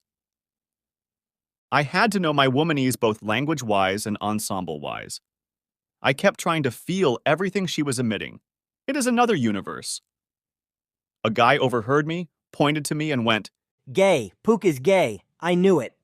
Try it out and see if you have similar results. Solution to womanese. It is helpful to know your womanese, but speaking it back to them? No, you have to be female for that. D'Angelo understands, but he never specified it. A girl would take his hand, her womanese is saying "I like you," and he would say, "Oh, really?" when she took his hand. If a woman starts touching you, she is actually saying, "I like you." You can smile, touch her back, or whatever. Get out of your mind all these hidden signals and look at women in the context of feelings. She will try to feel you and throw feelings at you. If she compliments you, "Oh, Pook, you are such a smart, pookish guy," she is saying nothing. She is just throwing a feeling at you. So why do most men fail when talking with women? It is because they are using words, not feelings. You do not talk to chicks. You express feelings. Think of a baby. The baby doesn't know what you are saying. The baby only cares about your tone of voice. You could say in a babyish voice, "Armageddon is going to fry us all today." And the baby will smile in glee, not because of the tone, but because of the feeling the tone rides on. So what solution is there to womanese? Since womanese is the process of feelings, all you have to do is emit feelings. In other words, focus on the joy in yourself and let it seep out. Stop dividing yourself from your emotions. If you're happy, let yourself be happy. The women will smell it and love you. The nice guy protests this post. But I keep telling them my emotions, and look at where that has gotten me. Oh, you pernicious emotional slut. Just as guys don't exactly respect the women who just sleep with whomever and wherever. Sluts. Women don't exactly respect the guy who vomits his feelings to all the women all the time. Emotional sluts, that is nice guy. The nice guy kept trying to express his emotions through our language. Flowers, poetry, declarations of love, and so on. The player kept trying to create interest by doing things like keno, mirroring, eliciting values, and so on. He's just trying to get her to feel something and put a mirror to it so it reflects to her. The player is providing mental masturbation in hopes she uses him as a boy toy for physical masturbation.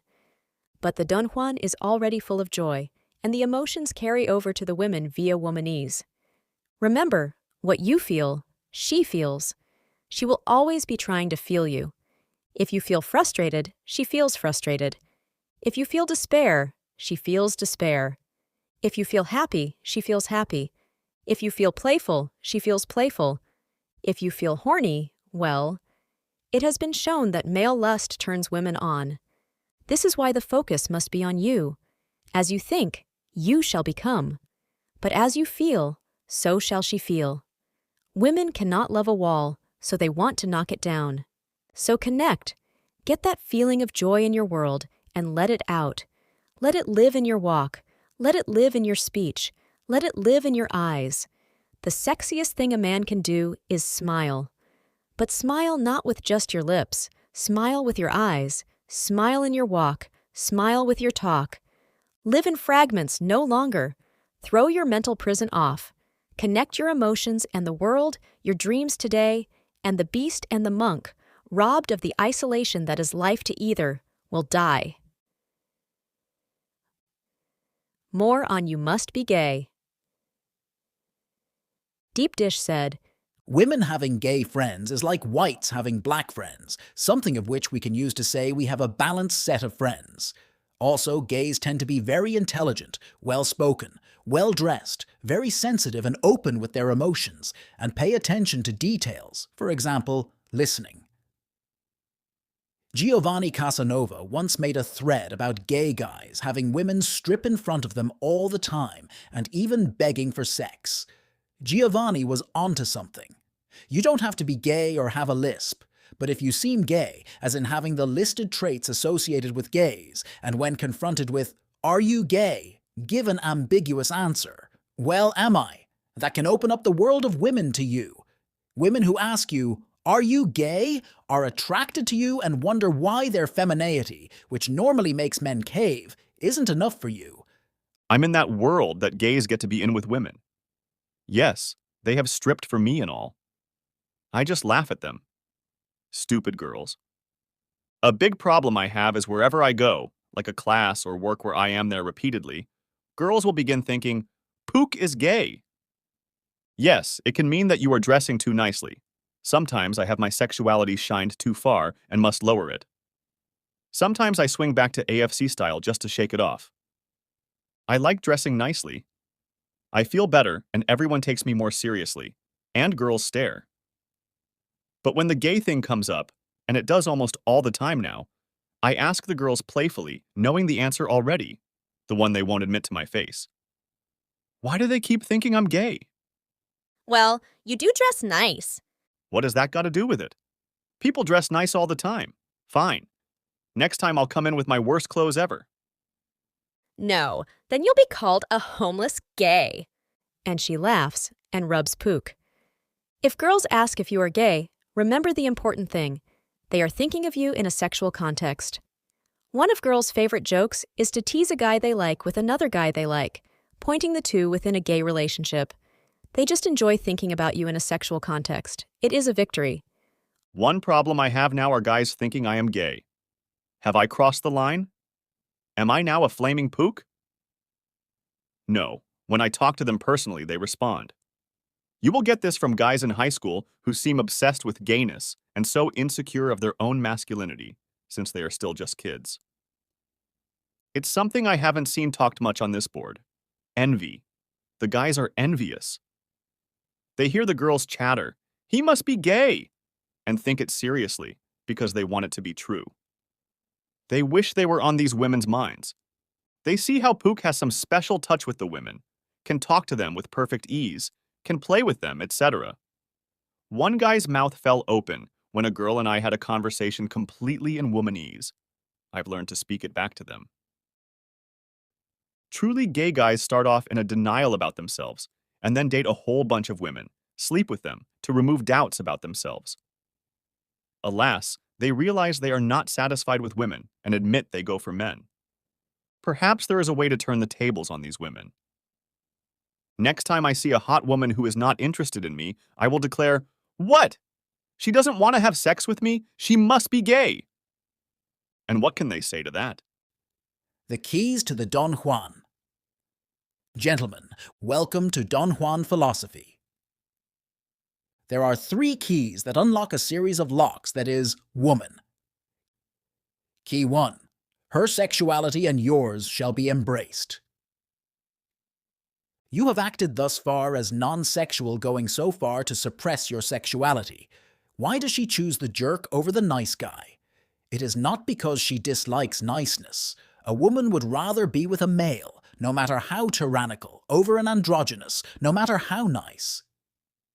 You have not been dating, but making friends. You do not need 25 female friends. You are so non-sexual that you do not initiate contact.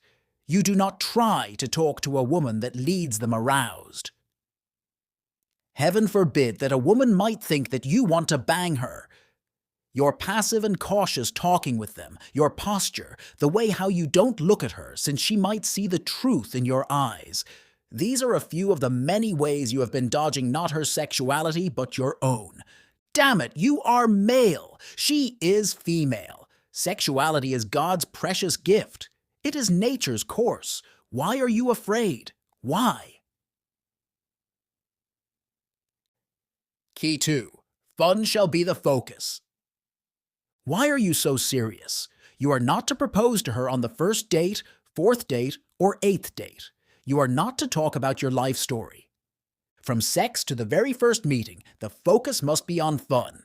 You must get this soulmate, true love, and pedestal worship out of your head. Not that these things are necessarily bad, they poison everything at first. Fun is a powerful key. It is so powerful that female friends may become interested in you just solely because you are fun. On dates, focus not on what will go wrong, not on what will go right, not on the outcome, but on the game. Even if the girl ends up being a loser, you still win because you were focusing on the fun and not on the girl.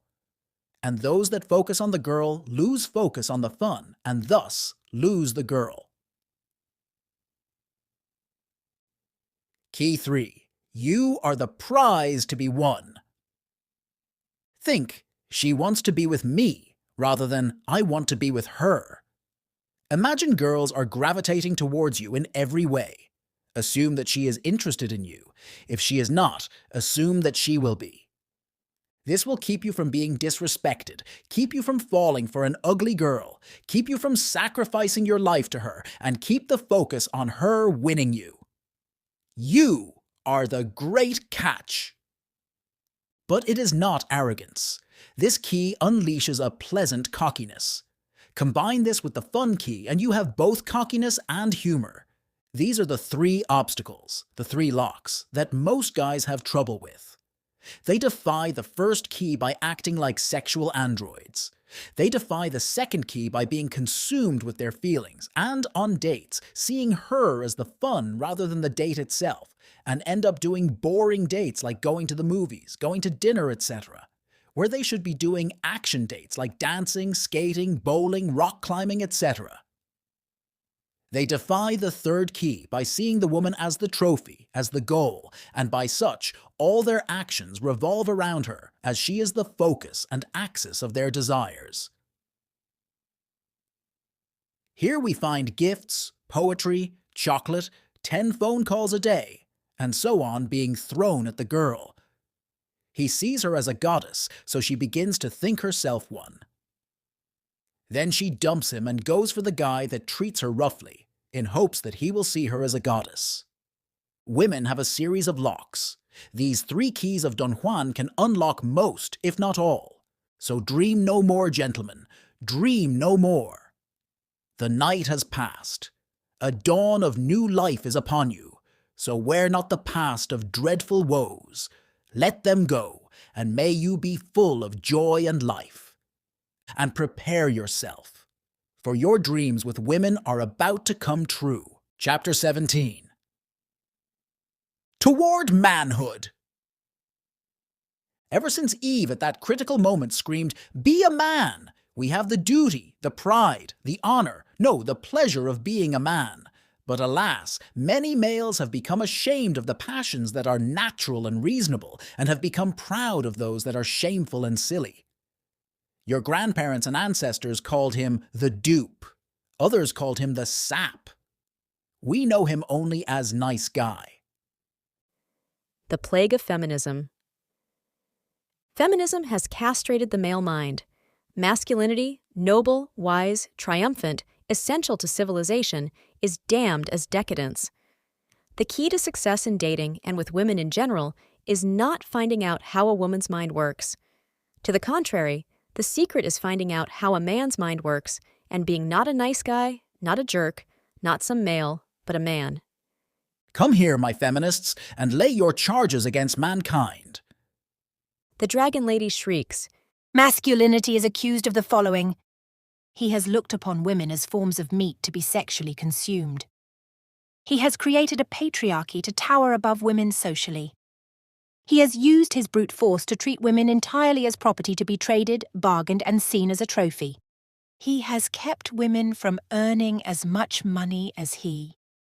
He has forced women to wear different clothes, to wear makeup, to decorate ourselves, all for his pleasure. He has done the above for centuries and will continue to do so forever, so unless we stop mankind now. But ladies, so bitter and cold, are you not aware that you persist on a path for certain unhappiness and destruction? You damn masculinity, but then wonder why real men disappeared. You catapult your first thought toward the mirage of being female without feeling the sexual tension, nature herself, but then merely toss the second thought as wondering why that nice guy, that desexualized male, is not exciting you. Oh, pernicious women! I do hereby say and enunciate that every charge feminism has made against masculinity is what femininity is guilty of. It is women who desire to be coveted by the masculine eye. Women go off to clubs and other events precisely to be ogled and looked upon. These women return home sexually satisfied. For many women, the conquest of the mind is enough. It is women who forced men to be the leaders, the chargers, the arrows that pierce and split the oncoming waves of nature and time, sheltering women and community. It is women who look upon man as one looks upon a plow horse. For what does true love have to do with career, financial status, protection, and ambition? Women do not merely marry the man, but the man's career, the man's fame, and the man's success. She adopts his name as she adopts his ego, his property of life. It is women who have kept men from earning what they should, sucking, leeching, and draining from man's reserves, financially, physically, and egotistically. It is women who initiate the treatment of their bodies like a fresh ornament, painting their faces with reds and purples, the colors of sexual stimulation, and showing off their body through clothing to stimulate sexual thought. Unlike all the animals of our distracted globe, the human female must decorate herself. The male creatures give beauty to the world, showing off their colorful feathers, reveling in their protection and work. However, women must give men incentive to mate. Women have done this for centuries and will continue to do so, now under the premise of being a victim to man's dirty thoughts. Yet, women are entirely sexual. It is women who create the sexual actions. Man is there for the ride. In every epoch of history, there arises an armada of feminist vultures to come tear and pick at the soul of man for the fiery gift of civilization. Every civilization's decline is when masculinity is in retreat. Oh, masculinity! We have seen you persecuted by laws, mocked at the courts, shunned by the university, nagged into servitude, chased from education, jeered at by the powers that be, insulted by intelligentsia, laughed at by women, and betrayed by your most trusted guardians, males. For if you are forgotten now in this last era, what hope is there for the dignity of man and the youth that follows? Decadence, thy name is woman. Let us reverse the trend. What a day it will be when men proudly wear the crown of masculinity that our flesh is heir to. Sisyphus disease. From the shocks and snaps that is the hysterical shrill known as feminism comes the manufactured guilt impregnated into males. The most awful curse ever to be inflicted on men. What horror this curse is! For before you is the bounty of heaven, paradise in your grasp, yet every step you take plunges you into the depths of humiliating, torturing hell. The more you pursue the women desired, the more you end up driving them away. The more steps you take to end loneliness, the greater loneliness becomes. What is this curse? It is the Sisyphus. In the realm of Greek mythology, Sisyphus was condemned to roll a stone up a hill. Yet, for poor Sisyphus, the rock would always roll back down. The more he pursued for his goal, the more he encountered defeat. Just as in today, the nice guys see the paradise in the woman they are attracted to, a dream in flesh. They pursue their goal and roll up their rock of phone calls, intimacy, and affection. But, for the poor nice guy, the harder they push that rock, the harder it falls on them. The more they pursue, the more she flees. The more they declare their love, the more she vanishes, forever leaving the nice guys with cold, hard pain.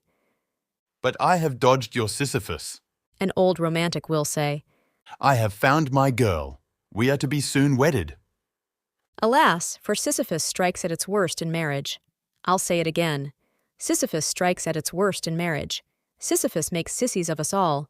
The married nice guy, sissy, faces the hardest consequences.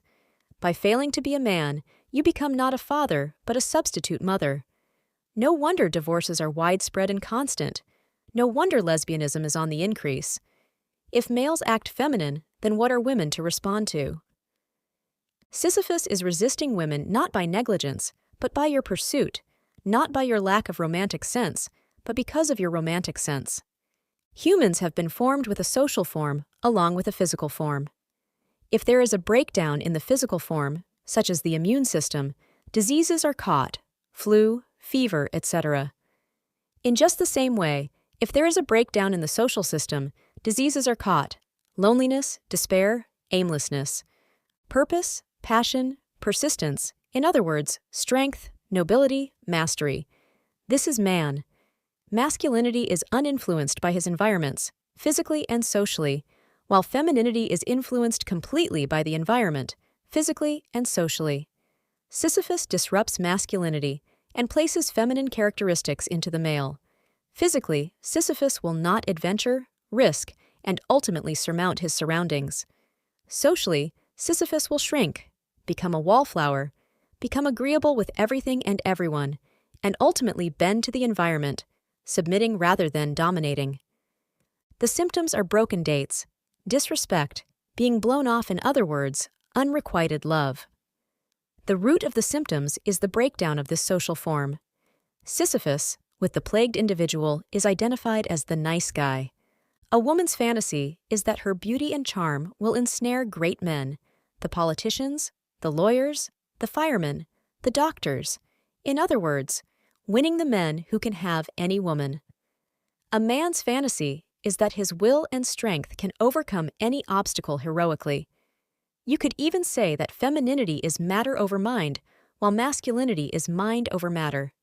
Does this sound like you? I called her every day. Why is she blowing me off? I confessed my feelings for her. Why is she avoiding me? We used to talk about everything all the time.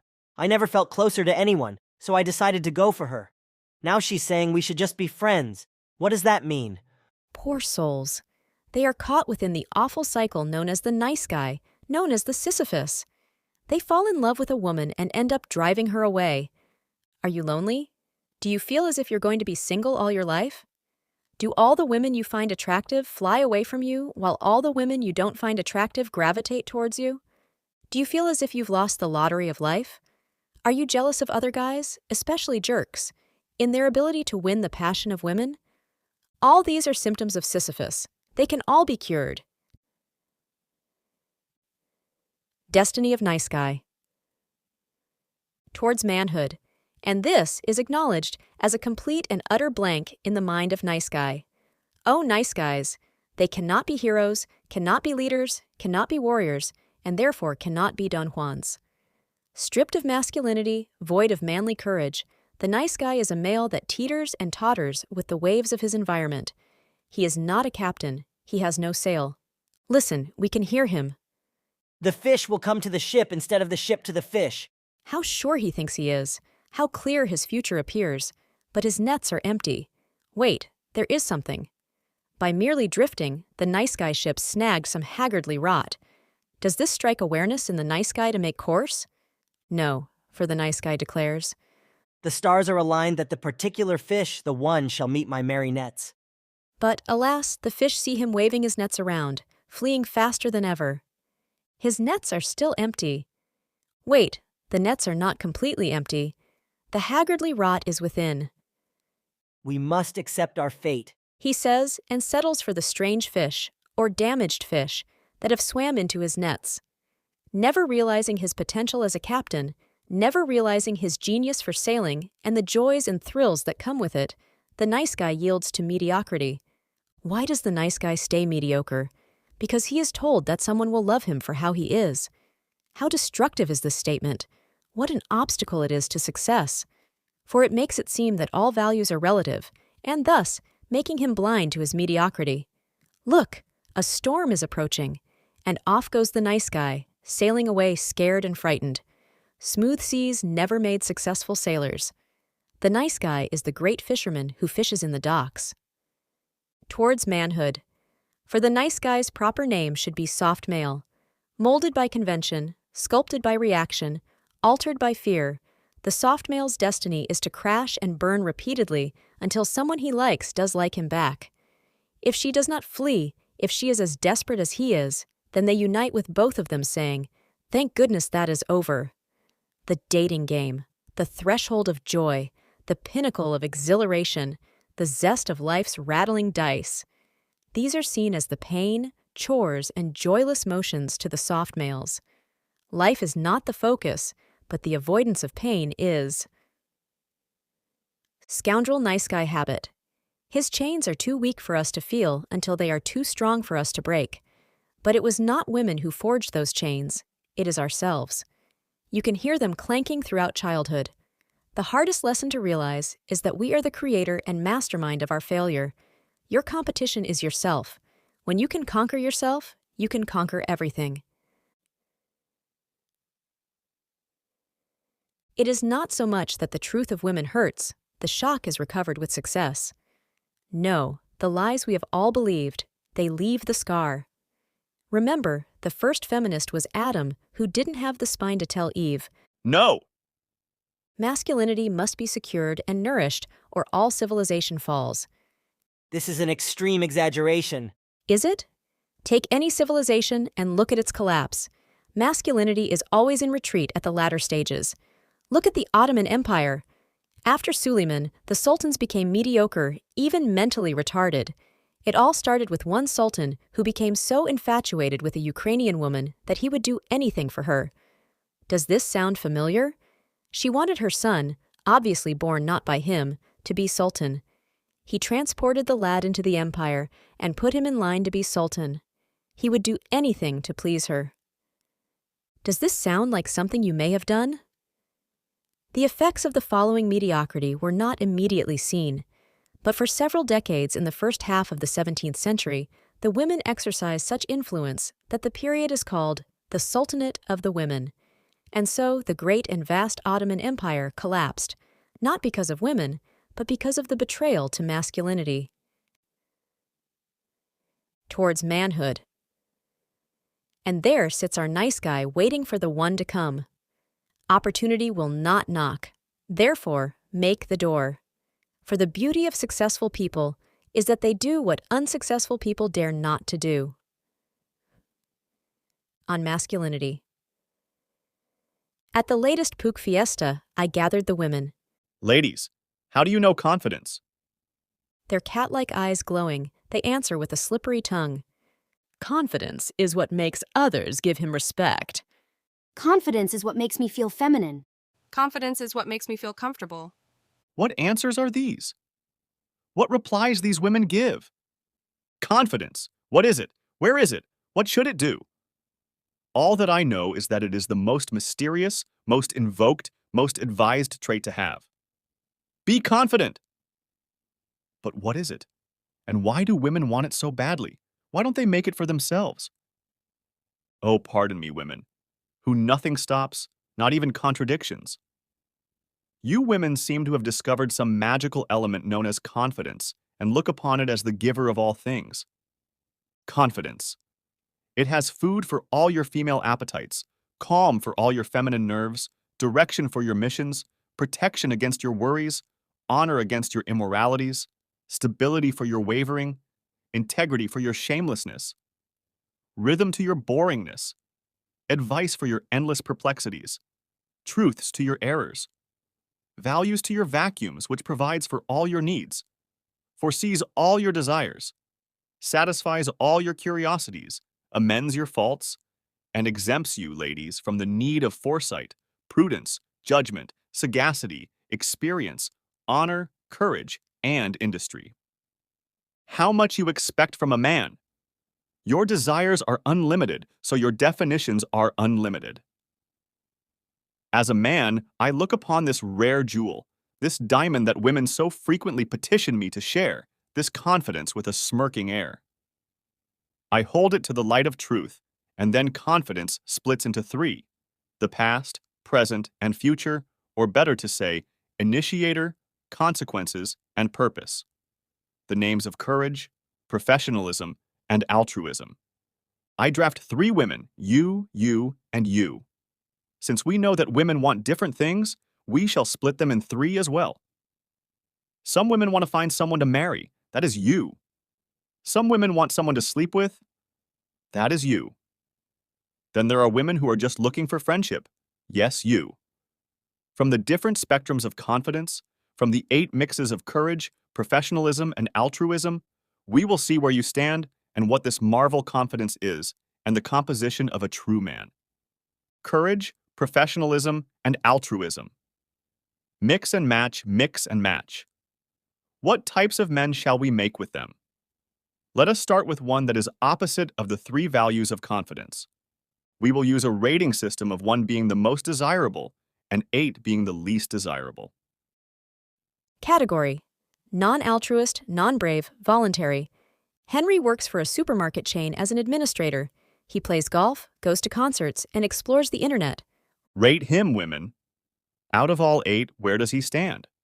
One night stand or affair, 8. Long-term relationship, 8. Friendship, 8. Ouch! What a loser! Oh, but let us shuffle the deck again. Here we go. Prepare thyself, ladies. Category: altruist, non-brave, voluntary. Dennis lives next door to his elderly grandmother. He works in computing and gives dinner parties for friends. He lives right next door to Granny. What a nice guy. Rate, ladies. Rate. One night stand or affair, 6. Long-term relationship, 7. Friendship, 7. Even as desired to be a friend, the nice guy fails. Let me move the shells around again. Ah, that's it. Here we go, ladies. Category: altruist, non-brave, professional. Charles enjoys caring for people. He is a nurse, but is considering training to be a counselor because he thinks the prospects might be better. He is learning to play the clarinet, but does not practice as much as he should because he worries about the neighbors. He worries about the neighbors. What a sissy. But he is an altruistic and professional sissy. It is Judgment Day for Charles. Rate him, my ladies. One night stand or affair, 7. Long-term relationship, 6. Friendship, 5. Ah, as you can see, feminine males do not get laid. Oh, do not get angry with me, ladies. I am not creating just wimps. We are going through the spectrum of all the guys out there. Brace thyself, girls. Category: non-altruist, brave, voluntary. Frank likes to be outdoors. He is attracted by danger and spends weekends and holidays rock climbing. He is not professional. He is not caring. He is a male bimbo, but he is brave. Women. What say you? One night stand or affair, 3. Long-term relationship, 5. Friendship, 5. Notice how the one-night stand potential spiked. Ready, ladies? Here we go. Category: non-altruist, non-brave, professional. George lives and works in the city as a financial advisor and has a wide circle of acquaintances.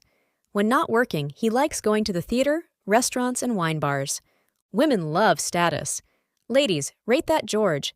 One night stand or affair, 4. Long-term relationship, 4. Friendship, 4. See? Career success isn't a guarantee to get you women. More. More.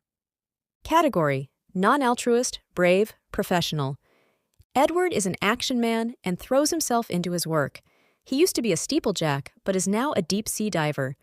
When not working, he goes jet skiing and plays tennis. Ladies, he plays tennis. He jet skis. He is a deep-sea diver. Oh, rate, ladies, rate. One night stand or affair, 2. Long-term relationship, 3. Friendship, 3. Hoo-ha! The Edward man scores a 2nd with the horny chick and does quite well with the rest. This is a major blow to nice guys.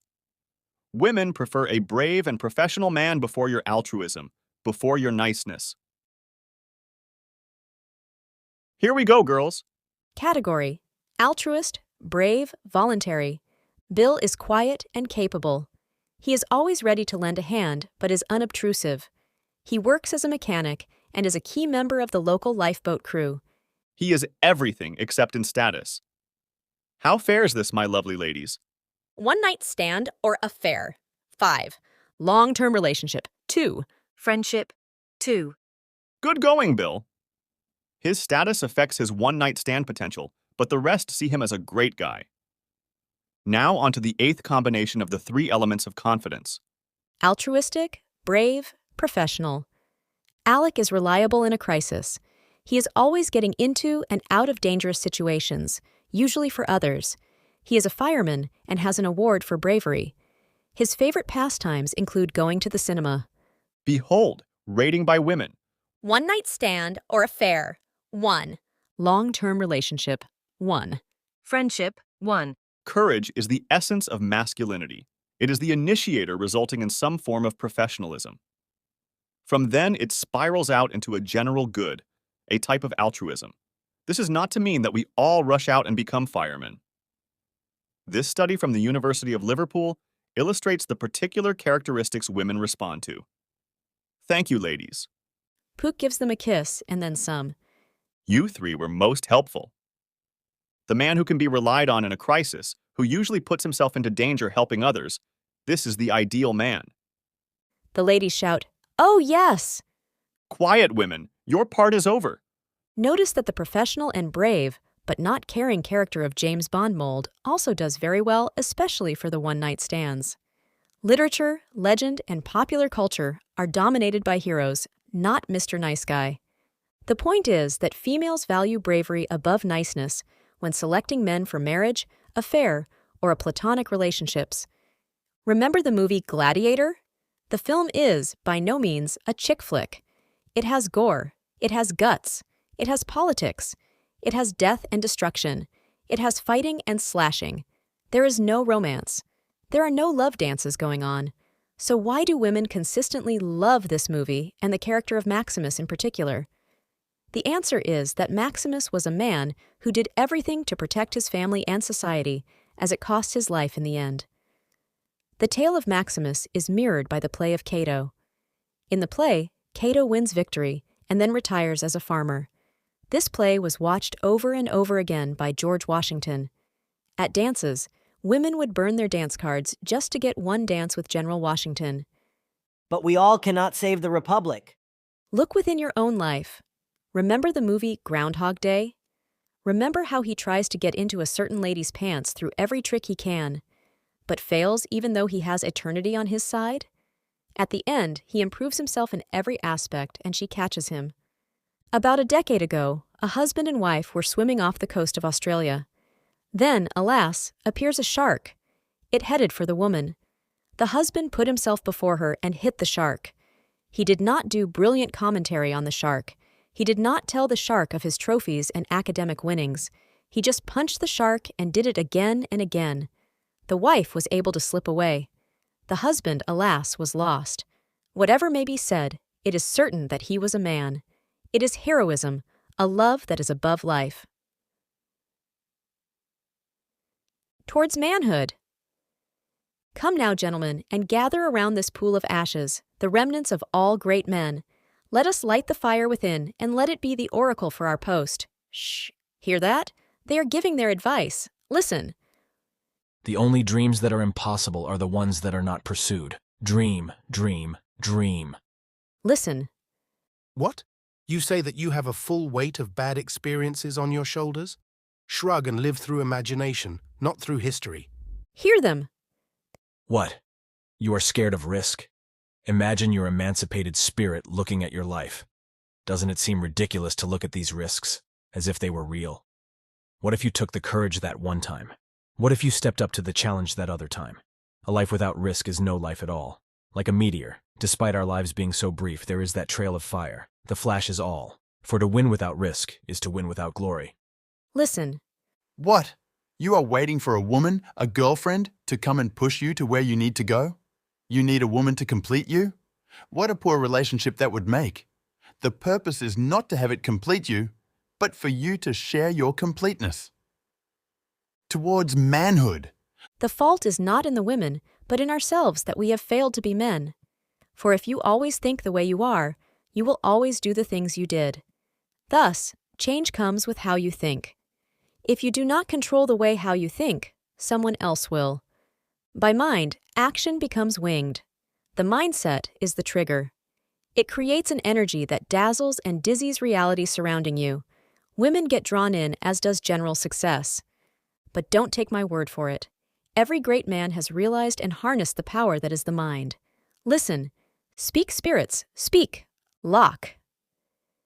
A sound mind in a sound body is a short but full description of a happy state in this world. Lincoln. Always bear in mind that your own resolution to success is more important than any other one thing. Dickens.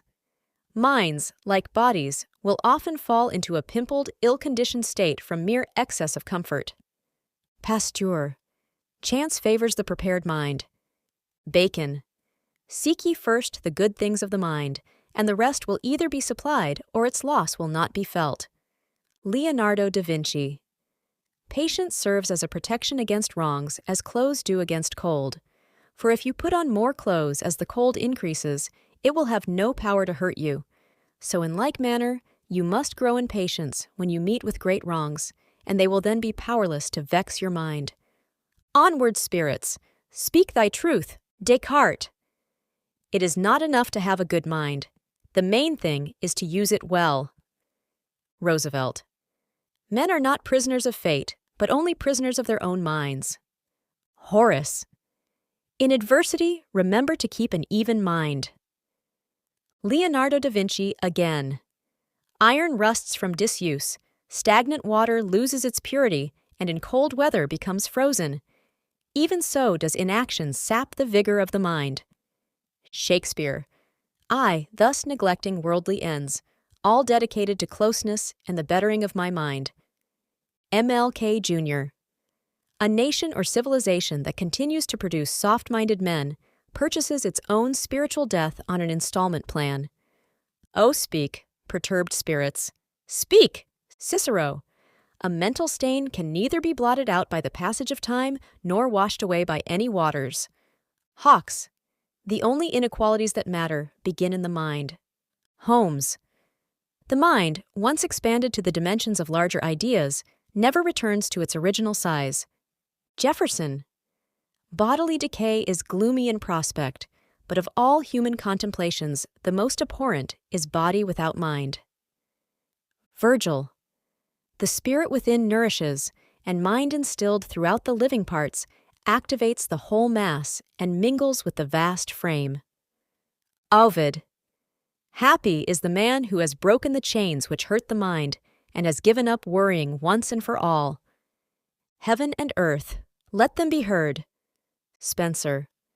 It is the mind that maketh good or ill, that maketh wretch or happy, rich or poor. Shakespeare again. It is the mind that makes the body rich, and as the sun breaks through the darkest clouds, so honor peereth in the meanest habit. Cato. If you are ruled by mind, you are a king, if by body, a slave. Webster. Mind is the great lever of all things. There is a story that a friend told me that I, in turn, wished to depart with you. A sensible woman traveled to a village of fools in which a young boy was raised. A crowd of females, both women and nice guys, gathered around him with various objects, whips, ropes, and stones. One said, "Look at how fast and strong he is. He makes the others feel weak. Let us tie stones around his body to slow him down." Another said, "Look at how sure he moves through the world. Let us whip him to make him realize that the world yields to others, not to him." A third said, "Look at how successful and resourceful he is. Let us tie him up with ropes and spread his fruits to others." A fourth said, "Look at how he stands tall and straight, almost as if he were a demigod. Let us place stones on his head to weigh him down to earth." And yet, a fifth said, "Look at that attitude of superiority. Let us hoist him into the air with ropes, tie the whip around his neck, and weigh it down with stones to squeeze the bloody attitude with a hanging." "Stop!" cries the woman. "What nature has done is well made. The boy is endowed with the gifts whose fruits we depend on. Do not pretend to correct nature. The superior physical strength, the confidence, the resourcefulness, the idealism, and the egoism, let these natural traits grow and blossom to the beauty that is man." Then, in Shakespearean tongue, this woman cried, "For what a piece of work is a man! How noble in reason, how infinite in faculty, how in form and grace, how expressed and admirable, how in action, how like an angel, how in contemplation, how like a god, the beauty of the world, the paragon of animals." Nature has given us all that is necessary to accomplish our destinies. It has provided a social form as well as a human form. And these masculine traits are so constituted that they develop themselves through the clean and unpolluted mind, free of feminist-imposed guilt, developing themselves harmoniously in your best pursuit. Away then with feminist and guilt-felt males. Away with their stones of sensitivity programs to tie us down. Away with their whips of laws. Away with their ropes and bindings of legalities that shuffle our success and wealth to women. Away with the stones of guilt that push us to pessimism. Away with the hanging of annihilation whose executor's hand is but our own. Towards manhood, and through it let men be men, and the light of life shall shine again into the world. Towards manhood, and let us never deceive ourselves again. Let Eve cry all she wants. Let the feminists, turning ever which way, prattle and rattle their flaming sword of devilish tongue, for we have reclaimed paradise. Women initiating dates. Thanks for sharing with all the details. I know that took an effort to write, and it's hard looking back at such a bad time when all you want to do is forget about it and move on. I'm finding myself in a similar situation. The girl was hitting on me very, very hard, yet I turned her down. Ha ha! But I admit, I was very, very flattered. What bigger boost is there to the ego than a chick hitting on you hard? We've been playing lots of phone tag. I've noticed that infatuation has creeped up on me. Most guys on this forum are, or were, nice guys. Spot infatuation as soon as it begins. It is important to see infatuation before you mistake it as love. This is what makes puppies out of nice guys. I'm willing to walk away at the drop of the hat. I know she's not worth it. But I'll play along for now. Let the clock tick and see what happens. Women seem to be very patient, and letting the clock tick is one of the best things I've found so far. Anti-Dump is semi-right that a woman will not find it interesting if she initiates the date. But the woman wouldn't initiate it if she didn't want it. But that brings us to a contradiction. After all, wouldn't we find it boring to initiate a date? Of course, this isn't true. So if men do not get bored with initiating a date, then why would a woman? I think Anti-Dump has missed something here. Women use sex to get relationships. Men use relationships to get sex. That is how the sexes are wired. The latter demands reproduction. The former demands nurturing. Both are essential to the continuance of the species. If you were to find out that the woman you were dating was a slut and easy, you would quickly stop dating her. Unless you plan to use her, but that's a whole different story. Now let's say you are female. You find out that the guy you were dating is easy emotionally and becomes instantly infatuated with you. That is nice guy. You would quickly stop dating him, unless you plan to use him and milk him of his money, etc. But that's also a whole different story. Just because a woman initiates the contact doesn't mean it's uninteresting to her. Hell, she wants it to happen, or else why go through the trouble? What is important to remember that guys would take that initialization of contact and turn it into infatuation. Whoa, she's asking me out. Man, I'm killer stuff. She must really like me. The reaction is that we guys become flattered and become very easy emotionally for them. The point is not that the initialization done by the woman that makes the man uninteresting, but the man surrendering emotionally to the woman that initiates it. On marriage. Why some of the marriages fail. The problem is not marriage. It is the woman you marry. Be picky. Figure out yourself and what you want, and go get it. Aim for similar life views. Many kids in college aren't doing this, and we know what happens to them. Often, the woman gets married too young. All her girlfriends are going to parties, having fun, and she is stuck with a husband and duties. Oh, if she could only have fun. There is a feminine mindset, in both men and women, but most frequently in women, that marriage is a great achievement, as if they are the only ones doing it. A woman considers that her getting married means she is being successful. She is moving up that female aristocracy ladder. Now she gets to have a wedding and be princess for a day. The guy marries because he is tired, so tired. He cannot stand being single and cannot endure the trials of life. He jumps at it. as an armadillo does in front of my car when I flatten it. Be a man. Be independent. Follow that passion of divinity within you to satisfy your ambition and idealism. Many guys cannot do this. They think like women, and so die never being men. The divorce rate was highest during World War II, yes, that greatest generation. Society is not changing. We share more things with the past than we would dare admit. Who invented marriage? I have to disagree with Jake Steed on this one. First time for everything. Men created the institution of marriage. It is common to think of weddings and marriages as one of the same, but they are separate and have different origins. The wedding is merely a societal event, a celebration. It was to be more of a community event. Remember how closely knit communities were back then, how the community was all. To say that weddings were invented by women, I would agree. But marriage? No. Women are entirely sexual creatures. Turning from this present widening gyre, the falcon can no longer hear the falconer. The feminists have sought revolution, but women cannot create revolution, only chaos. Thus, anarchy has been unleashed unto the world. The unfaithfulness of women is nothing new. Simply read the introduction to Arabian Nights. The Sultan, realizing the unfaithfulness of all women, decides to sleep with one per night and kill her the next day.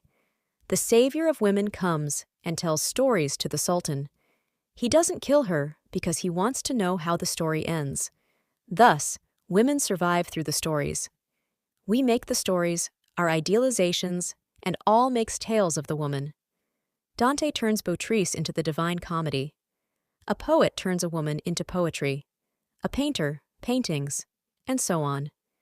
But the point is that women, being entirely sexual, are locked within a prism of society. They would freely sleep with any guy of their fancy, but the slut and reputation factor all come in. Thanks to this, women are bounded. Men created marriage to bind the woman to her. The deeper you go in the religions and ancient philosophies, one will be struck by the misogyny. But there is truth in it. No, women created marriage to tie up the man. Women wouldn't need marriage. They have sex to use. And what do women want? Either they want pleasure or they want to be a mother. Marriage has nothing to do with either. Women can leash guys just through sex. Thus, many women do not see marriage. They merely see the wedding. When you start to talk to her about the marriage relationship, she will start talking to you about the wedding. It is women more than men who cheat, though to be fair, this might be because they have more opportunities. It is women more than men who initiate divorce. Many women can't stand it. Monogamy is more against their instincts than ours. No one would deny institutions like the state, science, and all are male-created. But so is marriage. Women are like the centaurs. They ride the beast through this world. They must be bounded. Societal marriage. The legal laws concerning marriage nowadays are awful and need to change immediately. But let us not confuse legal marriage with the societal marriage. Legal marriage is whatever the government says. Societal marriage comes from the community, a public face on the union. In older times, religious laws that formed the community would of course be used to lawfully wed the couple. If you found a woman that you love and all, and stayed with her, that is basically marriage. Legally it may not be, but it is marriage. Do not confuse the legal problems with marriage itself. Having a life partner can be very rewarding. Saying, I won't get married, but will have a life partner, you mean, I won't get the government's legal clause into me, but I will have a life partner to marry, used in the oldest sense. You guys wouldn't be happy just going from one chick to another forever. Remember, you do not live to Don Juan. You Don Juan to live. Chapter 18. How to get a Pook to shut up. The forum cries out, OMG, this is the best thread title ever. Someone related to espionage told me this. We are most vulnerable at 2 points in our lives. First, it is when we are without a life mate. Second is when we have lost our financial footing. He told me that spies and all find these two weaknesses in human nature the easiest and most common to exploit. The experience of being a nice guy or AFC should have waken you up to the reality of how easy it is to be exploited of the first weakness. It is not just those girls who walked over you that was in the exploiting. It is also the marketing. Wear this and all the ladies will love you. The movies. OMG, that young actress is so hot. Who cares the movie sucks or she can't act? Music. La la la la, I sing of my heart's loneliness, la la la la. Clubs, bars, designer clothes, sports cars, all the people behind it are pressuring your weak point there. How to solve this weak point? 1. Be comfortable and confident to go get any girl at any time, no matter your financial or material situation. 2. Know what you truly want in life, have a purpose or a passion, which is a stronger tether to keep you from being pulled by exploiters. 3. Be able to say no to any girl, and don't take crap from anyone. 4. Create an identity that doesn't depend on women or female approval. Father, husband, boyfriend, player, all are insignificant since they depend on women to exist. 5. Keep investing time in yourself. Don't shit your entire youth chasing girls. The second weakness is much softer than the other one. The issue of money is very important. It will be a dominant issue in your life, probably even more so than women. How do people exploit those who have little to no financial footing? Let us count the ways. By big corporations promising you a career to climb the corporate ladder for the rest of your life with 401k retirements and all.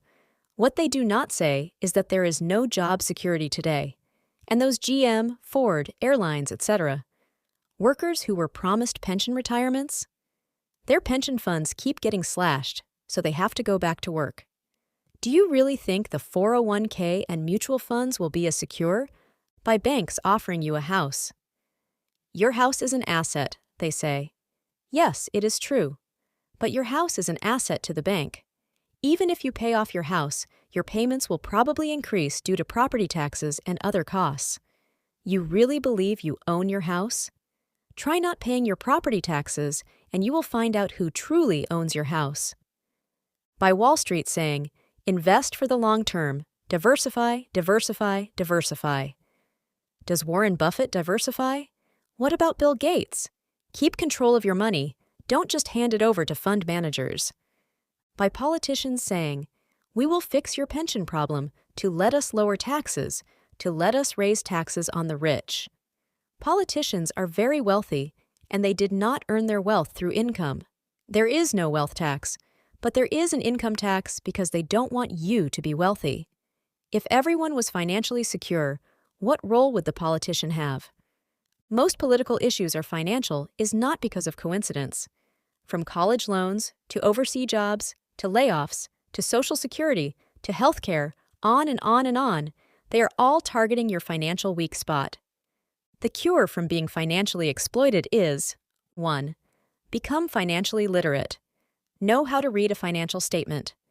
Everyone needs to know how to do this. You will be dealing with money your entire life. You will realize there are two constants in life. One is for you to make money, and second is for everyone to want your money. Everyone. 2. Keep open the option of investing or making a business. You do not have to. But we become stronger when we have more options, not less. If you feel yourself incapable of breaking out and starting a business or investment, you will be enslaved to employers for the rest of your life. Just keep the options open. 3. Do what you want, do not follow the way. What is the way? The way is college to good job to marriage to big house to vacations to kids, then to save for kids' college, then save for retirement. You do not have to get married and do any of that. There is no formula for life.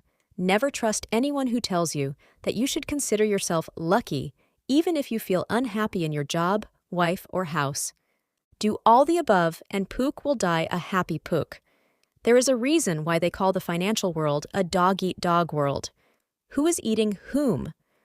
Also, consider those nature shows of one sex devouring another. Humans are capable of it as well. There is a reason why young men turn into a big, fat, bald old man by the time they are 30 or 40. Healthiness of soul is healthiness of life. Finance. Traits of successful people I've met. I've met my share of millionaires and successful entrepreneurs. Is there something unique about their characters? Here's what I've observed. Every successful person I've met contains these two qualities. 1. They work very hard at what they do and easily put in the time to do it. 2. They love what they do, so it doesn't seem like work. But let's look deeper than this, shall we? Trends. They seem to be very aware of trends. And I don't mean fashion trends. I mean demographic trends and technological trends. For example, Japan will be decreasing in population. America will be increasing in population. Understanding the trends mean investing in real estate in Japan may not be wise, while investing in real estate in America might be wise. I have a friend who does nothing but notices a new trend, build a good solid business in that trend, and sell the company for big bucks while that trend is hot. He then moves on to the next trend. Example, years and years ago, when handheld computers were very much a novelty, he created a business in it, and when the industry took off, he sold his business. He'll find the next trend and start another business.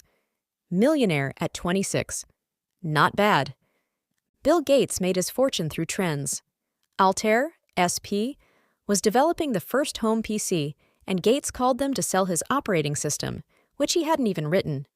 He ends up buying one from someone else and puts himself into the trend of operating systems for home computers. What's also important about trends is realizing the bad trends. If you make a business in a bad trend, you can do everything right and have the market shrink into oblivion. I mean, you don't go selling horse and buggies when cars are coming from the assembly line. Communication. Money seems to be attracted to the communicators. I've never met any successful person who didn't have excellent communication skills, and I don't necessarily mean sales skills. What I think is at the heart of this skill is not how they say things or how energetic they are. Rather, it is an acute awareness of human nature. They know how the other person is thinking and shift their presentation to reflect it. This goes to making something the customers want and to get investors to invest in you. St. Augustine had a saying that the best way to win a debate is to know the opponent's position better than the opponent. Those who get the women also are the communicators. Failure. All these people failed. Oddly, most of them held bitter memories of being made fun of either in school or in their youth. I get the sense that they are trying to prove something to the world. These people were attracted to the benefits of their dream. They did not try to prevent mistakes. They tried to realize their vision. They didn't say, "Must analyze forever, so there will be no mistakes." Time is greater than money. Strangely, for many, money wasn't their focus. Rather, it was doing what they love and maximizing it to its potential. Then the money came. Time is more valuable to them than money. You may get money from a rich guy, but it is very hard to get their time. Poor people will be trying to save on their purchases by driving all around town to save a few bucks. These people's mindsets would rather sacrifice the few bucks for the additional time it gives them. They did this even when they had no money. Share your observations of any successful person you've met. Aphorisms. It all comes down to this choice. Live your dreams or live other people's dreams. The bitterness of a poor quality woman is remembered far longer than the sweetness of how easy it was to get her. Keep your standards up. Aim high. The difference between successful people and unsuccessful people is this. The former invests his time, while the latter spends his time. Most young people don't realize that they are at a golden moment to plant seeds of talent to harvest throughout their lives. Some think, when you get older, it gets harder. That's only if you spend rather than invest. If you invest your time, life keeps getting easier and more fun. The more divided a man is between his dream and self, the more he will point to how nice he is, how intellectual he is, and unceasingly inform us on how rotten the world is. Philosophy is the refuge for those who refuse to be flesh and blood. Who are the truly unhappy males? It is those who live for the women's desire. These include the nice guys, the players, and anyone who dresses, talks, and even puts their profession at what women want. These guys have no sense of self when a woman stands before them. Donwaning works best when you don't think about it too much. Unlimited opportunities with women are just as frustrating as no opportunities. The nice guy and the lady killer will end up with the same frustration.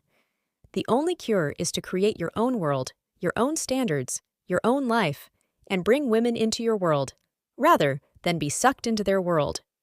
When you see a metrosexual, call him princess. That is the correct name for such creatures. Men and women fail in their relationships usually because they think they ought to act in some type of way to gain the other person's favor. It never works, and even if it did work, you still aren't compatible.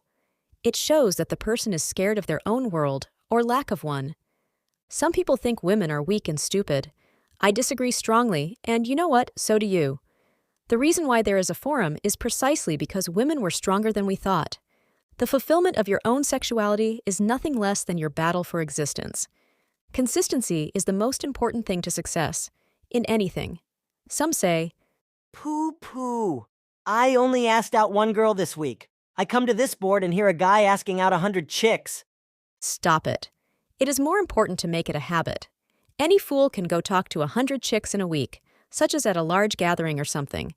But very few can keep it consistent. Even if you ask out one girl a week, that is 52 girls in a year. That is more girls asked out in a year than most guys ask out in a lifetime. The consistency is all.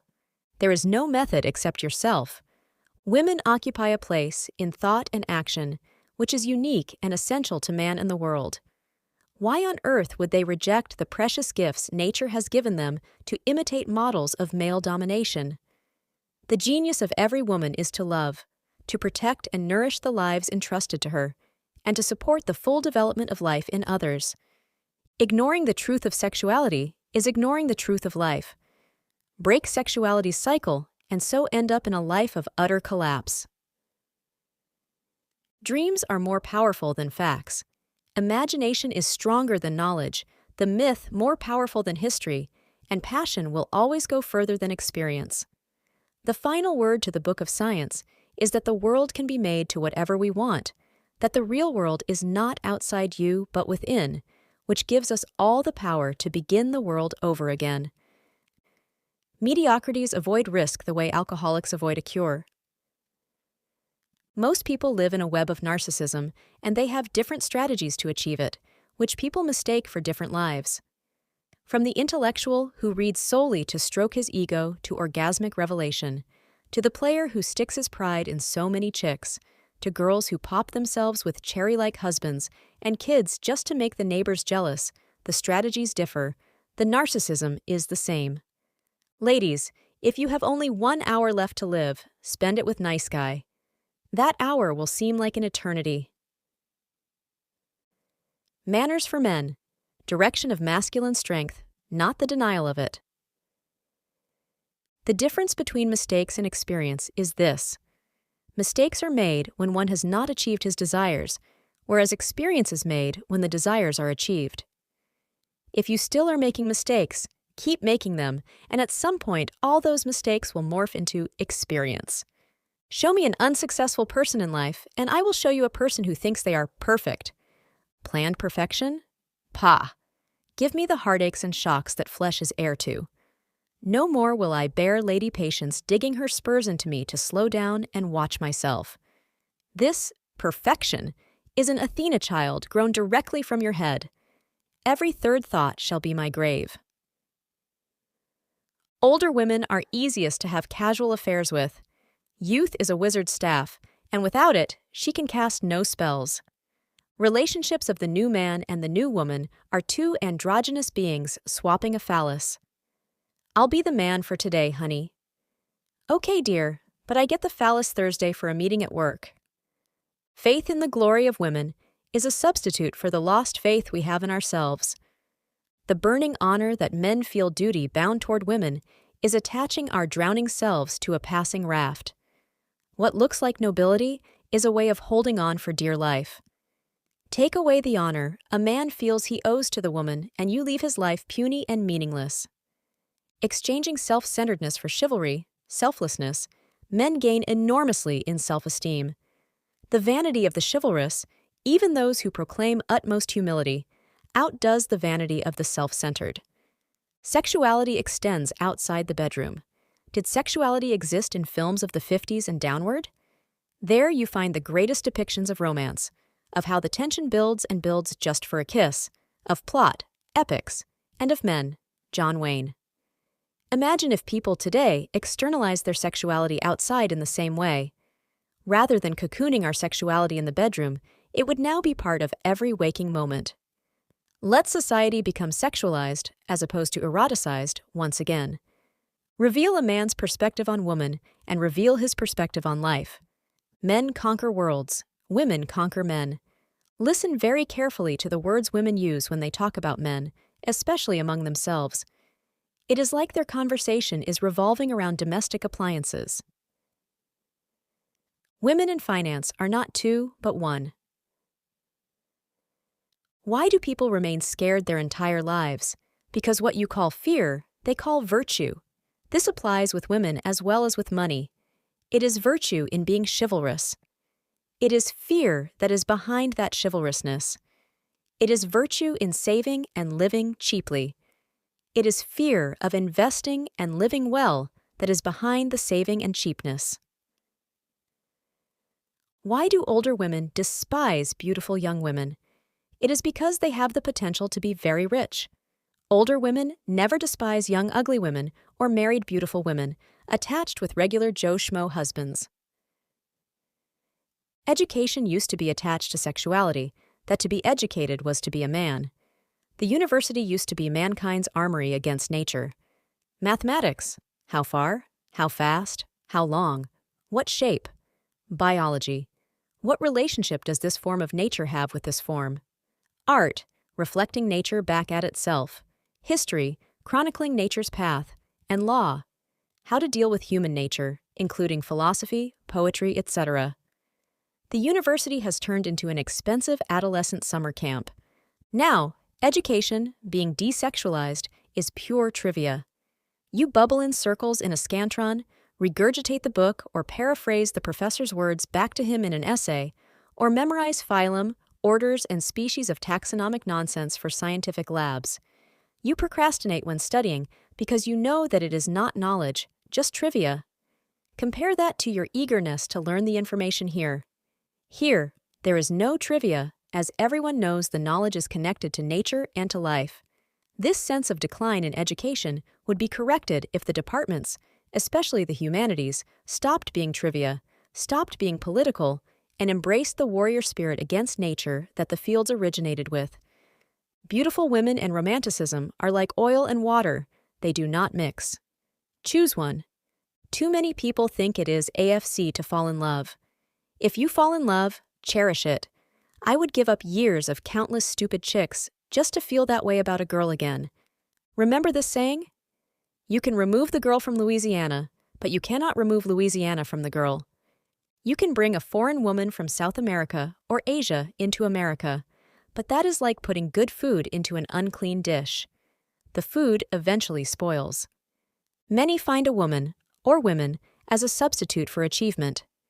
This is female thinking, that the union means your life is complete. Others think the Don Juan ends as soon as he gets a girl. It doesn't. You must prove your worth every day in life. Childhood is over. When you think you aren't achieving things because you have a woman or women, you stunt in life. Take a young man who is skinny, shy, isolated, and a dork. Fat girls keep pestering him. Girls set him up with women no one else wants. Yet, he dreams of life, of joy, of strength, of new realms beyond this one. Fat and ugly women disappear as if he simply changed clothing. Sun-like, he becomes a world everyone revolves around, as he is now seen as interesting, fun, and muscular. Rather than park his life and watch everyone zoom by, or drive a snail's pace for fear of risk, he now lives life in the fast lane. Boredom is where all evils enter the world. And when a person is bored, he is bored with himself. Interesting people, in their daily lives, are never bored as they find everything interesting. Women who bark at a gentleman will lick the boot of an asshole. In high school, you thought women would mature and stop liking the jocks or jerks.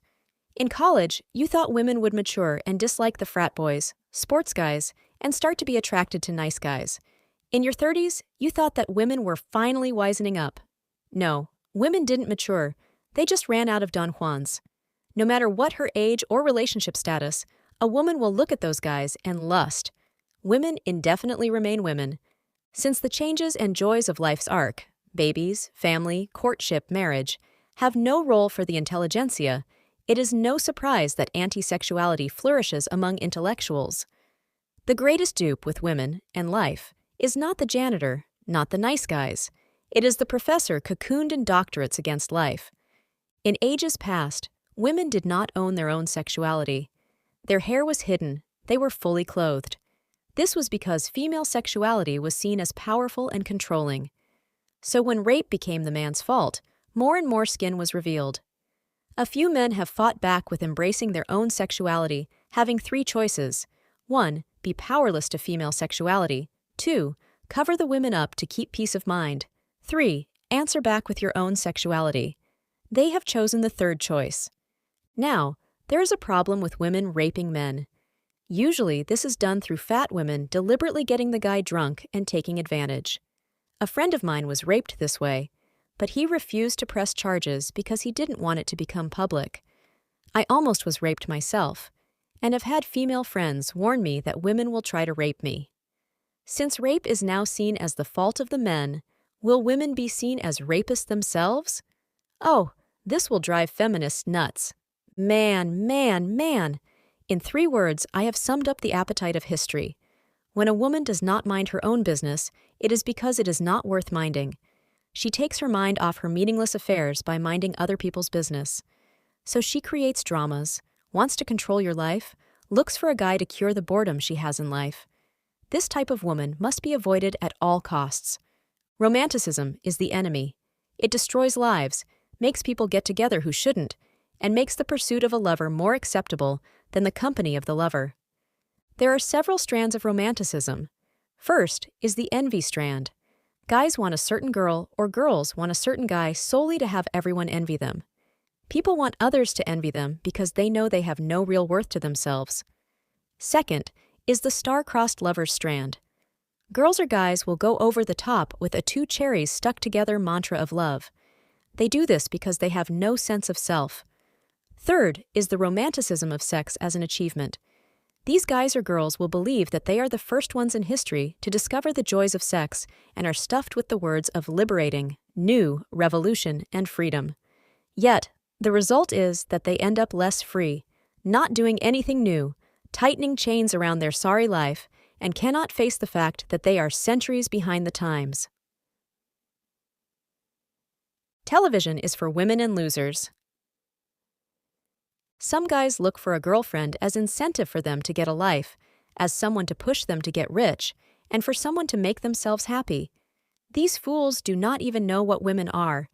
They think women are some type of genie that grants them wishes such as wealth, popularity, and happiness. Now we know the convoluted brain where such shows like Bewitched and I Dream of Jeannie came from. Often, a lady asks, "If I get fat, my Pookie Wookie, will you still love me?" And I reply, My dear, Aristotle defines love as founding friendship on beauty. If there is no beauty to base friendship on, then according to Aristotle, there can be no love. And what can she say to that? Intelligence is not conscience. Intelligence is not virtue. Intelligence is not character. Intelligence is not morality. Oh, intellectuals, who find themselves so brilliant that they think they ought to outshine all stars. They do not notice their own contradictions. It is impossible to debate with intellectuals because, with them, you can come to no truths.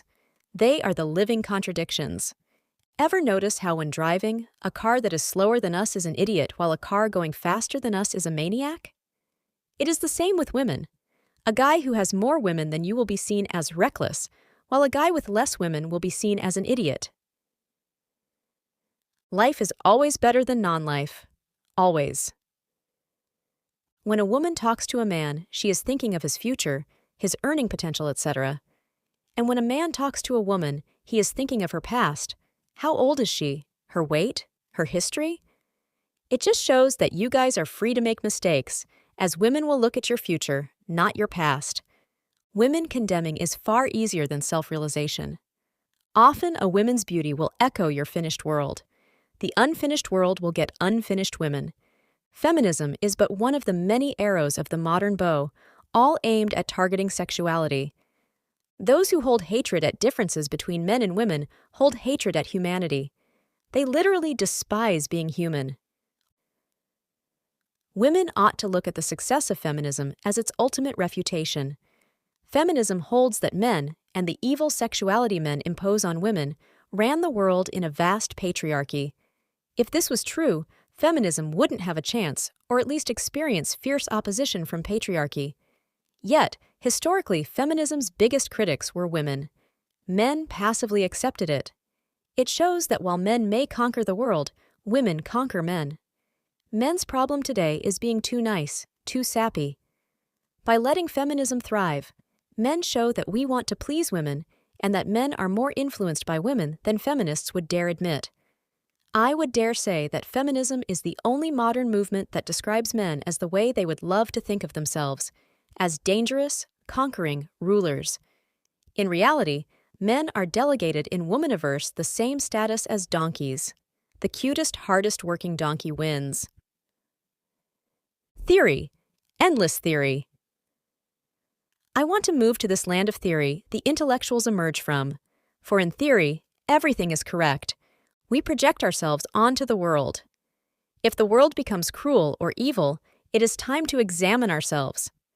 People love optimistic people. Look at those who write books on becoming optimistic. They become rich because optimism isn't a natural state. The politicians elected usually are the more optimistic ones. No woman will want an unhappy guy. She has enough problems already. Women fear being alone more than being harmed. Women will sit and stew. Your job is to grab her by the hand and say, "Let's go." Embrace action, and women follow. How do you get rid of lustful women? You laugh now, but eventually you'll find all these skags trying to be nice to you, to get close to you, to be a pest, and in some cases, get you drunk and rape you. After all, the more disinterested we are to women, the more she accepts that as a challenge and pursues. These 7 words cut to the chase and have served me well. You just aren't woman enough for me. But Pook, I don't get it. Don't worry, they will. Women know exactly what that means. Women love the working man. They love to see him work. Women are still the little girls they used to be with the addition of milk sacks and fat deposits. If you keep this in mind, you will do all the things correctly with them. Between the ages of 5 and 20, women did not suddenly become mysterious or bizarre. She just got more estrogen. How you deal with 5-year-old girls is how you deal with 25-year-old girls. Those that seek only power over the opposite sex will never achieve love.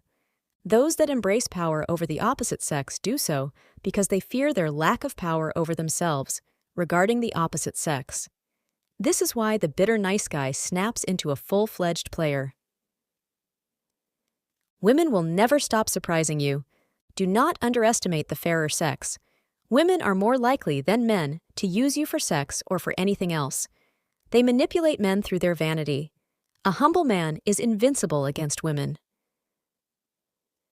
The problem with the virgins, both men and women, is that they think their virginity alone means they are honest, wonderful, virtuous, and a wonder of the world. Virginity has no connection with honesty or can substitute virtue itself. It is no wonder then that the virgin is alone because he or she is filled with self-love. Intense self-love is the most vile sin of all. It is in this that the slut can become more pure than the virgin. You are not free to be nothing. Nature has given you a gender, one you did not choose. You must act like a man, look like a man, and be a man. If you refuse to do so, you will not attract the women you want, and nature will burn your life with melancholy. The very root of the anti-sexuality that has been sprung on us is trying to free us from gender. To be human is to be free. To be free from being human is to be a slave. Feminists find themselves as the new agents of liberty, but they are forgetting that the basis of liberty is the law of nature. Many virgins here believe that infinite access to sex will give them freedom. It won't. the claws of nature will just dig in deeper. The only path for freedom is to understand how nature works and be able to work inside its system, to be able to control your life the way you want. Women do not deceive men. We use women to deceive ourselves. We no longer know the difference between sex and stocks. Did Pook say sex and stocks? Yes. People view sex like some medium of exchange, something the more they make with a person, the more votes and control they ought to get. Contrast this to stocks where people buy hoping the stocks get pregnant and reproduce. If only there was a third gender to referee. Perhaps that is what the elderly did. As they became more androgynous, with their courtships, rituals, and bundling. Guys who easily deceive themselves will find no difficulty in being deceived, used, and corralled by women. We all have failings in life. The losers are those who seek women as a balm for their personal failings. If I marry her, my life will have purpose and be complete. The result is a nagging, frustrated wife. The point is that we helped create the nagging wife. She didn't come from nowhere. I have never looked at my own progression into Don Juan as the adding of game or skills or techniques. It was like I became more human. If you compare a nice guy and a Don Juan, what is the real difference? Is it really that one has game and the other doesn't? Or is one more human than the other? When a lady views the nice guy and the Don Juan, who will she be more comfortable with? The humanized one. The unfinished men, that is nice guys, are meant for the unfinished women, that is the fat ones. We are all tossed into this sea of nature. Many don't understand swimming, so they climb out and analyze everything and shout out how wrong and alien everything is. These are your philosophers. The true person of reading is not the intellectual who perverts works into authorities. It is the child getting lost in the story, oblivious of authorities themselves. In the same way, a Don Juan is one who gets lost in the joy with women in life, not someone who writes pointy-worded manifestos on the subject trying to become an authority. Such a person is more of a philosopher than a Don Juan. Many people live through life backwards. At the threshold of youth, they look on older age with disgust, fear, and boredom. I must have my fun now, they say. So off they go, making famine of time where abundance lies, spending their time rather than investing it. When they get older, their future is exactly as they thought. Since they planted no seeds of talent or skill, they had nothing to harvest, so their happiness starved. With this future, they think they were right because their future came as predicted. So then they spread the error by advising youth to act like they did. Others have been able to checkmate time. They see it that as one gets older, life gets easier. So they work hard in their youth, carving out a comfortable place in the world. And as time passes, their work grows easier as does their fame. Since they invested their time rather than spent it, talent, skill, intelligence, and ability grow in abundance. In this life, there is no real decay. It is the Don Juan that is timeless. What is his origin? He is in literature, history, plays, and has become a legend. It is the Don Juan's imagination that the world and women find so fascinating. No one ever wrote an opera on the nice guy or an epic on the philosopher. Every woman to me is a portal of discovery. They are all emissaries of nature, delivering you news on how life works. To many men, anything is easier, from nuclear physics to climbing the tips of mountains, than dealing with a woman he truly loves. Why? With her, he will be unable to hide from himself. Women are at their loudest when they're lonely. This is also true with dogs. Have you ever noticed how some people spend their lives trying to get loved more by strangers than their community? It is like they desire to be some celebrity with no real friends, but with fans. This celebrity lifestyle ends up fake. When you hear of singers or actors getting busted for drugs, it often isn't because that is who they are, but they're trying to live up to this persona. If a celebrity warns friends, when they meet, not to tell the paparazzi, and the paparazzi show up, who told? Probably the celebrity himself. Their lives are a script. Compare the above to Don Juan. Many foolishly think that Don Juan is the celebrity with women, and that female strangers will instantly respond to you on the street, on the elevator, or wherever. This is a silly life, as all these strangers will never really give a damn about you, as you start to do stranger and stranger things to fit into the persona. Don't forget your own community. Rather than go for instant hookups at bars and clubs, try expanding your social circle. Eventually, you'll get circles and even larger circles of women coming after you. These ladies will tell their lady friends about you, and the effect just ripples. Even James Bond admits to doing this. This increasing of social circle, of your community, is far, far more rewarding than being an introvert who practically costumes his physical appearance, his social self, his emotional self, and, dare I say, his spiritual self for some dumb female stranger who wouldn't care if he dropped dead the next day. Don Juaning is easy when it's a way of life. Still unconscious, you lie in a coma in a hospital where the real battle is being fought inside you. The doctors stand around, watching.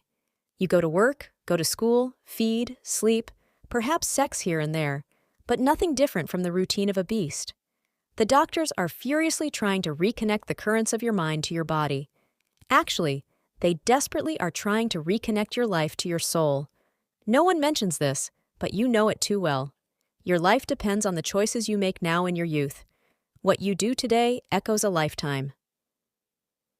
Melting, melting, melting. Look around you. Everything is in a state of decay.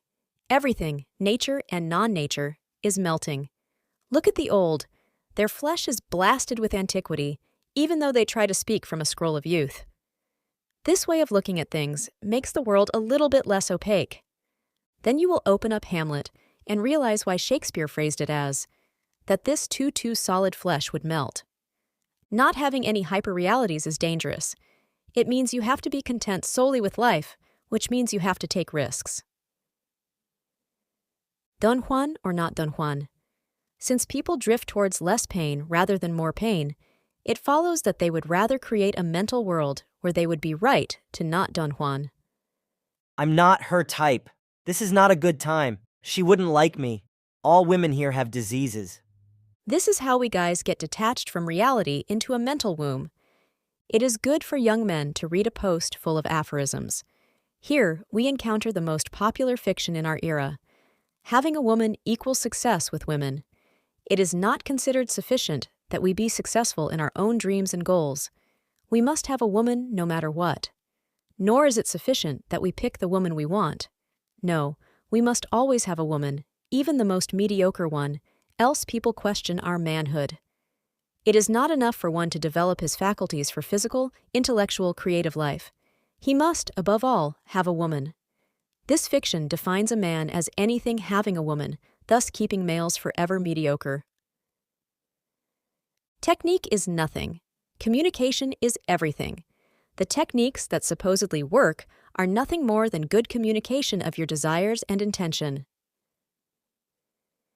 If Schwarzenegger was small, wimpish, but popular celebrity, would he have resonated as much? No, Pook! Why not?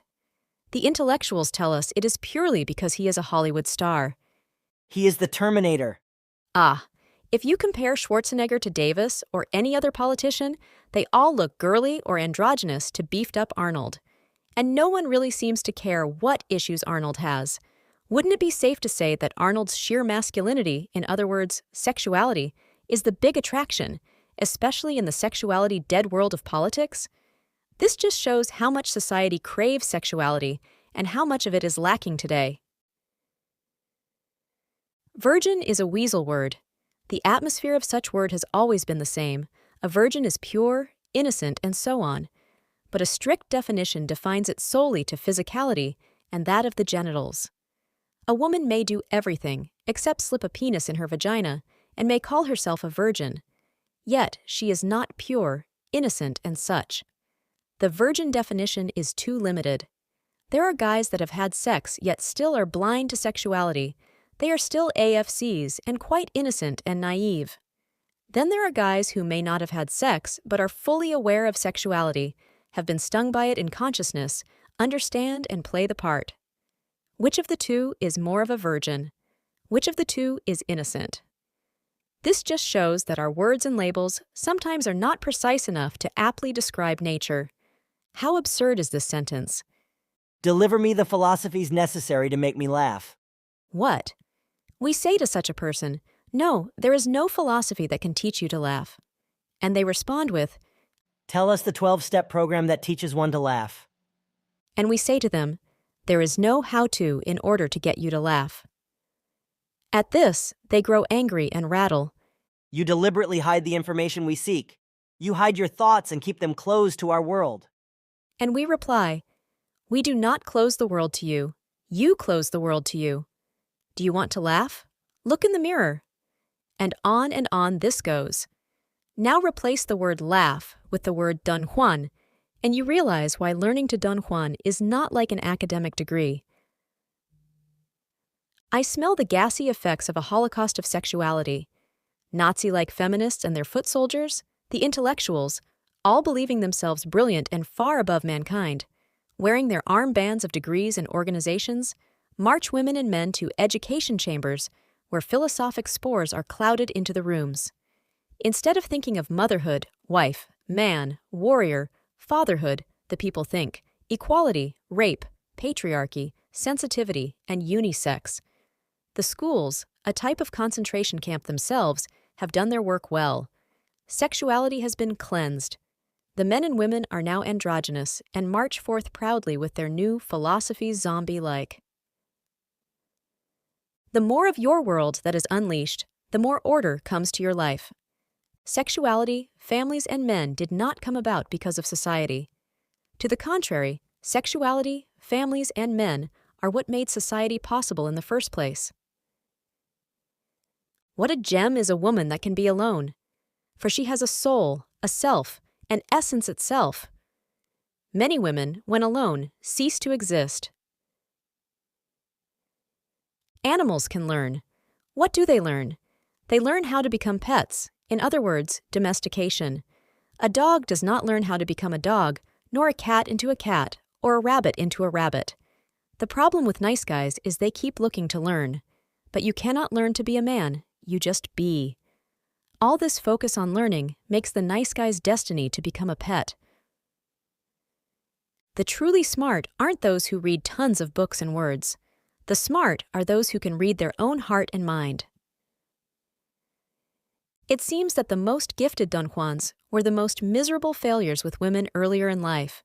It is like when they found they couldn't have their way, they had to compensate by realizing and cultivating their faculties and talents. This is also true with geniuses. The most virulent feminist I've ever met was a male. There was a man who lived his life by what others thought he should do. He was in a nonsense position of a vice president of a bank. He decided, once in his life, that he would do what he wanted to do. So he quit his job and embraced his dream of being paid to take people fly fishing, with a beat-up pickup, I might add. His act of freedom had his wife almost very nearly divorced him.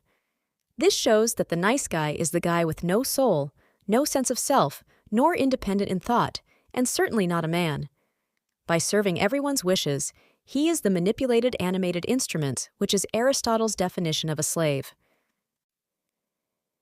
The nice guy desire to merge with a woman is partly a desire to lose himself. The human is caught between his ideal and the world, his dreams and day, his heaven and earth. The passion for evolution models of human courtship and coupling is the desire to jettison off the ideal, the dream, the heaven, to cut the cords that lead us up.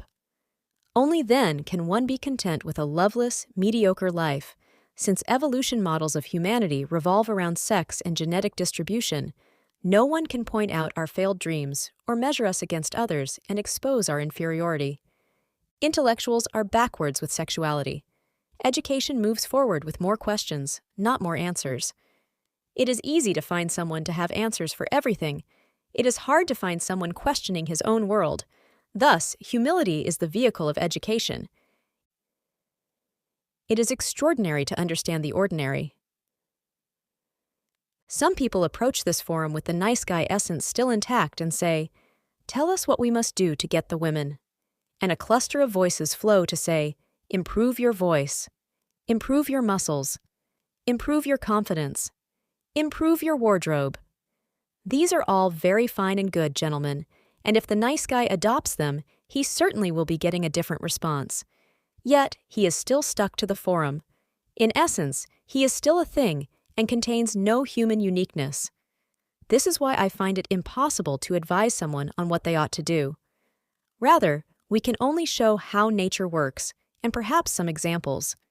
If a guy comes here for people to instruct him on how to act, what personality he should have, how to dress, how to talk, and so on, does he remain a guy? He still sounds like a thing with no self-volition. Intelligent people often overvalue intelligence. In fact, they cannot comprehend how intelligence can be overvalued. It is impossible to introduce a more destructive idea than sexuality is evil.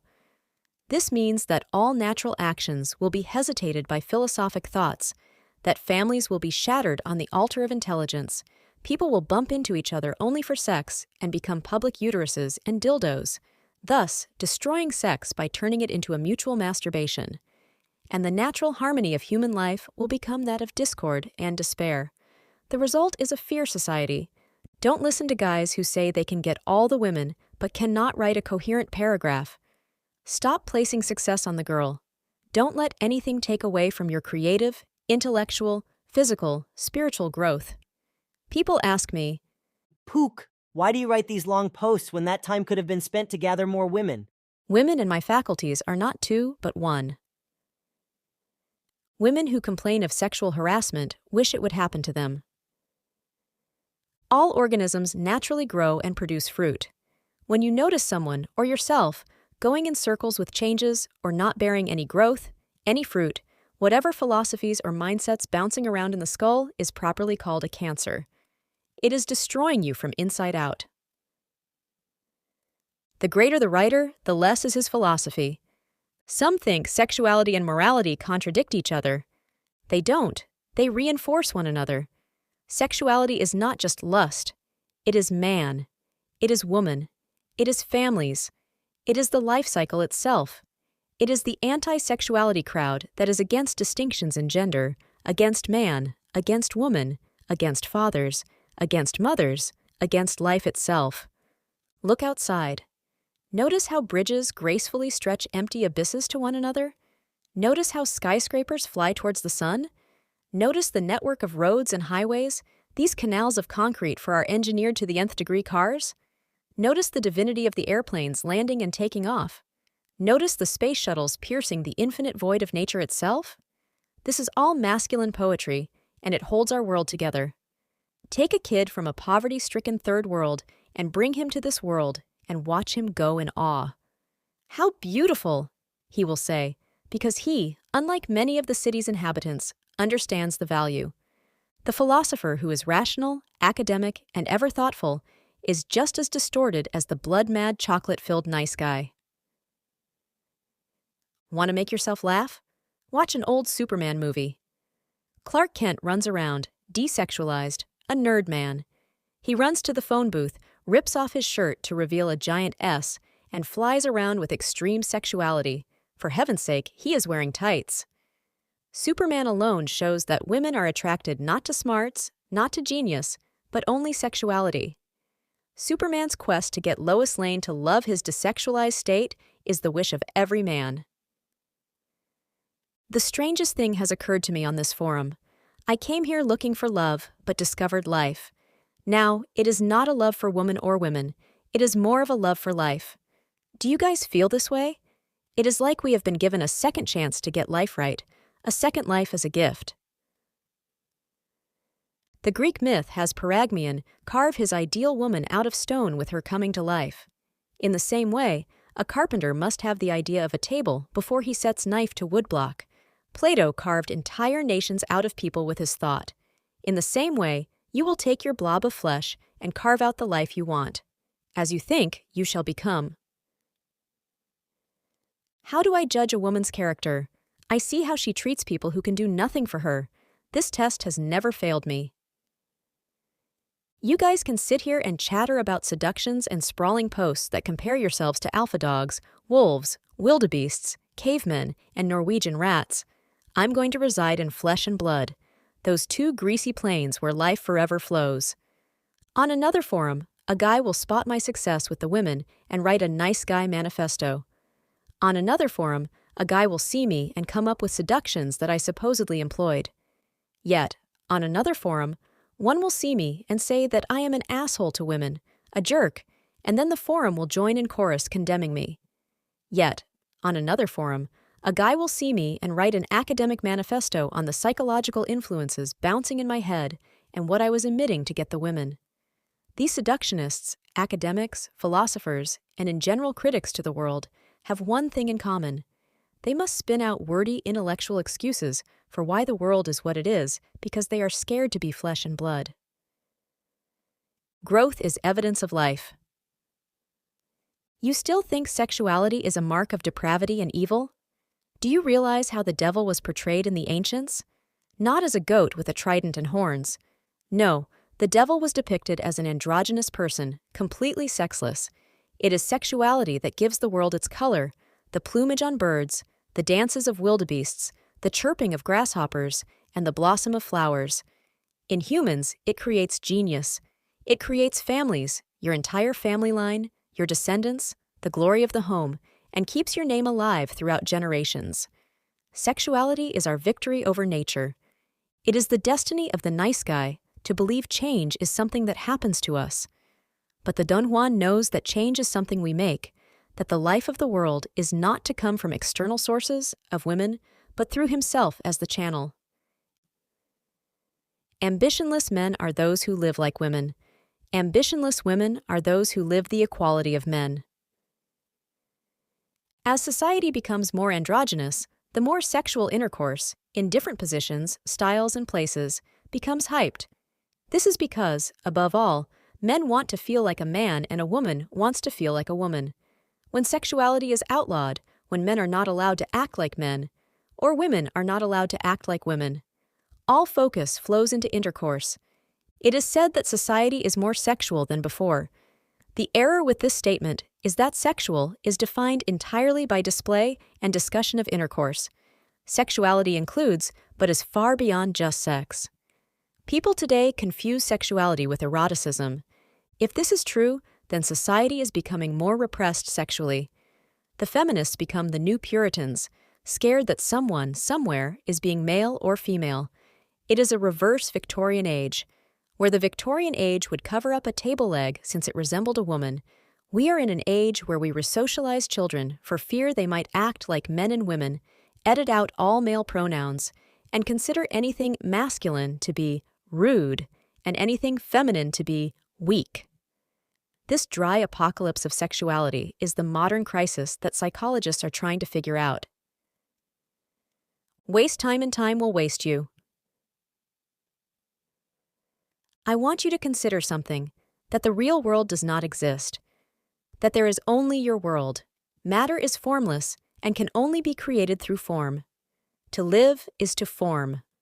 Once a man has embraced his sexuality, it is then that he creates woman. Your desire is the spirit that brings women to life in your world.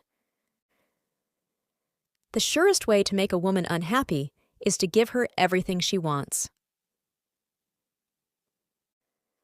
Realize that everything is process, everything is energy.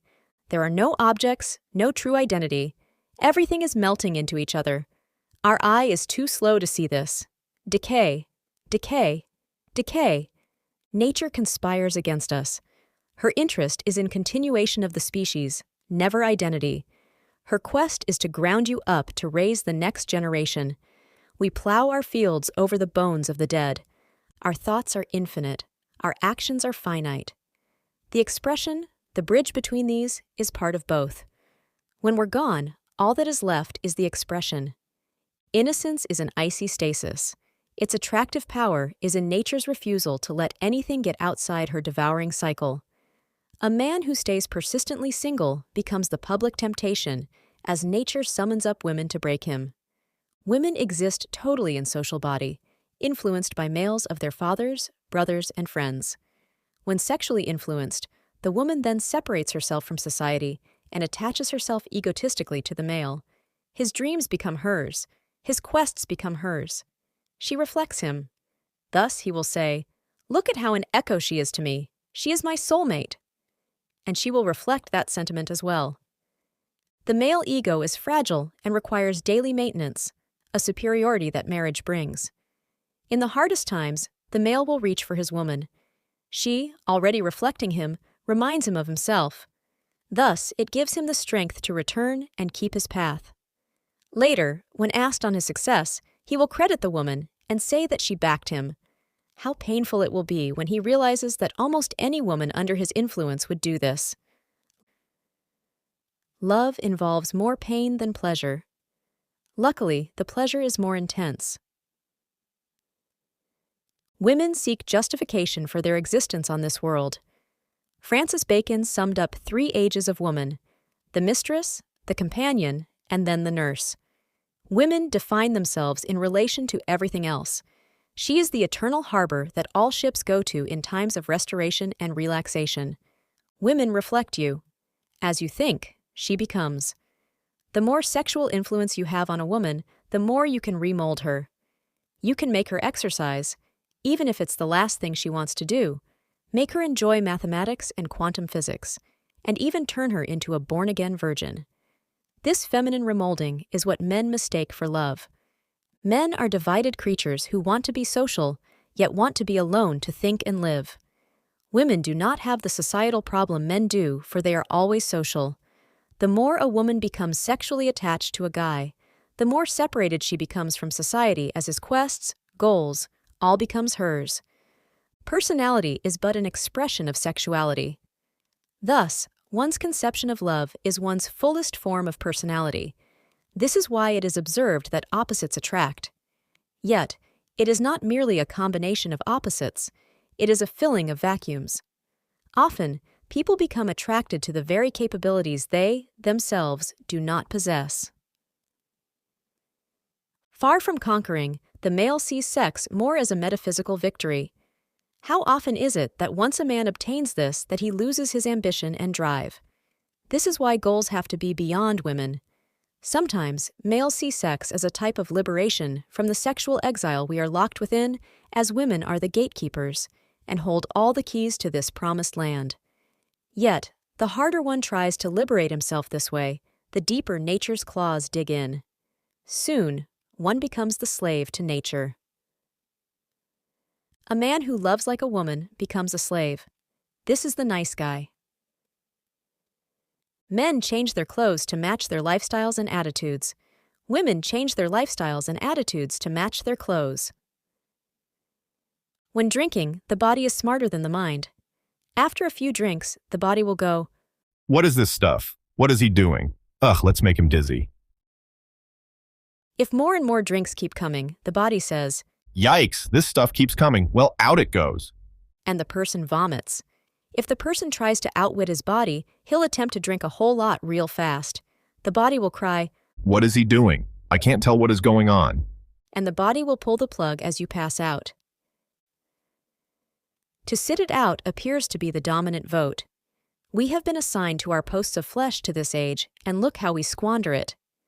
So many say, Oh, if I were only born to be a woman, how I could have no worries, how I could have no troubles, how I could eternally be a child.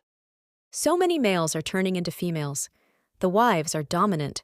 Due to these new dominant women, since there are no men left, their estrogen levels will rise, and with it will be a tilt to more males than females being born in the next generation in order to create more chances of the emergence of men, for this is nature's corrective process. A woman that told me some nuggets of truth. Well, first, it is absolutely impossible for women to love because the only way they can exist is through other people.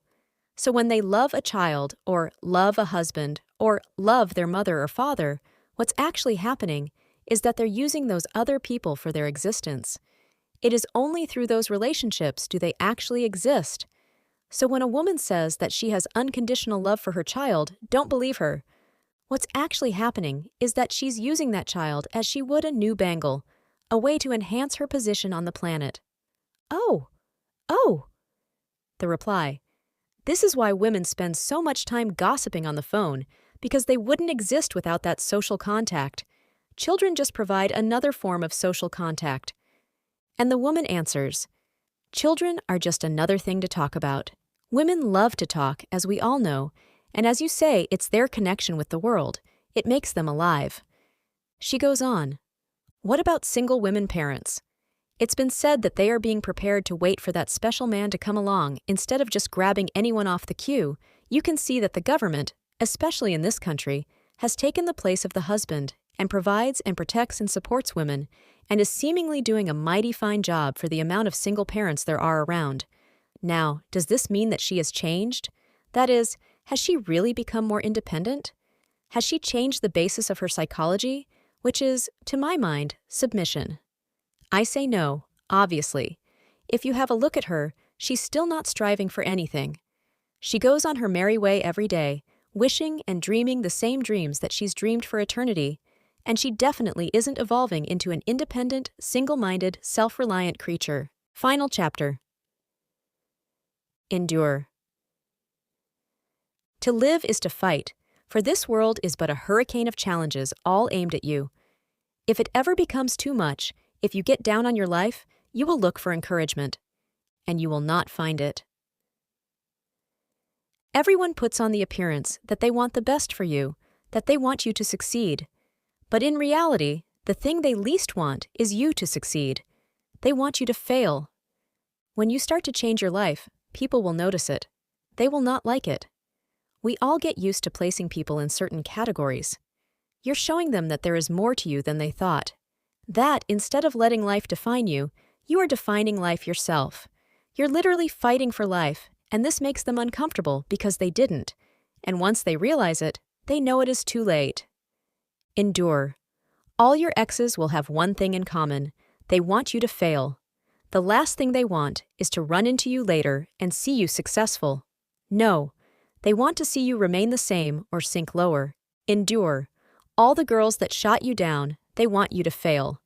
A big fear in woman is missing the great catch. Give substance to their fear. Endure. At your high school reunion, the ones you knew will come back with secret desires of seeing failures everywhere, even at you. Defy them. Endure. For it is the same for 99% of the people. They get grounded up into conformity and become bewildered as their lives become more and more joyless. They will feel threatened by you. You may even want to stop your metamorphosis by how uncomfortable it is to others you knew and even for yourself. But those who stop can never realize their dreams, and so never can be Don Juans. The more successful you become in life, the more and more people will despise you. No one despises the innocent nice guy who happily takes orders. But everyone envies the one who knows what he wants and takes it, the guy who won't be played, and the guy who manages to unite dream and day. All your married friends, they want you to fail. They will whisper in your ear that you should do like they did. All your friends, they want you to fail. They will confer to you that you ought to shrug off these ideas of yours. Live like us, they will tell you. Most people remain static all their lives. They do not change and cannot change. They are basically the same now as they were 5 years from now. But you are totally different, for now you have improved and refined yourself while they stayed the same in their vaporous habits. Imagine they are gathering in a circle around you and your life. They are all taking bets on when you will stop and fail. And when you do, they will let out a sigh of relief and say, "Thank goodness." People do not want you to succeed, especially people you've known your entire life. They want you to stay the same or fail. Their lives can only succeed by seeing you fail. For nothing can overtake the power of endurance. Talent will not. Nothing is more common than unsuccessful men with talent. Genius will not. Unrewarded genius is almost a proverb. Education will not. The world is full of educated failure. Endurance alone is power ultimate. So endure. We are the sum of our endurance, and we will not let others define us any longer. Being Don Juan. Intermediate Don Juanair said, "Tell me, Pook, how long did it take you to turn out to be a successful DJ despite of all the setbacks and bumps on the road?" It is you guys that see me as some heroic DJ crusading through women. In my eyes, I am not a success, and that is why I am successful. I'm literally in awe at the system nature has set up for us. I learn new things every day. There will be no time when you thump your chest and go, I am Don Juan.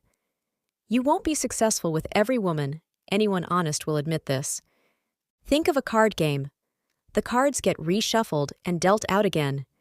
You merely get better at the game, more sure, and know what to expect. The next card you flip over may be a 2 or a 5 or a 10 or a queen. You take it as it comes at you, dealing with what you have the best you can. You learn in the process and can better get that 10 when she shows up again. There isn't a pinnacle of success, a moment when one becomes Don Juan. The game never stops. The only major difference is that the Don Juan becomes game master, and the other players react to him rather than him reacting to their actions. But you don't know what number is coming out of the deck next. It could be an 8. It could be a 10. It could even be a queen. Readiness is all. Final thoughts. Embarking on the journey to remaster the Book of Pook has been both an immensely rewarding and laborious endeavor. As a longtime reader of Red Pill and Manosphere philosophy, I have always found Pook's writings to be profoundly impactful. The task was not without its challenges. Ensuring that the essence and authenticity of Pook's original messages were preserved while making the content accessible and relevant for today's readers required meticulous attention to detail. Additionally, adapting parts of the ebook for an audio format presented its own set of challenges, requiring further editing to ensure that the teachings remained clear and engaging in this new medium. Despite the hard work, the experience has been incredibly fulfilling. Seeing the Book of Pook come to life in this remastered form, ready to inspire a new generation of readers, is a testament to the enduring power of Pook's insights. It is my sincere hope that this version will serve as a valuable resource, guiding many on their journeys towards self-discovery, confidence, and authentic living. Thank you for joining me on this journey. For any further discussion or inquiries, feel free to reach out to me, burnoutmail@gmail.com. Burnout Mail. The end.